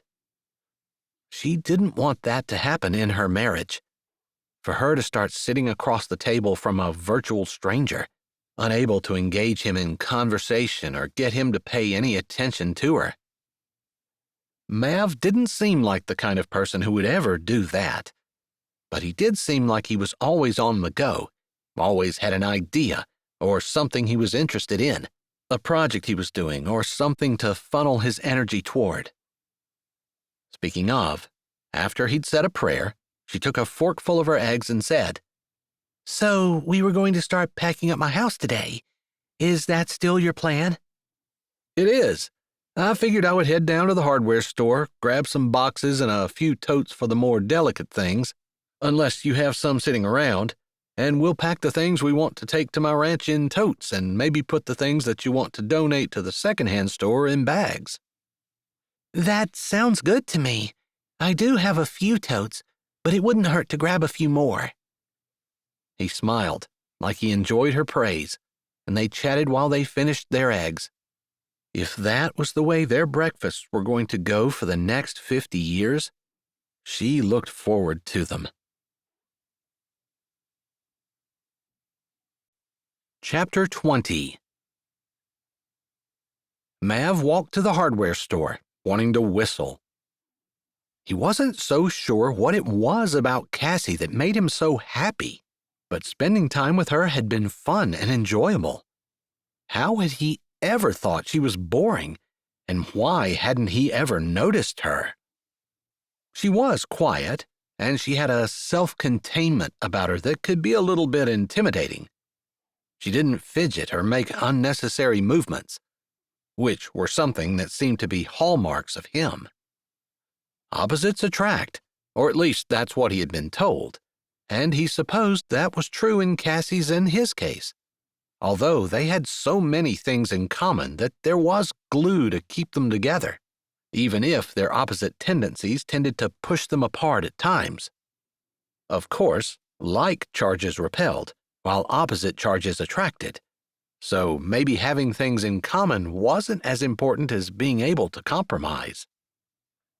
He was thinking so hard as he walked down the sidewalk that he almost missed Miss Charlene as she came toward him. She was barely a yard away from him when he tipped his hat and said, "Good morning, ma'am." Mav Stryker, how is married life treating you? I was just thinking it couldn't really get any better. I'm happily surprised. Surprised? She asked, lifting her brows, then putting one hand on her ample hip. Yeah, maybe I shouldn't admit that, but I was just thinking about how Cassie was kind of quiet and I never really noticed her. But she's funny and sweet and we seem to get along really well. Of course, it had only been a few days. Maybe once the newness wore off, they wouldn't get along so well. But he figured that was probably mostly up to Cassie and him. And he knew Cassie was going to work as hard as she could to get along with him. And he would do the same. He had a lot of optimism for the future. I have to say, I'm not sure I would have put you two together. I know I was supposed to have a talent for that, but neither one of you were people I would have chosen. But I would say now that I've seen the light, seeing you two together a little bit, you make an excellent team. I'll bet you find that you are much more productive and successful with Cassie beside you. She compliments you almost perfectly. I have to agree with that, Miss Charlene, Mav said, thinking again that she was probably right, that he could do more with Cassie beside him. Of course, it could go both ways, since he was currently going to the hardware store to help her to get things to help her pack her house up, so he thought he was doing an okay job of doing his part. I actually have a question for you, and I was on my way to Cassie's house to see if I could catch you so I didn't have to ride out to your ranch. Well, you caught me. Ask away. I was hoping you and Cassie might ride in the carriage for the 4th of July parade next week. I have your brother Cord signed up to drive his carriage with his Percheron team hitched to it in the parade. I wasn't sure exactly what we should do with the carriage, but I thought we would decorate it with just married signs. You and Cassie can dress however you want to, and we'll provide some candy for you guys to throw. That could be, well, maybe not a honeymoon exactly, but a little special treatment for Sweetwater's newest newlyweds. Sounds good. He hadn't talked to his brother Cord in a while, since Cord was busy training his Percherons and making his sleighs. His business had been booming for him in the last few years, and his brothers had been after him to hire help. But he and Rosie were content on their farm by themselves. They didn't want to turn their business into an industry, but wanted to keep it with a mom-and-pop bent, including their children and doing what they could.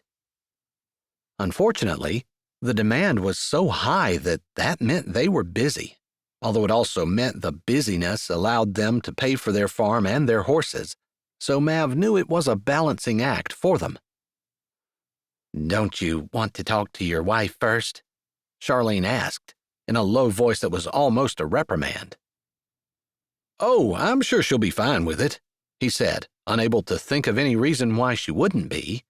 After all, it was just riding in a carriage. And she wasn't the one who had trouble sitting still. That was him. All right, let me know if you change your mind, Charlene said, with a note of warning in her voice. Mav determined that as soon as he got home, he would make sure that he said something to Cassie, just because of the way Miss Charlene was talking. Still, he really couldn't imagine that there'd be any problem with it. He said good day to Miss Charlene and continued on down the sidewalk, noticing that Sweetwater's pig, Munchie, was wandering across the road at the far end of town. So far, no vehicles had hit any of the animals crossing the street, Neither the pig nor the Highlander, Billy, who often ran around town chasing the pig for some odd reason. Mav shook his head. He had a hard time believing all the rumors that went around town about those animals, but small towns liked their eccentricities, and he supposed if that was Sweetwater's claim to fame, he would not be the one to question the accuracy of the reports. It didn't take much time at all to grab the totes, and although they were bulky as he carried them back, the day was beautiful, in the low 80s, and not too hot, so he hadn't broken a sweat by the time he got back to Cassie's house. She had the dishes done when he walked in and was working on pulling things from the cupboards and putting them on the table. "You're back already," she said, turning around. "Looks like you got a lot done since I left. Dishes are done, and if the stuff on the table is any indication, you have at least 17 cupboards empty." She laughed and turned back toward the cupboard she was working on. "That is just one cupboard." "You're kidding." "No, I'm dead serious. Do you think we need more totes?" she asked as she turned around with another handful of things, setting it all down on the already overstuffed table. "No, we have boxes too, for anything that's not breakable, but you have more things on the table than I have in my entire house." "Really?" Her voice made her disbelief plain. "Really?" He touched a couple of the spices on the table. "I have salt and pepper, hot sauce, and garlic. I think it's garlic. My sister gave it to me when she accidentally bought 2. I haven't opened it. But anyway, that's all I have." "You have salt and pepper and an unknown spice in your cupboard?" "Hot sauce, too." "Don't you keep that in the refrigerator?" "That's my spare bottle." "All right." She put a hand over the bridge of her nose, like she was getting a headache. Could her cancer be coming back? He couldn't believe the pang of fear that shot through him. Then he stepped forward, his hand on her shoulder and another one sliding around her cheek to the back of her neck. "Are you okay?" he asked, his words rushed but soft, and they held all the concern he felt in his whole body. He thought she heard it, because her brows lifted and her eyes, holding surprise, flew to his. "Yes, fine." He searched her face, wanting those words to be true but not entirely sure. "You'd tell me if there was anything wrong?" "You're my husband. Yes, I will tell you." "That's a promise?" "Yes, it's a promise." She lifted her shoulder. "Although, if I say it, I hope you can believe that it's true. You don't need to make me promise." "I think that'll come in time." It was his experience that sometimes people said things that they didn't really mean. They were just words that came out of their mouth, words they had no intention of following through. He didn't think Cassie was like that, but he supposed after dealing with her for a while, he would know for sure, and then he would know that if she said it, it was true. She would do it. He didn't like that idea, but he supposed she felt the same way about him, even if he wished she would just believe him now without him having to prove anything. Just because they said vows together didn't make them automatically trust each other. Sometimes trust had to be earned. Although he should be able to give it to his wife. "I'm sorry. If you say it, I'm going to assume it's true." If it turned out that that was a bad decision, he'd have to figure out what to do, but it wouldn't be a hardship to just simply believe his wife. "Thank you," she said, and maybe it was his imagination, but she seemed to push her head into his hand just a little, like she was craving his touch. But that couldn't be. She had wanted time, and the longer he thought about it, the more he thought that maybe she wouldn't even decide that she wanted to be with him. Not that way. He understood that women were different, and maybe she'd never think of him like that. He didn't know what he was going to do about that either. There were so many things he didn't know, and he preferred to focus on the things that he did. He dropped his hand and stepped back, wanting to brush his hands together like a job was done. But he didn't want her to know how relieved he was that she was okay. So instead, he said, "I saw Miss Charlene in town. She wanted to know if we would ride in a horse-drawn carriage in the parade. My brother Cord is driving. I told her it'd be no problem." What? Cassie said, freezing with one toad in her hand, a lid in the other. She jerked her head up at him, her eyes wide. She must have heard him wrong. He couldn't imagine what she thought he said, so he just repeated. "Miss Charlene wanted us to ride in a horse-drawn carriage in the parade. My brother Cord will be driving. I told her it'd be fine. I think they're going to put Just Married on the side, and we can dress up if we want to, since we kind of had a casual wedding." She wants us to ride in the parade. Yep. In front of all those people. People who will be staring at us as we ride down the street? Her tone indicated that maybe it wasn't a matter of simple understanding, that she really was upset. He hated that because it meant Miss Charlene was most likely right, since she had warned him that he ought to run it over with his wife before he said yes. He didn't want to have to go back to her and tell her that she had been right and that Cassie didn't want to, but he would. Except he couldn't understand what the issue was. "I'm sorry. It's perfectly safe. You know Cord's Percherons are gentle as lambs. I mean, a child could drive them." I know. I'm not afraid of the horses. "I'm not sure what the issue is." She took a deep breath, almost as though she were striving for patience or something. Then, almost as though she'd remembered something, she looked down and blew the breath out, and she seemed like she was warring with herself. You told Miss Charlene we'd do it? "Yeah, I didn't think there'd be a problem, but if there is, I guess I can tell her it won't work out after all. I feel kind of bad because I did say yes, but I don't want to force you to do something you don't want to do." He kind of allowed that question to trail off, indicating he was hoping she would tell him what the issue was. Honestly, he had no idea. I'm sorry.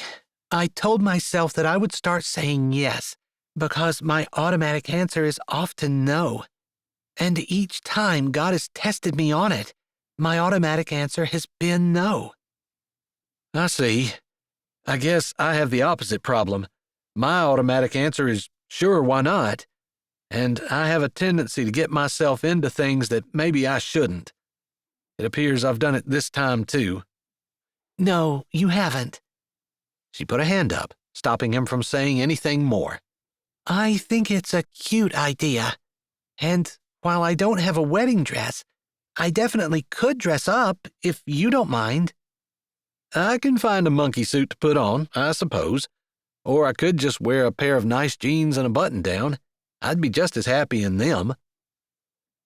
I think I would be just as happy seeing you in that. Although, I think you'd be dashing in a suit as well. And I'd be uncomfortable as something. She laughed, and he appreciated the fact that she didn't get upset. But I'd do it for you, he added, not really to get on her good side, but he loved the soft look that came into her eyes when he said things that made her feel good. He supposed that was building a relationship like she wanted, and he found that the look in her eyes was reward enough for the things that he tried to do that would build a relationship between them. And I appreciate that. But let's not. Let's just do jeans and a button-down, and maybe I can find a skirt and a bit of a fancy blouse, and you can wear your hat. I don't have one. Maybe I can find you one. I could borrow one from my sisters, if you really want. I wouldn't want to put them out. Oh, you wouldn't be putting them out. They share clothes all the time. Plus, you need to get integrated into the family anyway. I don't know why I haven't thought about that. Maybe because we've been busy doing other things? That's probably why my mom has been texting.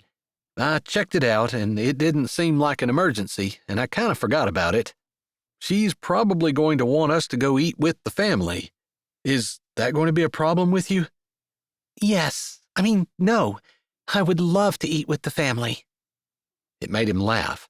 She was trying, and to see her try made him want to try too. They could figure this out and make it work. No problem. You know, I'll just go ahead and tell Miss Charlene that we're not going to do it. It sounded to me like it wasn't the horses that was the problem, but something else. It feels weird to be sitting there in front of people and having them all stare at you. I don't like to be the center of attention. I like to be the person behind the scenes being useful, doing something that contributes but that doesn't draw attention to myself. I feel weird when people are looking at me. That's funny. I'm the exact opposite. I love the attention. I thought it was awesome to sit in the carriage, and the only thing that could be better would be to drive it. Nobody notices the driver. Everyone's always looking to see who's inside. So maybe you should drive the carriage. She laughed. No, I'm serious. Cord's Percherons are really gentle. I wasn't joking about that.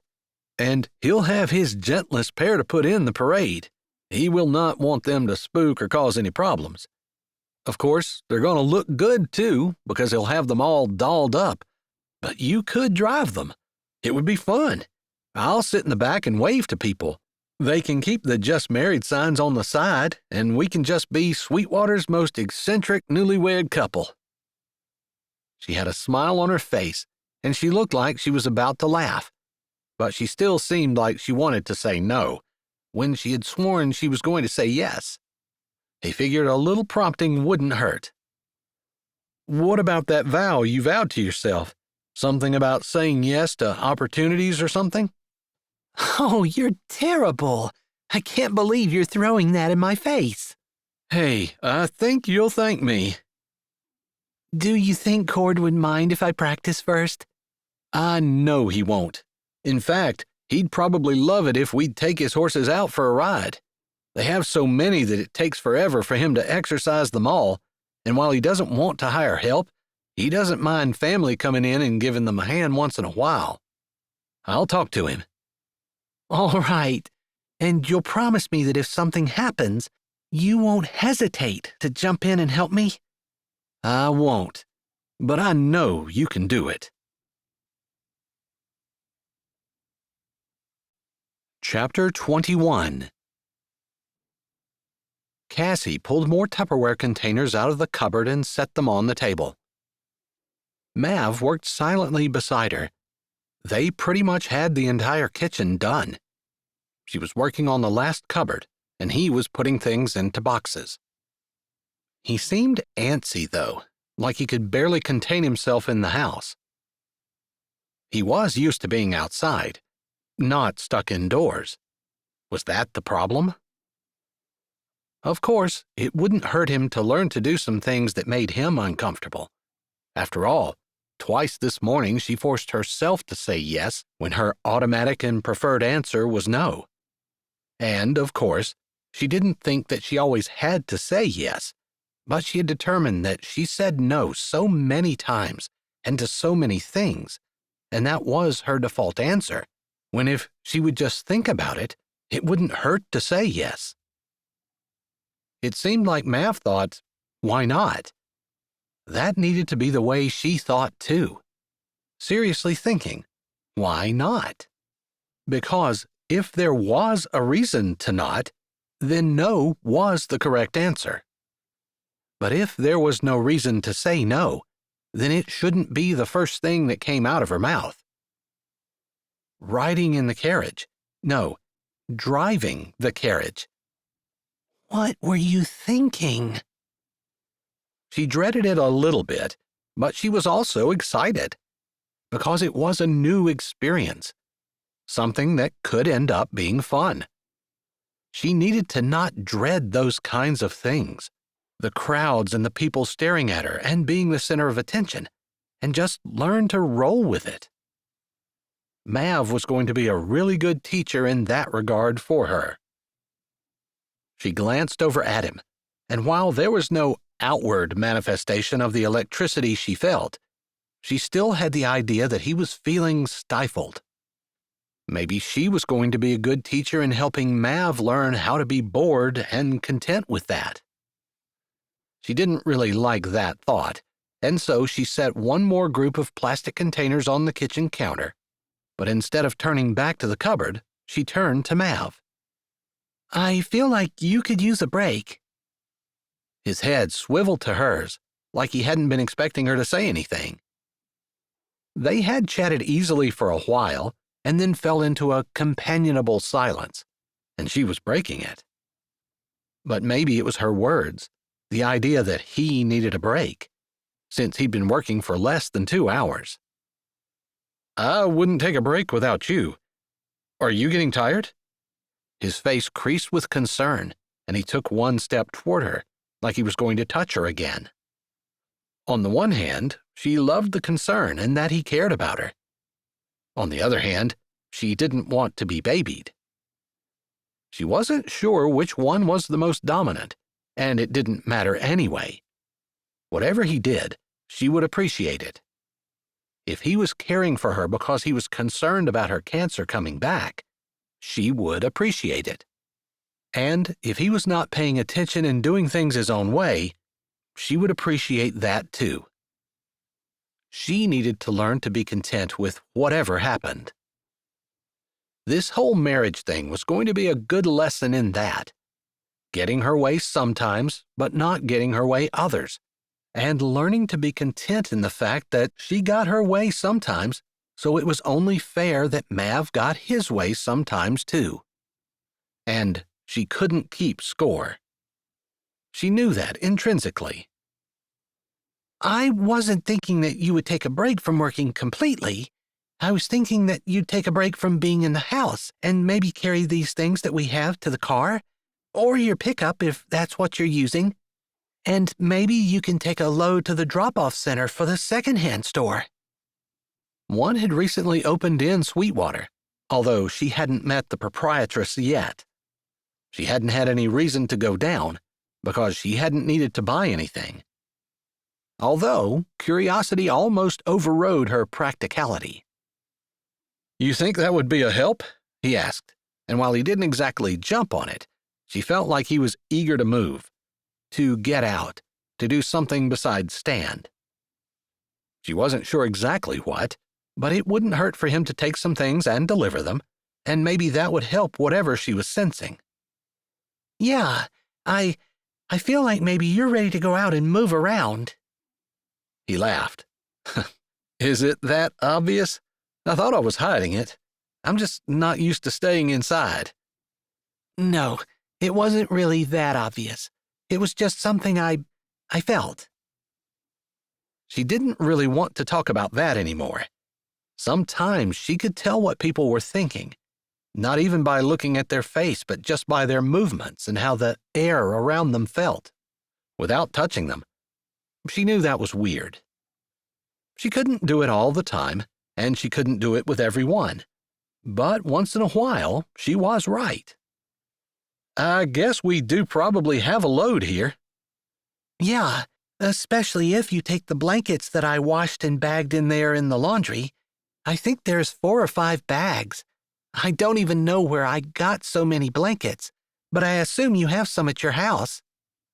I do, he said, but he didn't sound completely sure of it. You have blankets on your bed? She asked, just to clarify. Yeah. Do you have blankets on the spare bed? I do. Some, I think. She laughed.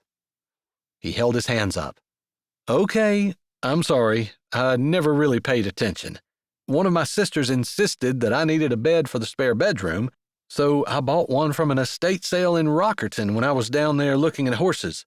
I set it up, and I don't think I've looked at it since. I'm pretty sure it came with blankets. We have the blankets that are on my bed. So, as long as your bed has blankets, we don't need any of the extra ones I have. I have one small basket set aside with blankets for the couch. She had a terrible feeling. You do have a couch, right? Of course. Actually, I have a recliner. That counts, right? So should we save my couch? Maybe I ought to take you out to my place. You can look around and see what I have, and then decide what we need to keep here. That's a really good idea. I should have thought of that myself. He grinned. Maybe I'm coming in handy after all? I don't think there was ever any question about whether or not you were going to come in handy. Really? Because I got to thinking about us, and you didn't need me at all. You're doing just fine by yourself all this time. I'm the one who was in financial difficulties. I'm the one who had the letter and needed to get married. You didn't. So I'm not sure what I'm bringing to this marriage, but you didn't need it. Maybe I feel like I need to step up my game a little bit. I don't think there's ever any problem if someone wants to step up their game, as long as that means you become a better person. Yeah. So keep stepping up. That's fine. I suppose you inspire me to step up too, because it's kind of hard to be around someone who's working to be better and not want to be better yourself. I know exactly what you're talking about. They smiled at each other, and she wasn't sure exactly what they'd figured out, but she felt like it was something important for their relationship. And she liked it. All right, let's load this stuff up in the truck, and then we'll both take a break. Take the stuff to the secondhand store and run out to my place. While I unload it, you can take a look around and see what you think. Sound good? That sounds perfect. I'm totally down for that.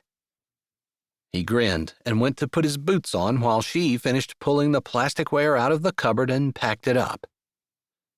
She had been worried that there might not be room in his house for all of her stuff, but after what he had been saying, she thought that maybe there was plenty of room and she was worrying unnecessarily.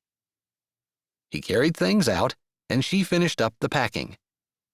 She actually packed a couple of boxes of books that she wanted to go to his place, and he was able to carry those out as well, making the pickup rather full. It wouldn't be quite that much once they stopped at the secondhand store and got rid of all the extra stuff she didn't need. Maybe she was giving away too much, but a lot of the stuff was stuff that she had gathered over the years and didn't really need. Wasn't that true about almost everything? She didn't really need it. She just liked having her stuff around. Figuring she'd think about that later, she gave Phyllis a pat and followed Mav out the door with each of them carrying a last box. They rode to the second-hand store, which was closed on Mondays, but the new collection container was open, and they managed to fit all their things in. They were on the way out to Mav's farm, which she had never seen, when he said, "Do you mind if I call my brother and ask him if it's okay if we come around and practice driving? Not today, but maybe Wednesday? Do you think we'll be done by then?" Yeah, that sounds good. As long as I don't get any work between now and then, it should be fine. She'd never in her life before tried not to get work. She'd always taken as much as she could, just because she never knew when she wouldn't have any, or when she might get sick again. Hello? Cord, it's Mav. He put the phone on speaker so he could drive hands-free, or maybe so she could listen too. She liked to think it was a little of both. What's up, little bro? I have a couple of questions for you. Shoot.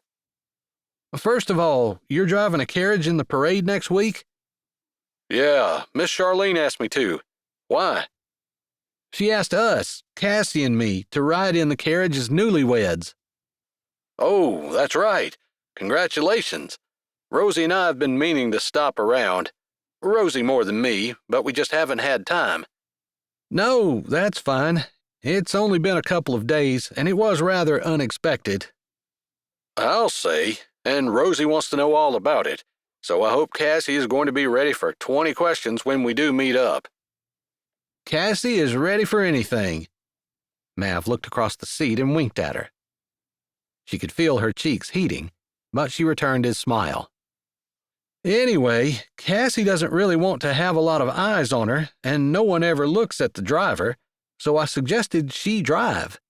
She's game for the idea, although not particularly eager, even though I told her that your horses were as gentle as kittens. I don't know whether I would go that far, but they're pretty calm, and I know she'd be okay. A child could drive them. That's exactly what I told her, I guess we agree on something then, Cord said, and it wasn't hard to hear the smile in his voice, like he and Mav hadn't always seen eye to eye. Mav chuckled, as though he agreed with that.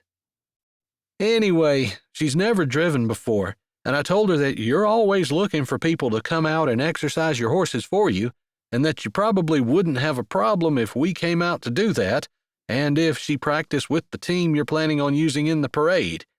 If that's a problem, we're good with whatever you decide. No problem at all.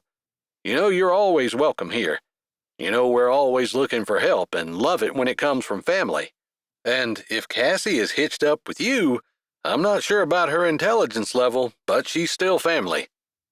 I have it on speaker and she's listening, Mav said, looking across the seat and winking at her again. She didn't say anything, though. She knew Cord from seeing him at church, but had never really talked to him, and it didn't seem appropriate for her to butt into the brothers' conversation.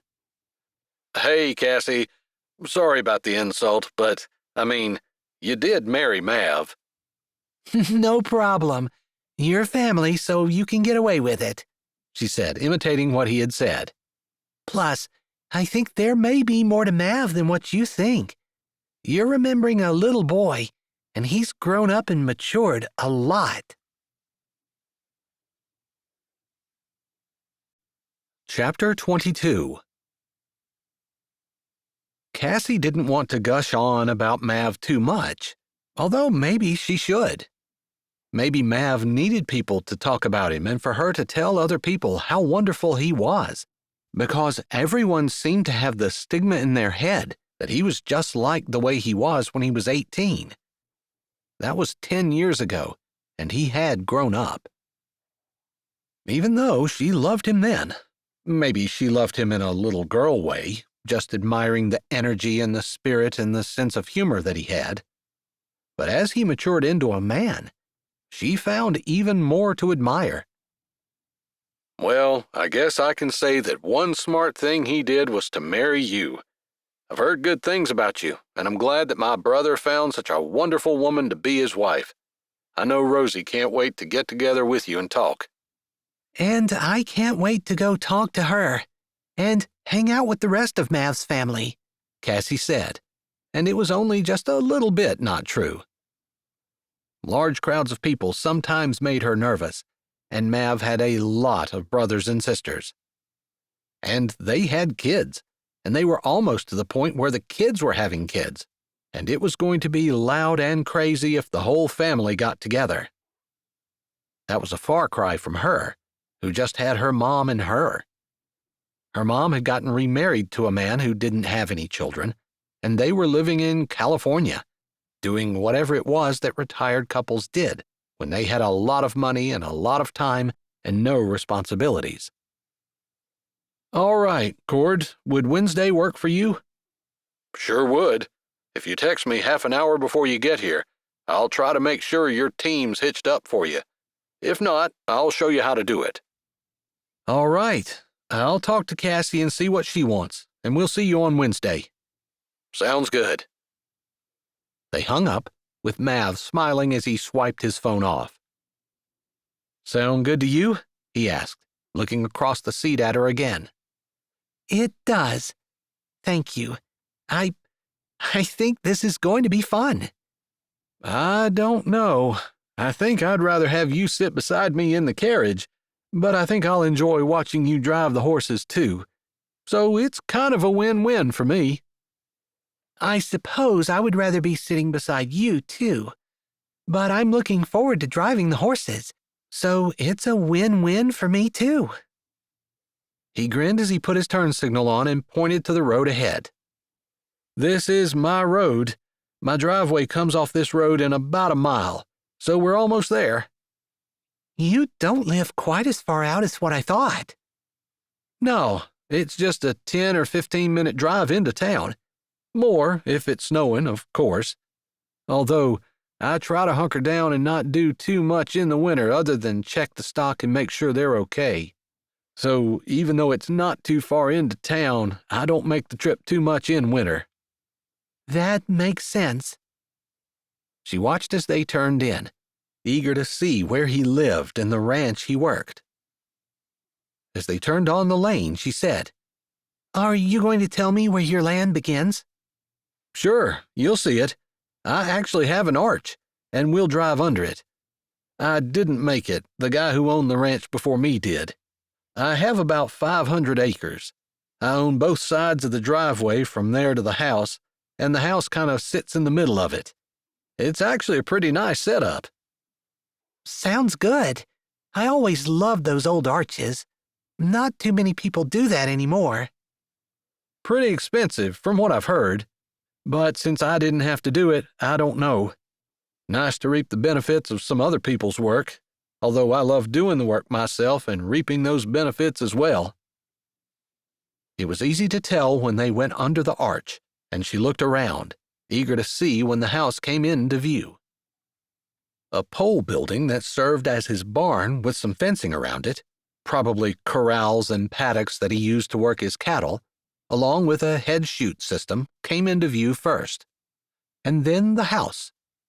It wasn't anything to speak of, a small ranch-style one that was maybe 2 or 3 bedrooms and a light blue color, which she loved. It was perfect, not too big, not too small, and it looked well maintained. "I don't have any flowers or anything planted. Guess I'm kind of wishing I did right now, because I figured you'd appreciate them. But I just never took the time." That's okay. It'll give me something to do. I love working with flowers, and that was one of the things I was going to miss at my house.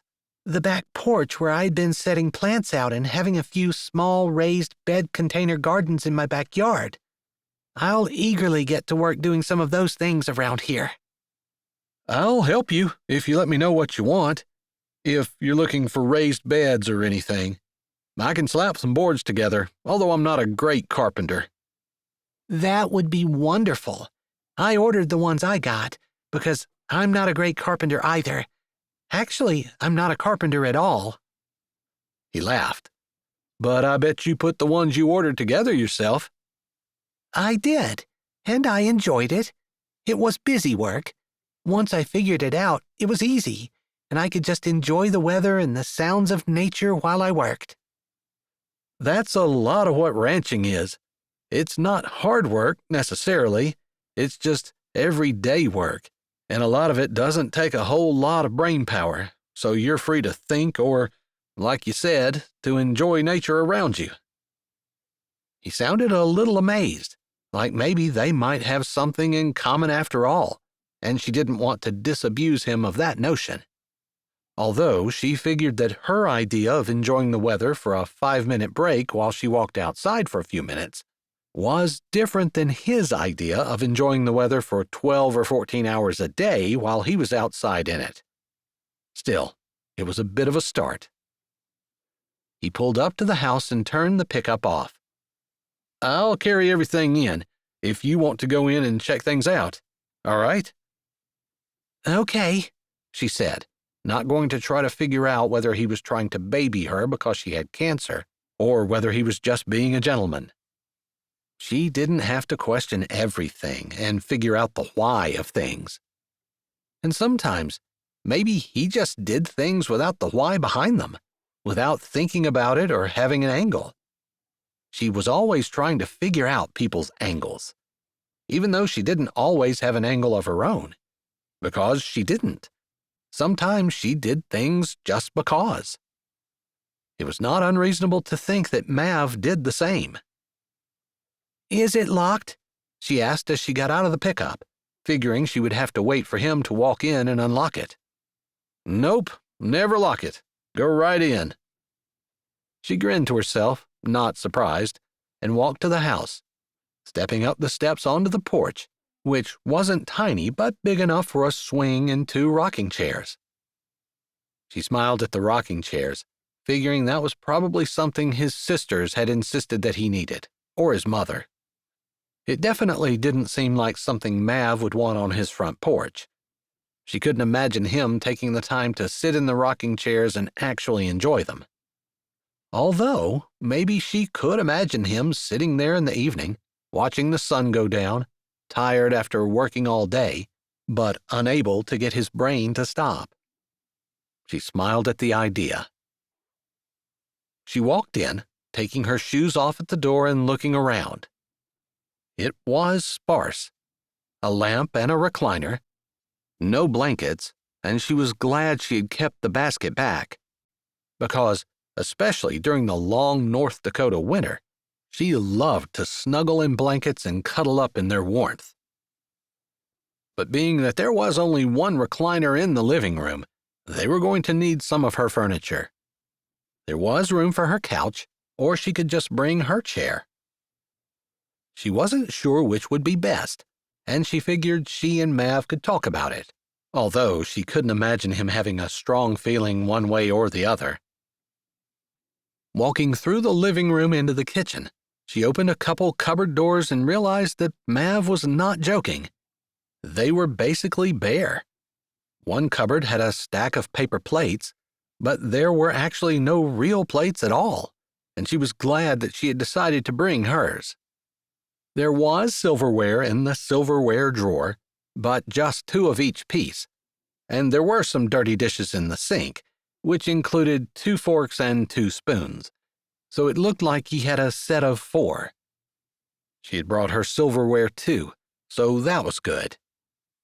Spices, pantry staples, plastic containers, bowls, measuring spoons, there wasn't any of that stuff. She laughed and shook her head. A true bachelor's pad. Wandering back through the home, she saw 2 smaller bedrooms and a bath to share between them, and she poked her head into the master bedroom. The bed was made, which kind of surprised her, but maybe he had done it thinking she would be coming. Mav seemed like the kind of person who threw back the covers and jumped into his day, never stopping to look behind him to see that there might be something that he needed to tidy up. Like he would want to be bothered with tidying anything up.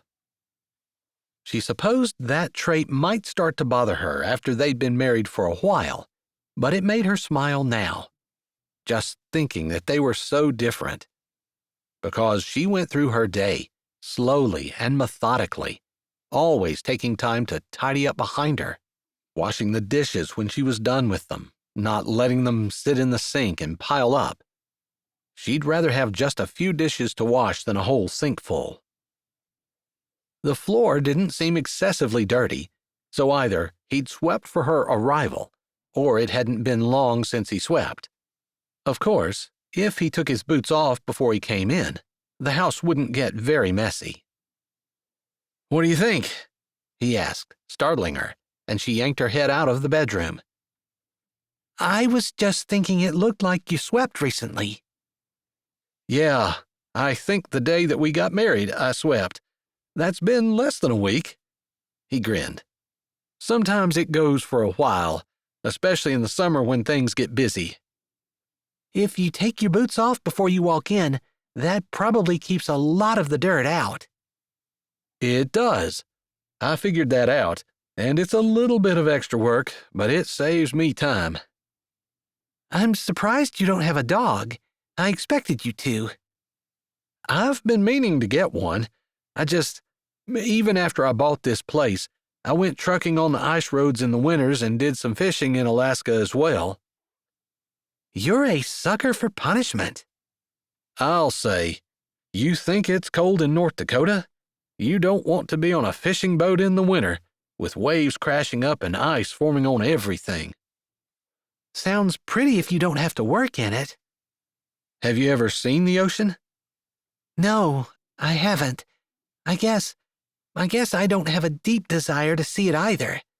Mom lives in California, and while she doesn't live next to the ocean, I'm sure we could visit it when I visit her if I wanted to. I kind of forgot about your mom. How is she? Did you tell her about the wedding? She's fine. And no, I didn't. She sighed. That's probably me being a coward, because I know I'm going to take flack from her because she didn't know about it. But I didn't either, really.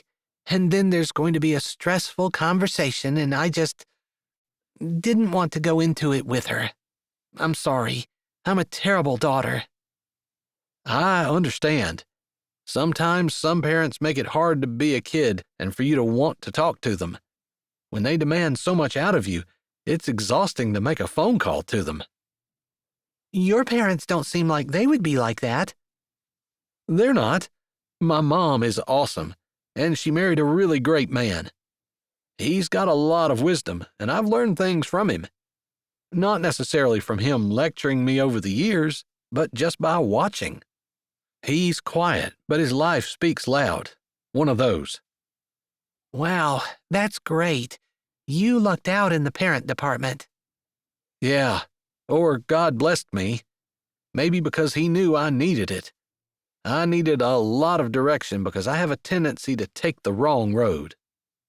I hardly doubt that he gave me less because he thought I didn't need it as much. I'm not sure what to say about that, but it's funny that you know about how hard parents can make being a kid sometimes. I had buddies like that. They dreaded calling their folks because their folks always gave them a hard time. It wasn't a relaxing, fun phone call. It was an inquisition and a guilt trip, and I can't get off the phone fast enough kind of thing. So a lot of time would elapse between phone calls, and I'd feel bad for their parents. But if they would just learn to talk to their kids a little better, I want to say in a more fun way, but it's not that. Just be less judgmental, I guess. Once your kids are raised, there's really not much you can do besides sit back and hold on. They're not going to listen to you, especially if you browbeat them. So you're better off not. But that's just my opinion. It might not be the right one. No, it sounds good. I think that would be something I need to keep in mind if I ever... She stopped abruptly. If she had children. She was standing in front of his bedroom, and this was not exactly a conversation that she wanted to have with him right now. She felt a little off balance, and maybe it was something that everybody else talked about with ease, but she'd never exactly had a conversation like that before. Her face felt like it was on fire. I'm done looking at the house. I can help carry things in. Hey. He reached down, touching her arm, not grabbing a hold of it or forcing her to stop, but putting a little pressure on it. I'm sorry. Whatever I said that was wrong, I'm sorry. She needed to breathe. She was overreacting. This was ridiculous. She was a grown woman, and she could talk about children, about her children and his children, their children together, and not get so embarrassed that she had to run away. It's me. I guess I started thinking about children, and I realized that my children would also be yours, ours, and... She took a breath. I'm standing in front of your bedroom, and it just felt weird. I'm an idiot sometimes. I'm sorry. You're an idiot. He was smiling. You don't need to say that like I'm really an idiot, she snapped. You're not an idiot, he said, putting a hand on her one cheek and another hand on the other and tilting her head up gently to face him so that she was looking up at him. You're not an idiot. He laughed. That's not very romantic. Let me see if I can think of something else. She waited. Waited a little more. Finally, she said, Don't strain yourself. She rolled her eyes, joking. He laughed. Stop making fun of me. I was trying to think of something really romantic, something that would knock you off your feet, but I'm coming up empty. All I can think of is you're beautiful, you're amazing, and you've probably been told that 1,000,000 times by 1,000,000 different guys, and I'm just one of many." No, you're not. I haven't, and you're definitely not one of many. You're. She wanted to say the only one, but she couldn't get the words to come out. "I saw something on your phone. Something I don't think I should have seen. But when you gave me your password—" Yeah? Her stomach flipped. She wasn't sure what he was going to say, but she was afraid it would be something hard, emotional. And she wanted that hardness. She wanted that emotional connection with him, wanted the closeness and the bonding, and to feel loved and cherished. But suddenly she was afraid, too. She wasn't sure what she was afraid of, but she held her breath.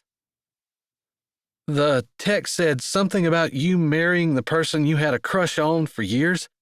Finally. Something like that. I clicked off of it because I wasn't really supposed to be reading it, but it stuck in my brain, and I've been wanting to ask you about it." He took a breath, almost as though he were gathering his own courage. "Who have you had a crush on all your life?" Chapter 23. You. Cassie's reply was soft, a whisper, and said with a little hesitation. She couldn't lie, didn't want to. She wanted Mav to know, mostly. She didn't think he was the kind of person who would lord it over her, laugh at the fool she'd been, or make fun of her because she was the one who had loved him for years and years. "Really? You liked me?" She nodded. Forever. He shook his head. "I can't even begin to imagine." No, I know. You never noticed me. It's okay. "Because I was stupid." No, not at all. I'm not the kind of person that people notice. Most of the time, I don't want to be noticed. Even right now, with all of your attention on me, it makes me nervous." He grinned a little, his mouth curving up. "This makes you nervous." His amusement made her smile. Of course, he wasn't going to let her get away with saying that, and she shouldn't. There was no reason for her to be anxious or upset, except she seemed to be wired that way. Maybe it was the cancer that had done it to her, that made her anxious about forming attachments, when she never knew when she would be leaving, and she didn't want to hurt anyone. A little, she said. I'm not going to let you scare me away. He grinned wider. His thumb skimmed across her cheekbone. I waited too long for this, she added, trying to make her brain work, even though her eyes wanted to close. That's crazy. I couldn't find a single woman in all of Sweetwater who wanted to have anything to do with me, and you stepped out, and I couldn't believe it. And now I find out that this is how you felt all along. His face crinkled. What took you so long to step out? I told the Lord I wasn't going to chase you, that I was going to give you up, that it seemed like I had wasted a lot of time, and that if you weren't something that he was going to give me, then I wasn't going to keep hoping and dreaming. I wasn't going to spend any more mental energy on you. But that still doesn't really explain why you took a chance on me and stepped out to the aisle. I thought there would be a whole pile of people, women, tripping over themselves to get to you. That wasn't what I promised. I told the Lord I wasn't going to fight and scratch. But when 11:30 came and no one had volunteered, it wasn't like I was fighting and scratching anymore. It was like God had the door open, and I just needed to walk through. So I did. Man, I'm going to do everything in my power to make sure you don't regret that decision. His thumb moved along her cheekbone, and his hands threaded in her hair. He pulled her closer, and she went willingly, putting her arms around his waist, hardly able to believe that she was finally standing here in Mav's embrace, the embrace she dreamed about for years. I don't want to destroy whatever we have here, but you talked about children. I hadn't been sure whether you'd be able to have any or not. Are you? The doctors couldn't say for sure. Maybe. She held her breath. Mav had struck her as the kind of man who would absolutely want to have children, and maybe it was something they should have talked about before they got married. They just got married fast. I'm sorry I didn't mention it before the wedding. It was a quick one, and I suppose I didn't have time. No, it's okay. Whatever God gives us is what we'll take, and I'll be grateful for them. She couldn't say anything. Her heart was too full. I know we have a lot of things to do, but I was wondering if it would be okay if I kiss you. I was hoping you would. Her answer was simple. It was the truth. She wanted him to, had been hoping since the moment she stepped into his embrace that he wasn't just going to hug her like a friend and let her go. Can I admit I'm a little nervous? I mean, that's a lot of years of dreaming, and I'm pretty sure I'm not going to live up to it. No one has ever complimented me on my kissing skills. And you've kissed a lot of women? She wanted to close her mouth over those words. They probably were words that she shouldn't ask, but he was her husband. She should know, shouldn't she? Less than you think. Most of the time, my relationships have been short and, I would say sweet, but that would be a lie. Short and rocky. Short and abruptly over, with me being confused as to why. I think I might have some idea, but I'm hoping you'll help me, because I'm planning on this relationship lasting for the rest of my life, and I'm hoping you are too. I am, for sure. I wouldn't have gone into it thinking anything else. His head came down, and he brushed a kiss on her temple. Have I ever mentioned how good you smell? He murmured as his lips moved down and kissed her cheek. I'm not sure. I'm sorry. I don't have all the pretty words. I wish I did. You deserve them.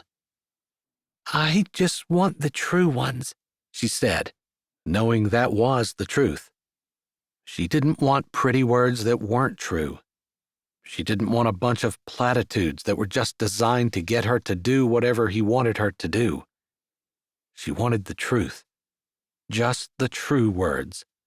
The honest ones. The heart words. Those were the ones that she would cherish. Not the ones that didn't feel right or accurate, or the ones that felt like they were made up and told to 100 different women in 100 different ways. You make me feel things I've never felt before. I've never been nervous and eager and excited and crazy infatuated like this before. I admire you, respect you, and as much as I want to emulate your walk with the Lord, I also have a lot more fleshly feelings, which are weird in a way, but feel so right. I think I need to say thank you. You don't have to. I'm just telling you. It's not words wrapped up in a pretty bow, just the truth. He kissed the side of her lips, and she closed her eyes, moving her mouth just a little bit until their lips met, and she smiled, because that was what she wanted. Maybe he smiled a little too, and their teeth scraped together, which made her giggle, which made him hold her tighter, which she appreciated, because she was feeling a little dizzy as his mouth settled down on hers and he deepened the kiss. And while it was a little awkward, it was also better than anything she had dreamed of or could imagine, and she didn't want it to ever end. She had to pull back, to breathe, to suck in air, although she wouldn't have minded standing there in the hall practicing kissing for a really long time. But he leaned his forehead against hers, his breath just as ragged as hers, and he smiled. That wasn't too bad. I wouldn't mind doing that a few more times. Not too bad. I'm not sure that's a very good testament to my kissing skills. In fact, I think it's more of a nod to my ineptness. No, if there's anyone who's inept, it's me. But I'll take all the blame for being inept, as long as you let me continue to practice. I'm all about practicing, she said. But I suppose we ought to be responsible adults and finish moving me into your house before we get sidetracked in the hallway. Your practicality is one of the things I really love about you, but right now, I wish you were just as flighty as I am, because I'm totally willing to quit working and just kiss for the rest of the day. Just kiss? She lifted her brows and wondered if her fumbling attempt at flirting was going to be met with shock or surprise. She should have known he would laugh. That's tempting. Really? She asked, wiggling her brows like that had been her intention. You're teasing me. Oh, I thought that's what you were doing with me. After all, I'm the one who's had a crush for 15 years. That long? I don't know. Since I was 15, probably. Maybe not quite. Hopefully, we'll have a lot longer than that to practice, he said, straightening and seeming to be reluctant to let her go. She loved the idea that he didn't want to let go of her, and that he wanted to keep holding her. I hope so, she said, and she pushed the idea of cancer and all that to the back of her mind. She didn't have any control over that, and she wasn't going to worry about it. She was just thrilled that her husband seemed to be enamored of her, and she couldn't ask for more. So, I have an idea, Mav said, straightening up and backing away from her. Okay, she said, falling into step with him as he walked back down the hall. How about we work until 4, and then we'll quit and take a ride? A car ride, right? She asked, wondering where in the world they would drive to. A horse ride. We'll see the ranch. I'll show it to you. I'm actually kind of excited about it. It's been something I've been thinking about for a while, but I know that we've been busy. All right. And she was proud of herself. She didn't say no. She didn't even mumble the word, but immediately said yes. You said yes, Mav said, grabbing a hold of her hand and lifting it to his lips and kissing it. It made her tingle clear to her toes, and it also made her feel like the kiss maybe wasn't a mistake. He had enjoyed it as much as she had. She was pretty sure about that anyway. That, and the fact that he noticed that she was keeping her word and doing what she said she was going to try to do, which was say yes. All right, it's a deal. Riding after work. Sounds good. Chapter 24.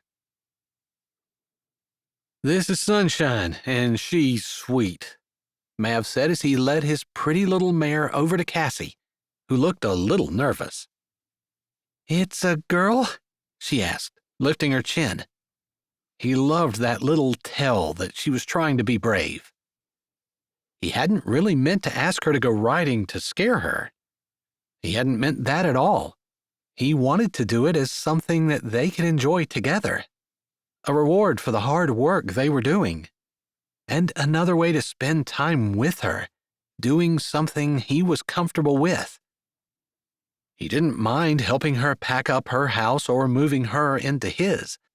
He figured he ought to. And if he really hated it, he could have made a phone call and had 5 or 10 of his siblings helping them within an hour. They would have done whatever he asked them to do. He knew it, just as they knew they could count on him for the same. But he hadn't wanted to, which was unusual for him, because normally he didn't mind a crowd. But he wanted to spend time alone with Cassie, time for them to get to know each other. Or maybe he just enjoyed the way she looked at him, the way they talked together, the conversations they had, and the way she made him laugh. He didn't want to give that up. So he hadn't made the call, hadn't even suggested it. Cassie, being an only child, probably hadn't even thought to ask. Or maybe she was just the kind of person that didn't like to bother people. That would be something he could see in her as well.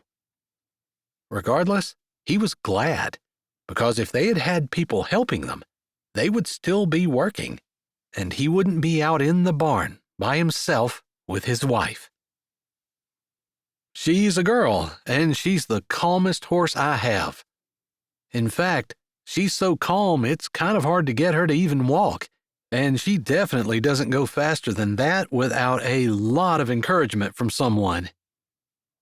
All right, how do I get from here to there?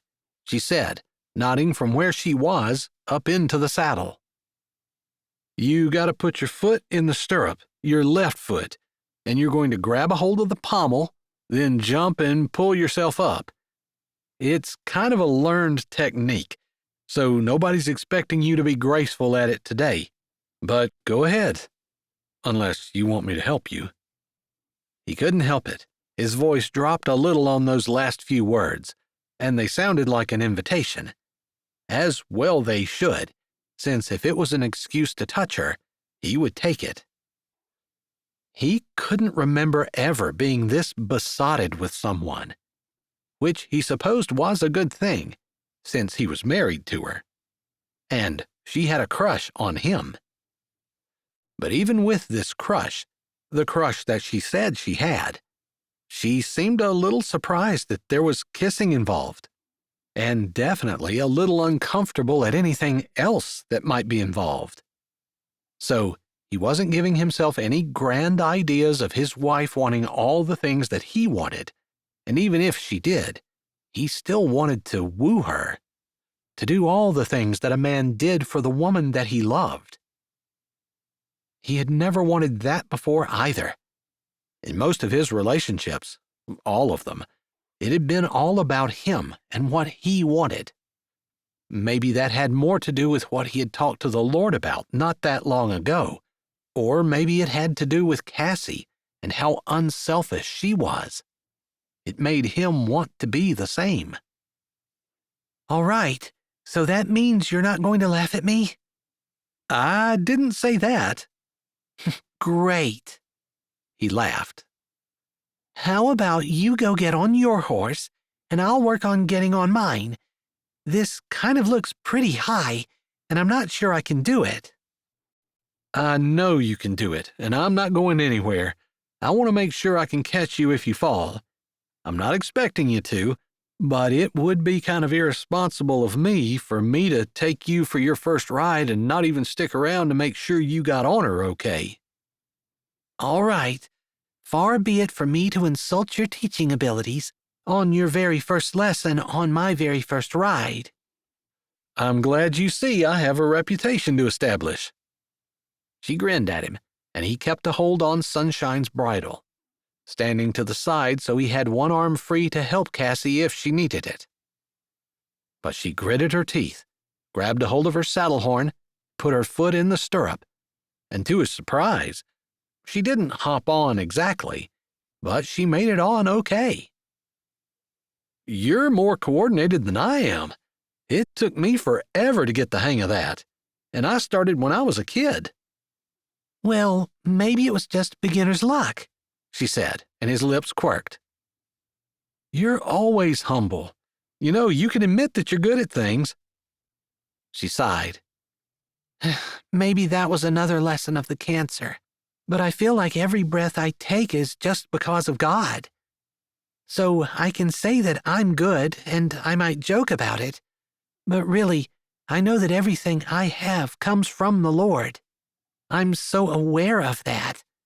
I don't even know why, but my breath, if I have balance, if I do good work, my graphic design business, and she looked down at him. Here I am married to you. That was nothing short of the Lord's hand working in my life. I would never in a million years have thought that this was the way things were going to turn out. But He gave me what I wanted. It's interesting that He only did it after I let go. Yeah, that is interesting. I wonder if that's a test of some sort that you passed. Not that I feel like I'm a great reward, but I feel like sometimes we hold so tightly to things that we don't really realize that we don't need them until we let them go. Yeah, only it wasn't that I realized I didn't need you. It was just that I realized I needed God more. I suppose it took me a long time to learn that lesson, but it's the truth. As much as I love living here and love being married to you and can't wait for and look forward to our life together, I know that I need God more. I suppose there are parts of my male vanity that are a little bit offended, but it actually makes me feel pretty secure to know that my wife has such a firm connection with the Creator. Like, I'm married to someone who has a special in with God. Like you need it. She raised a brow, and he knew she was joking. You know I do. He told her how to hold the reins in her hands, and there wasn't much adjustment. She seemed almost like a natural. And then he said, Sunshine should just stand there. I'm going to go get on Richard, and we'll start out. He probably should have kept her in the paddock for her first ride, but Sunshine really was dependable and pretty much implacable. She never bolted or got scared. He'd never seen it. And he'd had all of his nieces and nephews on her at some point. She carried a lot of kids around, and he'd trust her with anyone, or he wouldn't have put his wife on her back. He realized that her safety and welfare were becoming more and more important to him. He supposed that was a natural thing, maybe something that a lot of people felt even before they were married, but he never really thought that. Of course, working on a boat crew, he had a concern for his crewmates, but nothing like this.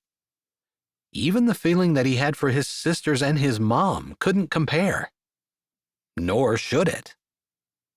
He supposed God had made man and woman to leave their families and cleave to each other, creating a family unit of their own. Something strong and unbreakable, and to do that, men needed to feel this way about their wives. Funny that a lot of men didn't. Maybe they bought into the narcissistic culture that he had, where it was always me first, where a man put his needs before everyone else's needs and took care of himself. He didn't want to be that way, and he was blessed to have a wife who seemed to be patient enough to wait for him to make mistakes and learn from them. Chapter 25. I never expected it to be so much fun, Cassie said, knowing her cheeks were bright and her eyes full of excitement. They had just gotten back to the ranch from driving Cord's Percheron team, and she had to admit she'd fallen in love. Not just with Ben and Gus, his horses, but with sitting in the driver's seat and holding the reins, and being the one to call the shots. She'd loved every second of it. I never expected you to be so natural at it. You just don't seem like the type, but you sure surprised me. You are amazing. Mav smiled at her, and she glowed. Maybe not entirely from the horses, but also from the look in his eye. The way he made her feel when he looked at her that way. It made her want to step over and put her arms around him, tug his head down, and convince him to kiss her again. It was Wednesday. They'd ridden on Monday afternoon, but they worked straight through on Tuesday, pushing to have everything done on Wednesday so they could go to Cords and practice driving the team. She also got some work in, while he had some work outside to do. He had promised he would help her make the chicken that he'd learned how to make on Sunday at the cooking class, and then she was going to take it in and deliver it to Miss June, who had just gotten out of the hospital, while he did the work that needed to be done in the field. They were going to make a double batch, so there was enough for them to eat that evening for supper.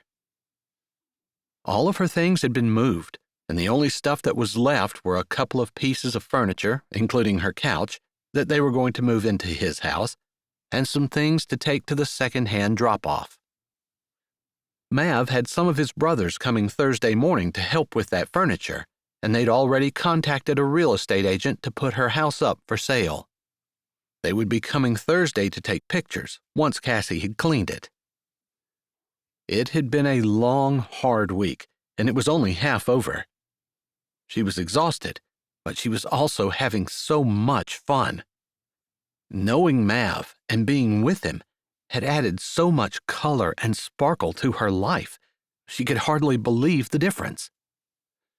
She supposed she'd get used to being married to him, and what felt so new and amazing would eventually feel like her new normal. But that thought made her happy too, because she loved the life that they had together and looked forward to it feeling normal. If only they would hear from the lawyer. It had only been a few days, but that seemed to be the cloud that hung over them. That, and her feeling like they had a strong enough relationship to move to the next level. Mav hadn't said anything more, and he hadn't been pushing to kiss her. She wasn't sure if that was out of respect for her, or because he didn't want to. His seeming lack of interest had made her insecure. Maybe he hadn't enjoyed the kisses as much as he claimed, although he did seem to enjoy spending time with her. Maybe that was only because he felt like he had to. She tried not to allow her mind to dwell on those thoughts. If that was the truth, then she would just have to face it. But she didn't have to torture herself with the idea that maybe her husband wasn't attracted to her. Because of the money, she probably didn't have to worry about him divorcing her, or leaving her. They would have to pay it back if that happened, and he definitely wouldn't want to do that. So he would do everything in his power to stay with her. Still, if he wasn't attracted to her, she wasn't sure she wanted to stay together.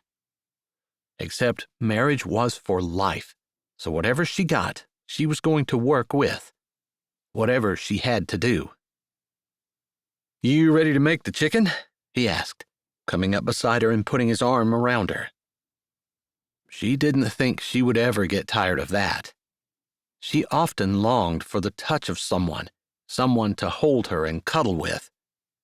Maybe touch was a love language for her. She wasn't sure.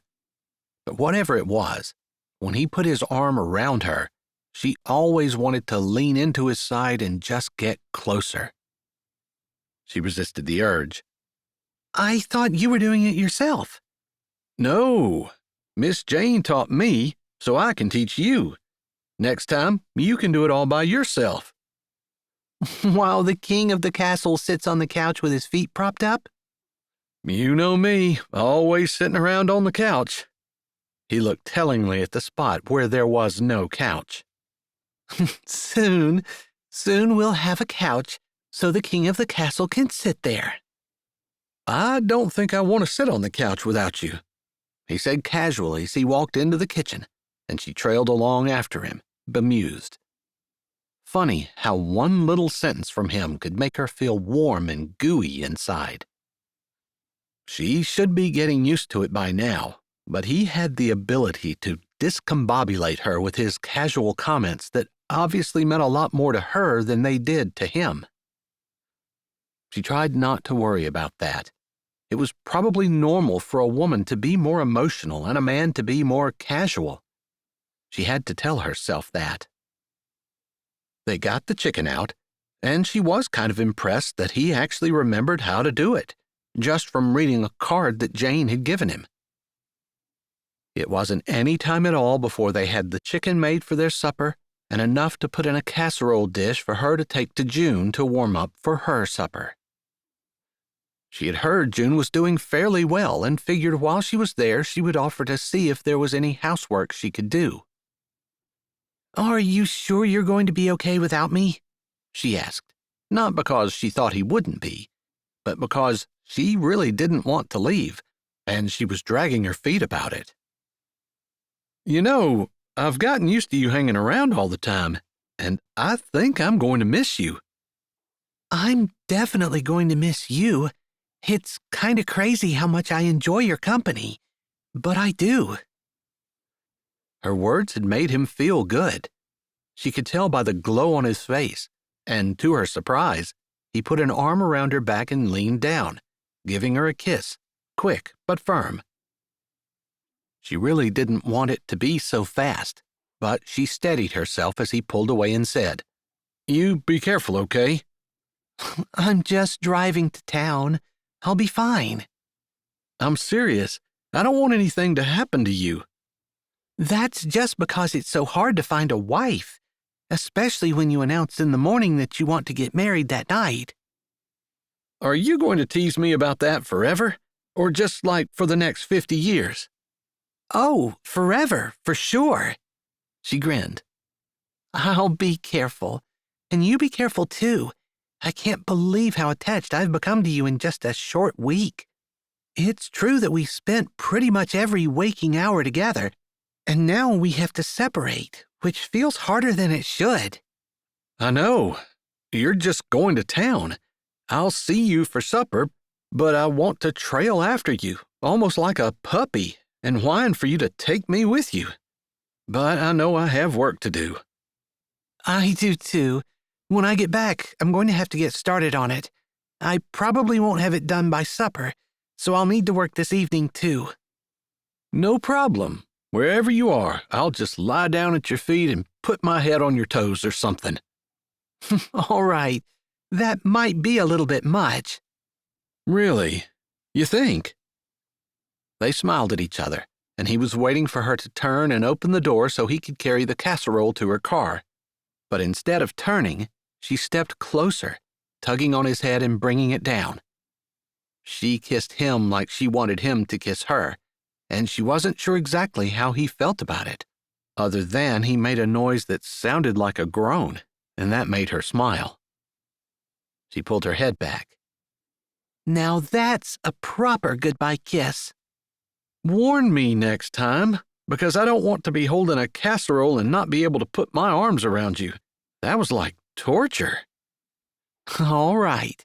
We both have a learning curve. I think we can do this. You kiss me properly next time, and I'll make sure that you're not holding a casserole while you do it. He laughed. I'm not sure that's exactly what I meant, but practicing, I'm on it. He helped her out to her car, putting the casserole on the seat beside her and standing and watching her while she backed up and pulled away. She rode to town with a grin on her face. It was a silly grin, one of those teenage, I'm infatuated with my boyfriend kind of grins.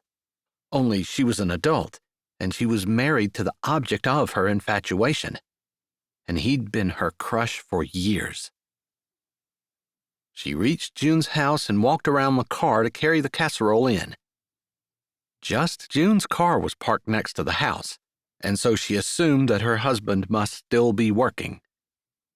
She had heard in town that June had been discharged from the hospital and someone else had to take her home because her husband was helping the neighbor lady with something. Cassie wasn't sure whether that was true or not, but if it was, her heart went out to June. She had known that June and Miss Helen were both having issues in their marriage, and Miss April, who had been married for over 50 years, was helping them a bit at the community center at times. That had spilled over into helping other people with their marriages and had been a real blessing around Sweetwater, from what Cassie had heard.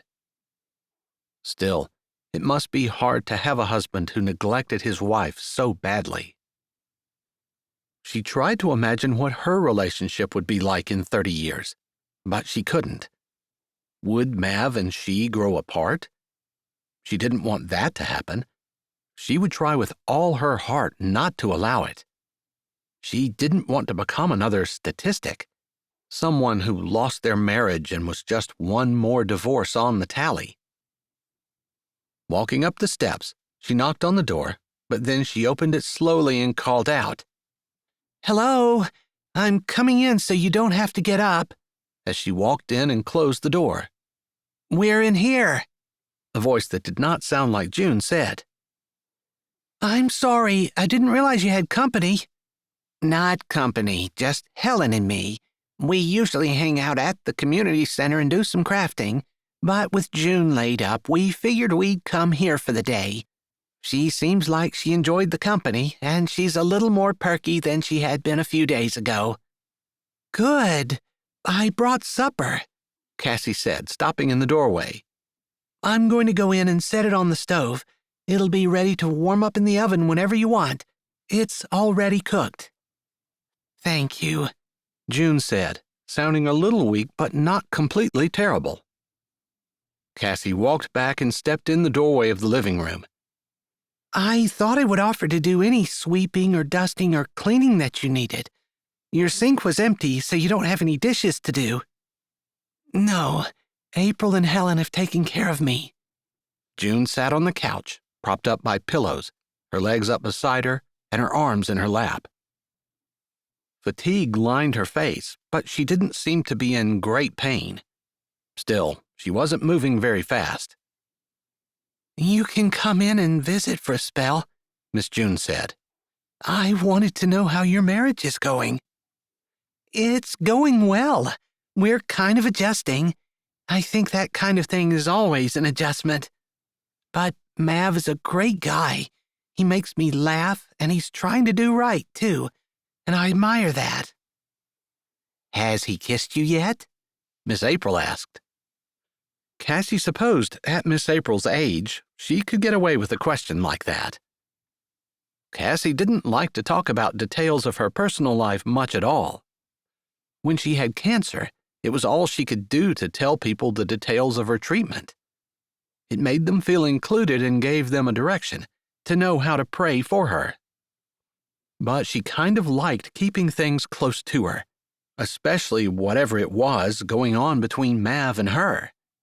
It felt soft and tender and exciting, and just something that she wanted to keep close to her. But June was recovering from surgery and facing cancer treatments down the road. She also was struggling in her marriage, and the culmination of all those things would be enough to make any woman feel depressed. Maybe hearing about Cassie's marriage might help June smile a little bit. So she said, "He has, and it was pretty amazing." "Better than your dreams?" Miss April asked, seeming to know that she crushed on Mav for years. "Much better." She smiled. Better because there was an actual man in front of her.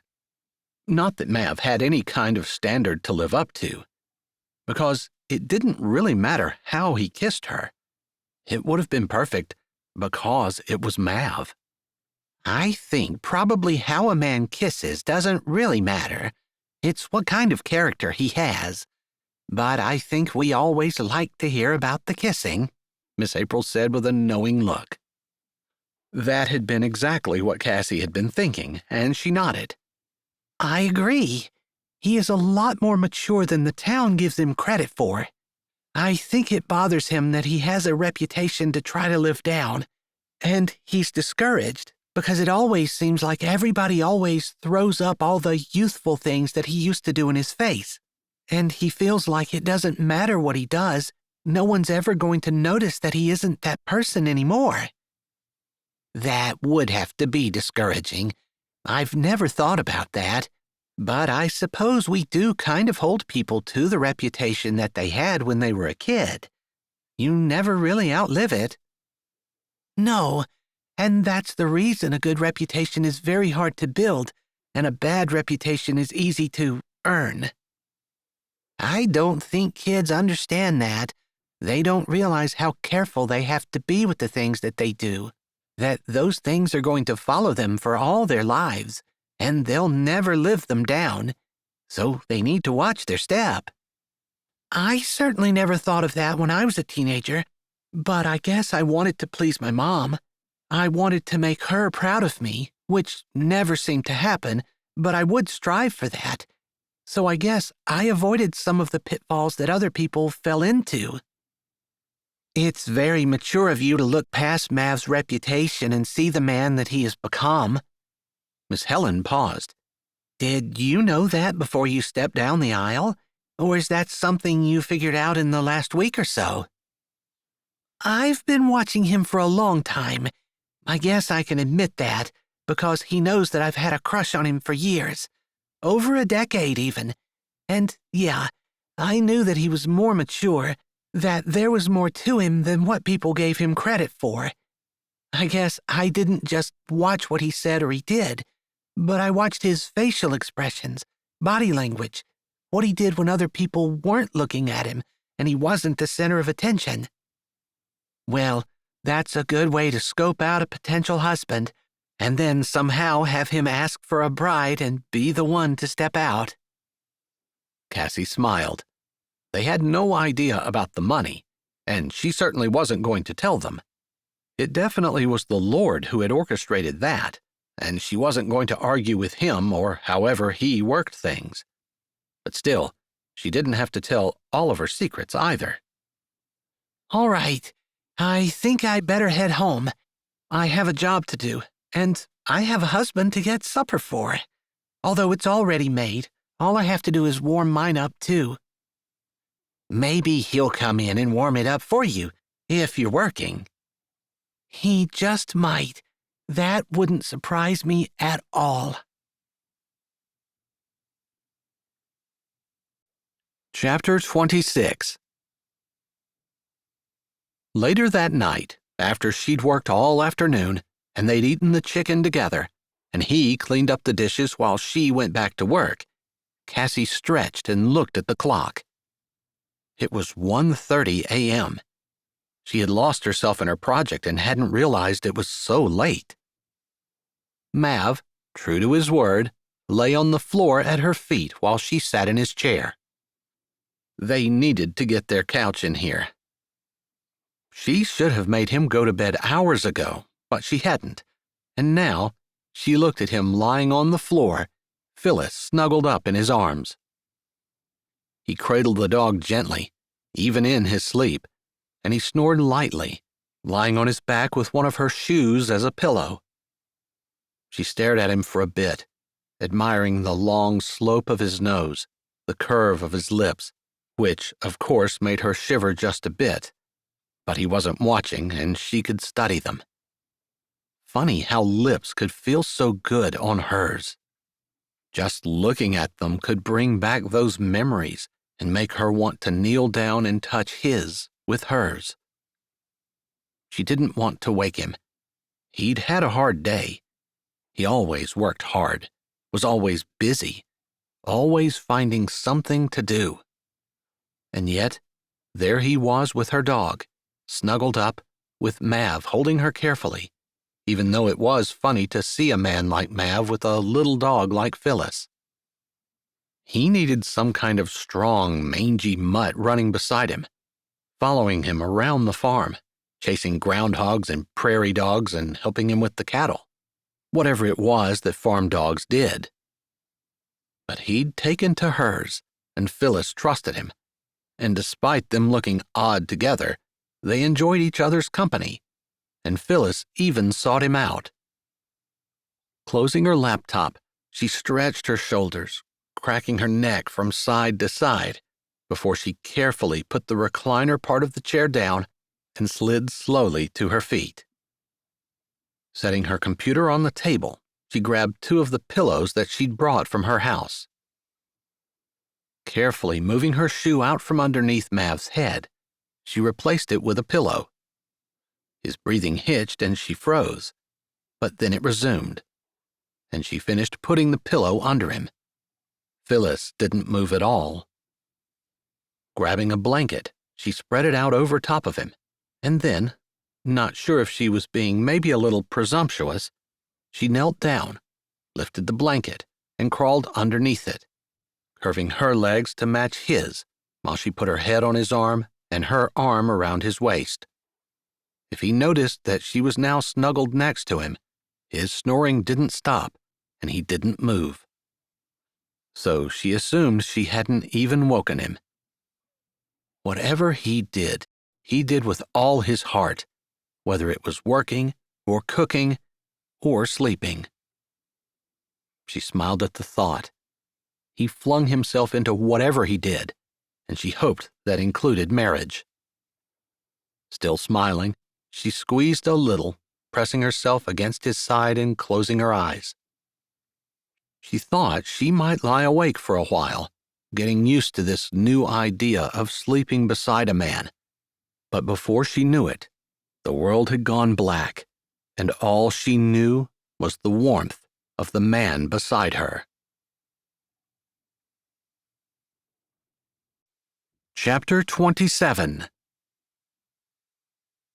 Mav woke suddenly. He figured it was probably 3 a.m. or so, the normal time. Stiff. He felt weighed down. He tried to move his arm, but found it heavy. Moving his hand around, he felt hair, lots of hair. Then he remembered he'd fallen asleep on the floor while Cassie had been working. Phyllis had been in his arms, and he thought the warm body of the dog was what he felt. But there was something on his other side. Not sure whether to be annoyed or grateful that Cassie hadn't woken him up when she had gone to bed, he realized that she'd put a blanket over him. But there was still something else. He moved his head, and his chin brushed. Hair? He sniffed. He would recognize her scent anywhere, even in the dark, on the floor, in his living room. He grinned. She hadn't gone to bed without him, but she had gone to bed without waking him up. She had covered him, which was kind of her, because he knew specifically that he hadn't had a blanket. He actually used her shoe as a pillow. How sad was that? But as he moved his head, he realized it wasn't her shoe under his head anymore. It was a pillow. But more than that, it was the woman beside him. Cassie had not left him. She'd joined him. He couldn't remember the last time he'd woken up smiling like that.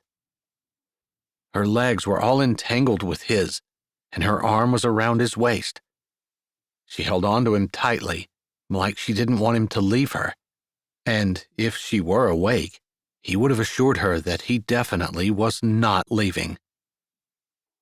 His two ladies, Phyllis on one side and Cassie on the other. Of course, Cassie was kind of the big deal, since Phyllis wasn't exactly choosy about who she lay around with. Having Cassie beside him was a true blessing. She wasn't the kind of girl who would do this with just any man. But he was her husband. Of course, that didn't guarantee that she would do it with him either. He hadn't been sure. He'd been clear about what he wanted when they got married, but when he had told her that he would leave it up to her, he had meant it, even if it took a lot longer than he wanted it to. But she had trusted him enough to lie down beside him. And, he assumed, she had known what she was doing when she snuggled up to him. He pulled her closer, and she stirred a little, her hair moving under his nose and her legs moving with his. He had his jeans on still, and so did she. But if this was a little taste of what married life would be like, he was definitely in for it. He smiled, and for the first time in a long time, he closed his eyes and went back to sleep. Chapter 28. Ellen lifted Daisy's halter and scratched her cow under her neck. Her friends had gone to visit family out of town, and they wouldn't be in the parade with her. She'd be walking Daisy by herself. She guessed she didn't really care, but it was always more fun to do things with friends. Still, she had told Miss Charlene that she would walk Daisy in the parade route, and she had to keep her word. Uncle Tige wouldn't allow her to do anything different, and at her age, although she was just 13, she wanted to be responsible, someone people could trust. So, she was going to do what she said she was going to do. Her eyes were caught on Travis, who walked around the corner of the auction barn where the parade was setting up. They'd go through Sweetwater and end at the Powers Trucking Company on the other end of town. It would be a long walk, but she and Daisy would enjoy it. Daisy loved the attention, and it helped her uncle sell his Highlanders, too. People could see how gentle they were, that even a child could lead one in the parade. But the sight of Travis made her slightly less eager. She hadn't thought he'd be here. He'd been working pretty hard for Mr. Hanson, and while she wouldn't have expected him to have to work on the 4th of July, she also wouldn't have thought he would be in the parade. Then she realized he probably wasn't going to be in the parade. His eyes were caught on something, and she followed his gaze, realizing when she saw who he was looking at that he was just here to look at her.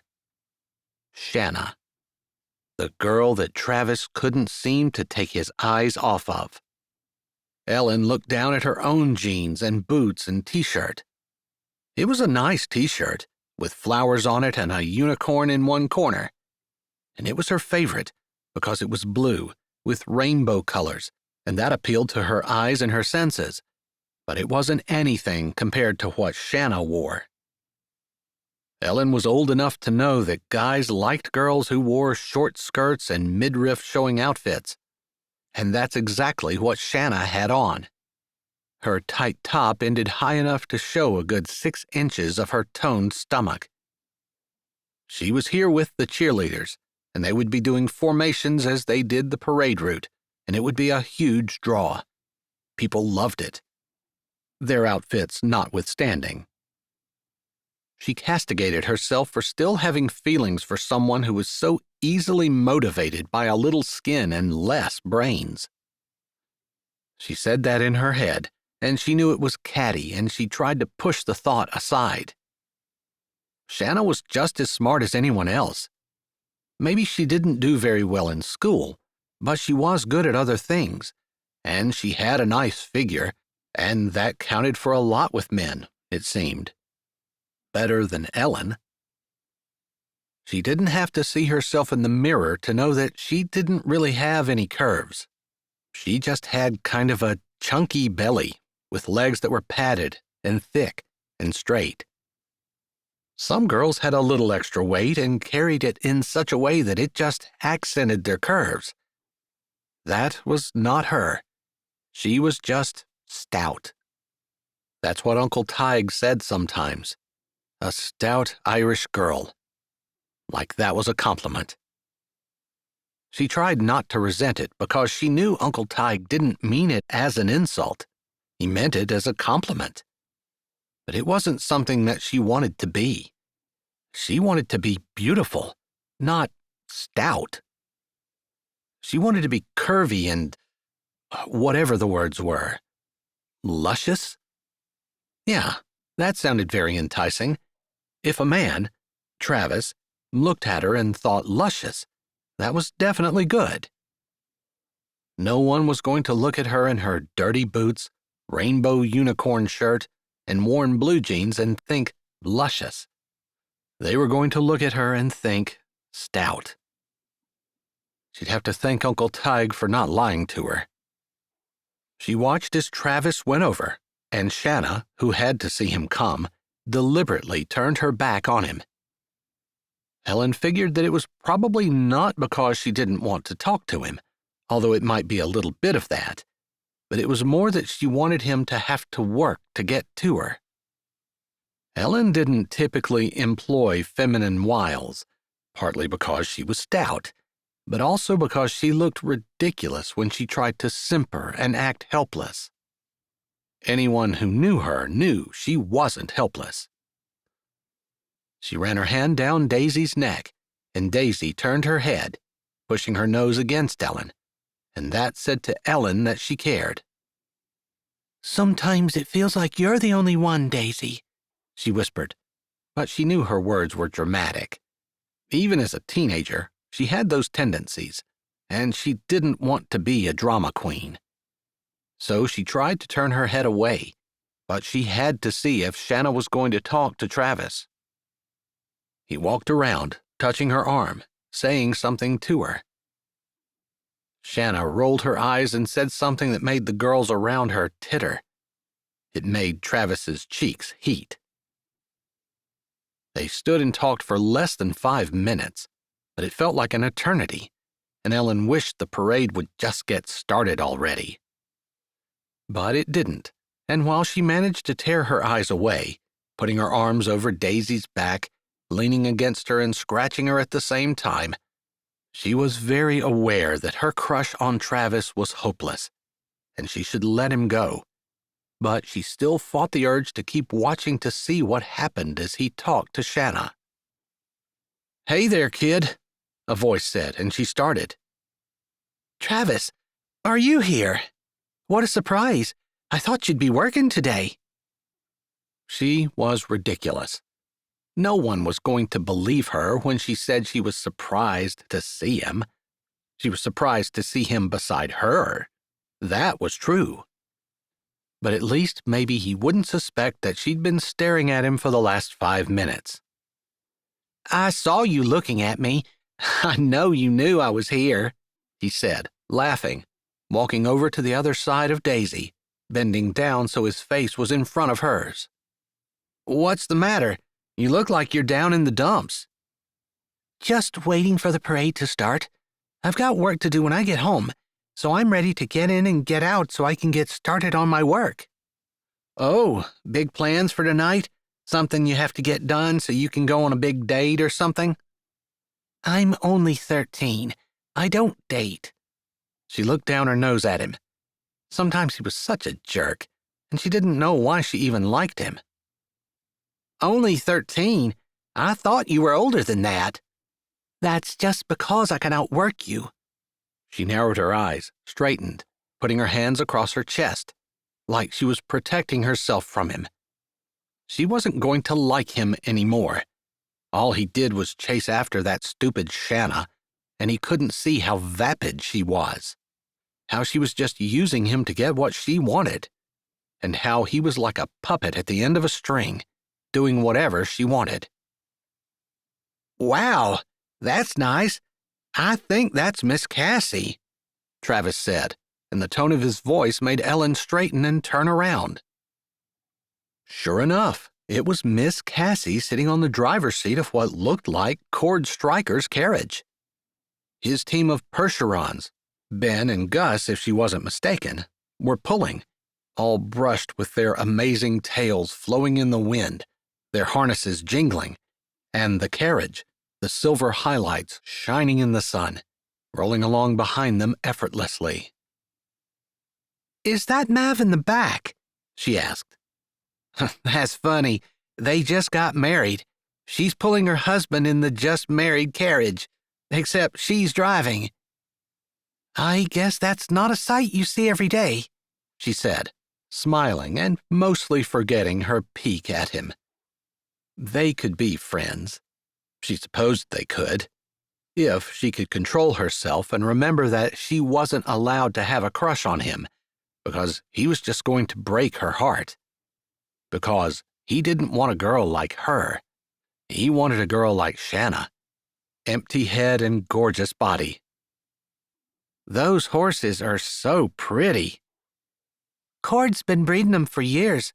I'm pretty sure both of those were born on his farm." "How do you know that?" "Uncle Ty is friends with them. He shoes them too. It's quite a chore." "I bet. I wouldn't want to get kicked by one of those." "They're big, Well, they're very gentle. That's the hallmark of draft horses, their gentle disposition. Just like Highlanders. Ellen nodded at her cow. Even as she did so, she was kicking herself.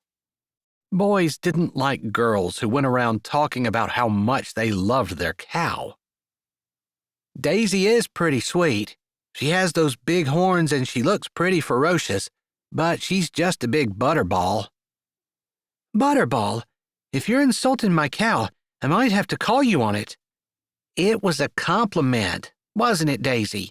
You knew what I was saying, Travis said, giving Daisy's head a scratch. Ellen tried not to pay attention to what he was doing, tried not to smile at his words, tried not to think how cute he was, scratching her cow. She didn't want to like him. After all, Shanna. But it wasn't her nature to be mean, and she forgot her irritation as several kids ran over and asked if they could pet her. Knowing Daisy loved the attention, Ellen nodded at them and showed them where to scratch, the places Daisy liked the best. Under her neck, on her brisket, and under her legs. Is she going to hurt me? One of the little ones asked.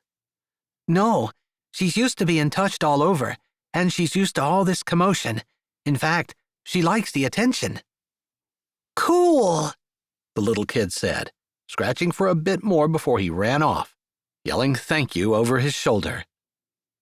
I think you like that just as much as your cow does, Travis said, watching the little kids run away before smirking at Ellen and petting Daisy a little bit more. She noticed that he angled his body so that he could look up and see Shanna and her friends practicing their routine. There were lots of bare bellies showing. Bare bellies that didn't jiggle like hers did. I do. I know that Daisy likes the attention, and I like talking to people about her. Uncle Tige sells them, so it helps whenever I show them off, so I feel like I'm helping my family. Is that so wrong? She knew it wasn't really a popular thing to do. She wasn't trying to strike out on her own or do anything for herself. She was just trying to help her Uncle Tige and be a contributing part of the family. She enjoyed it. No, you don't have to get all huffy about it. I wasn't insulting you. I was just teasing you. Oh. She closed her mouth, knowing that she did have a tendency to get a little prickly with him. But that's just because he was trying to look at Shanna over the top of her head. Do you want me to get out of the way so you can see her better? She finally asked when he wasn't saying anything. He grinned. She hates me, which is fine. I don't really like her that much anyway, but she is nice to look at.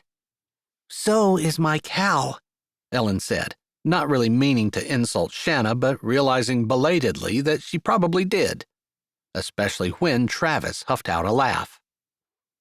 Well, if I had to choose between the two of them, I'd choose my cow, Ellen said, crossing her arms over her chest, leaning against Daisy, putting her side toward Travis. Well, you can choose whichever one you want. I would probably take the cow, too. It would make a lot more sense. Sometimes life doesn't make sense, Ellen muttered. You got that right. She remembered about his mother and the trouble that he had. She wasn't sure whether he would consider it prying if she asked, but she figured she would. He would tell her to buzz off if he wanted to. Did your mom ever get out of jail? How did you know she was locked up? It's a small town. Yeah, she was just in for a day until she sobered up. She okay? She's back working, if that's what you mean. We've got a huge bill to pay because she trashed the bar with her boyfriend, or I don't even know if he was her boyfriend, and they split the bill between the two of them. I don't know where in the world we're going to come up with the money for that. Maybe the sheriff will take her back to jail for it. Maybe that would be for the best, Ellen asked. She said it as a statement, but she really meant it as a question. It might be for all that. The only problem is, not sure I would get custody of my brothers, and I don't want them to split the family apart. You're 17, aren't you? Going to be 18 soon, but sometimes courts don't have a whole lot of common sense. You can't work full-time until you graduate. You don't need to worry about it. I'll take care of my family. I wasn't worried, but if there's something that I can do, I don't need charity, especially from a 13-year-old. Relax. Let's talk about something else. I wasn't expecting you to get so upset. I'm sorry. Just a little bit touchy on that subject. I work hard, but it seems like everything's always against me, you know? Yeah, I get that. How could you? You have a secure home. I don't have a mom or dad, in case you didn't notice. Just an uncle, who is a little bit on the crazy side. Your uncle just got married. I know, and she's pretty much the best thing that's ever happened to either one of us. But I'm 13. For the first 13 years of my life, I didn't have all that. But you have it now, so that's a good thing. All right, you have to admit the tables could turn on you at any time. I mean, Shauna could smile at you and the world would be right. She should stop talking about Shanna, stop continuously bringing her into the conversation. Travis was going to know exactly how she felt. She would need to do a whole lot more than smile at me to make everything all right. I thought you didn't like her. I don't. I just said. I don't really want her, but I don't seem to be able to stop looking at her, which is annoying, because I don't want to, because I know I'm better off with someone like you. It would have been a great comment, except he made a fist and chucked her chin, in a playful gesture imitating something a man might do to a little kid. She wanted to slap his hand away and tell him that she wasn't a little kid, but she knew she was only 13, and to a 17-year-old, she looked like a little kid. The call sounded for the start of the parade, and even though Ellen knew she wouldn't be moving for a long time, since she was near the back, she straightened. Well, I guess it's time for me to get started. I can walk with you if you want me to. She looked over at him. Really? He would want to be seen with her in the parade? She could hardly believe it. But maybe it was just so he could walk behind Shanna and watch her the whole time the parade was going on. Sure.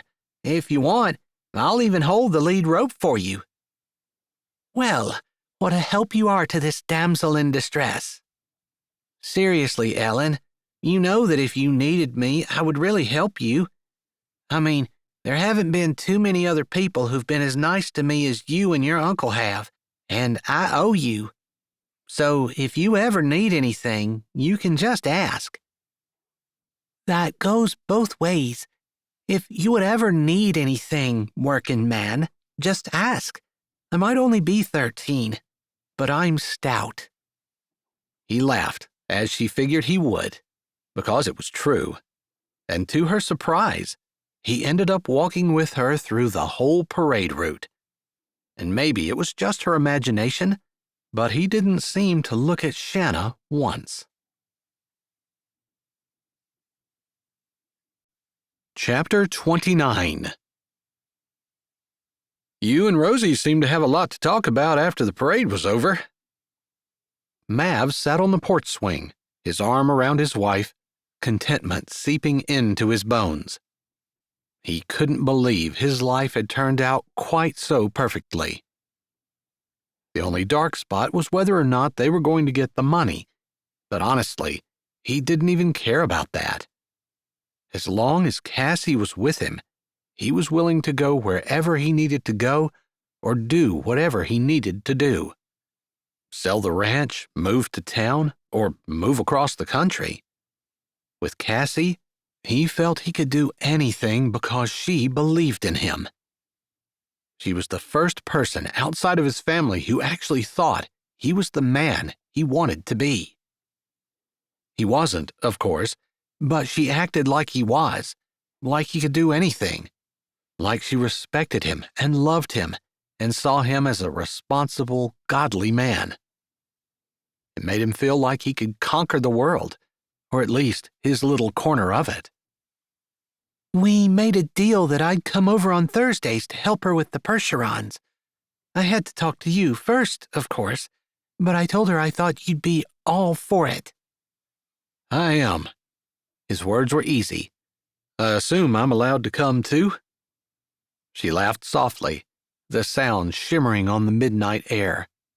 They'd stayed up to watch the fireworks, but he'd been too keyed up to sleep and had asked her to sit with him on the porch.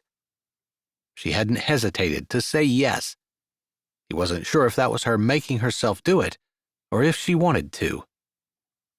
She acted like she wanted to, all snuggled up beside him. He hoped she wanted to. Of course. It wouldn't be any fun if you weren't there. Her words made his heart beat hard. I guess I feel the same way. He wished he were better at saying the words she wanted to hear. You like being with yourself, too? She teased him gently. He smiled, his arm tightening around her. No, silly.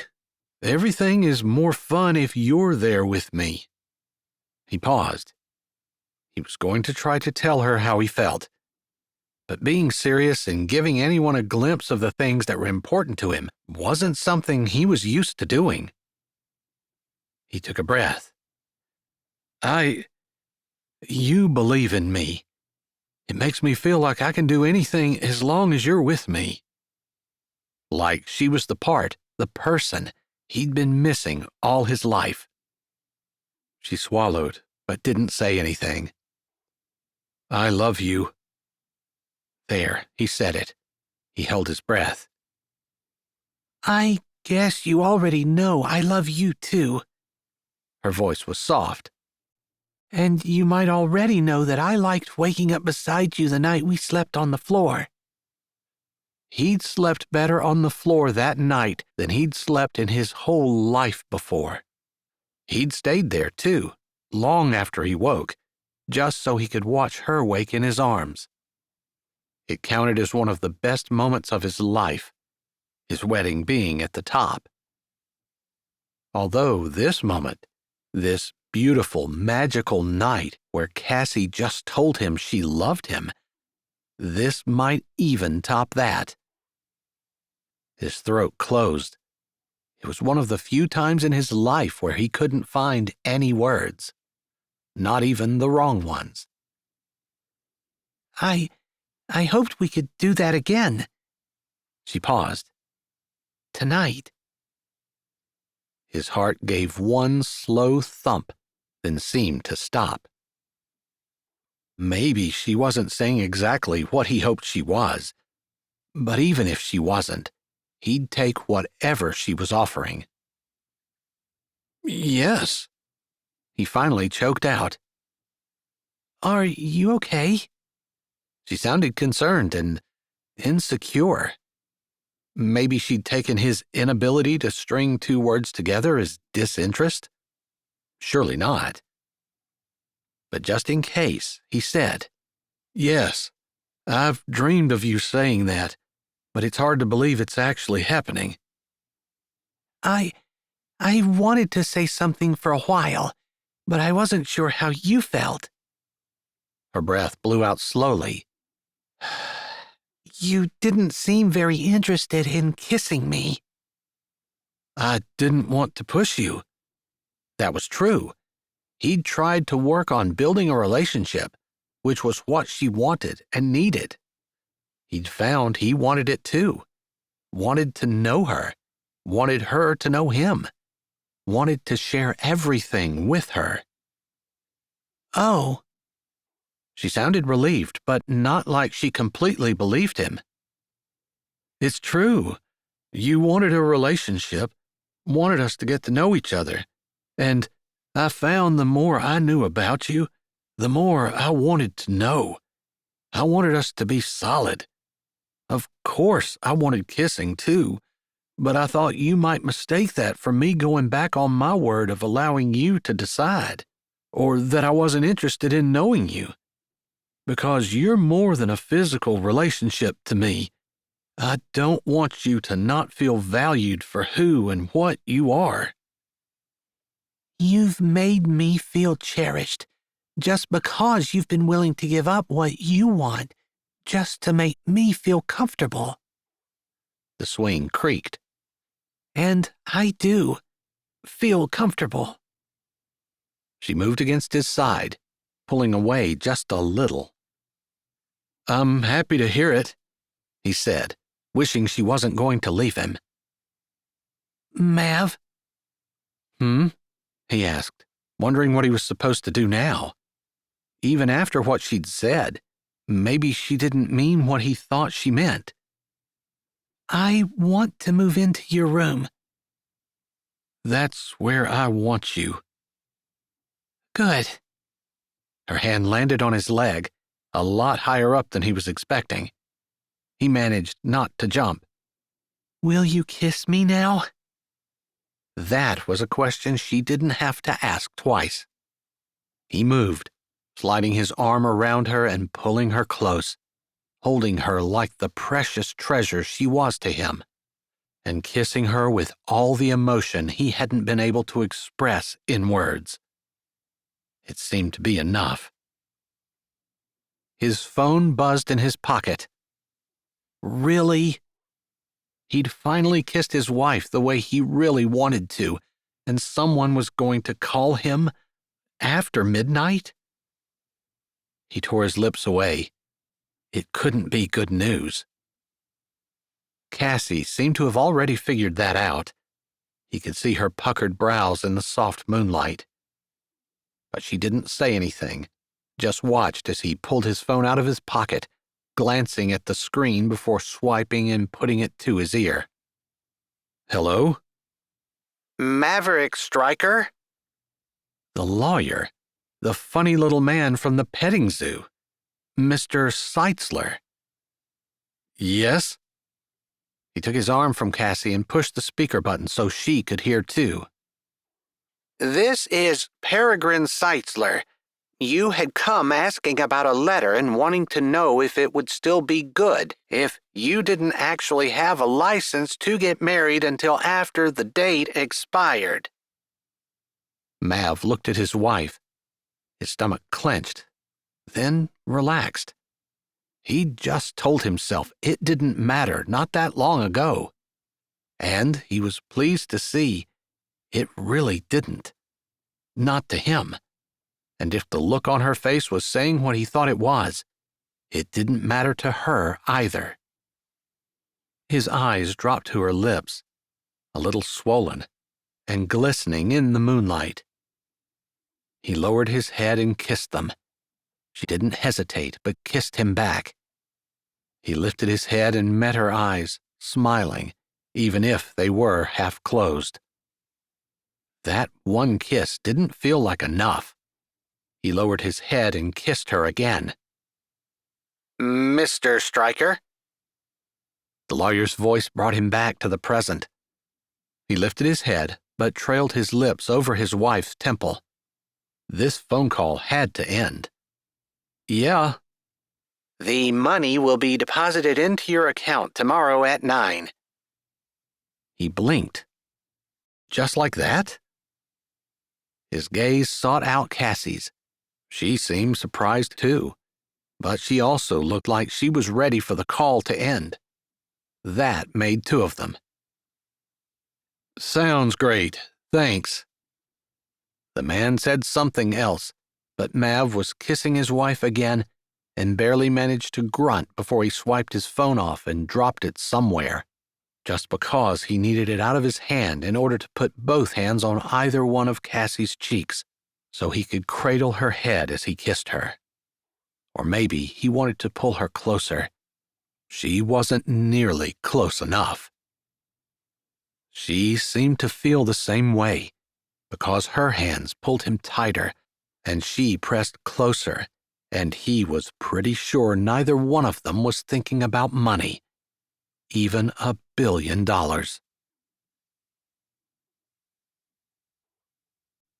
Chapter 30. Cassie smiled. She wanted to stretch, kind of like a satisfied cat, but she didn't want to wake her husband, who snored softly beside her. She lay on her side with her head on his arm, her leg thrown over his, her arm around his waist. She moved her hand slightly, feeling the hairy, warm skin, so different from her own. Her lips tilted up even more. He was so much different than her, but he'd been so considerate, so careful, so sweetly gentle and tender. She hadn't thought it would have been possible for him to make her love him any more than she had all her life. But every day they'd been married, she'd fallen deeper. And tonight, she'd never felt this kind of feeling for anyone in her life before. Hadn't known that kind of deep, sweet, strong feeling was possible. He'd charmed and disarmed her with a tender side she'd never guessed he possessed. And there was no doubt she was helplessly, hopelessly in love with her husband. From the way he cradled and kissed her, she was pretty sure he felt the same. Although she wouldn't mind if he woke up and confirmed her feelings. After all the years of dreaming, it was so hard for her to believe Mav Stryker really, truly loved her. "You're awake?" His voice was rough, scratchy. It gave her shivers. I'm sorry. I didn't mean to wake you. I can't believe I fell asleep. I didn't want to miss 1 second of the best night of my life. Really? That was a good sign. Really. I love you doesn't feel like it says enough, but it's true. I love you. She smiled. You don't have to stop saying it. I love you. He kissed her head, his legs moving out from under hers as he turned toward her. I'll say it as often as you want me to. I'll probably say it more often. It's something I don't want you to doubt. She kissed his chin. I'm not going to turn that down. I wonder if there's something else you won't turn down. His breath flowed over her temple. Try me. Kiss me. He was right. She wasn't going to turn that down. And, unbelievably, the best night of her life managed to get even better.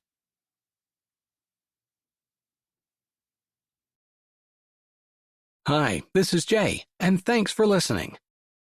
If you're ready for another great audiobook, here's one we think you might like. Or check out the playlist with all our latest releases. Don't forget to subscribe to Say with Jay, give this video a thumbs up, and tell us what you liked in the comments.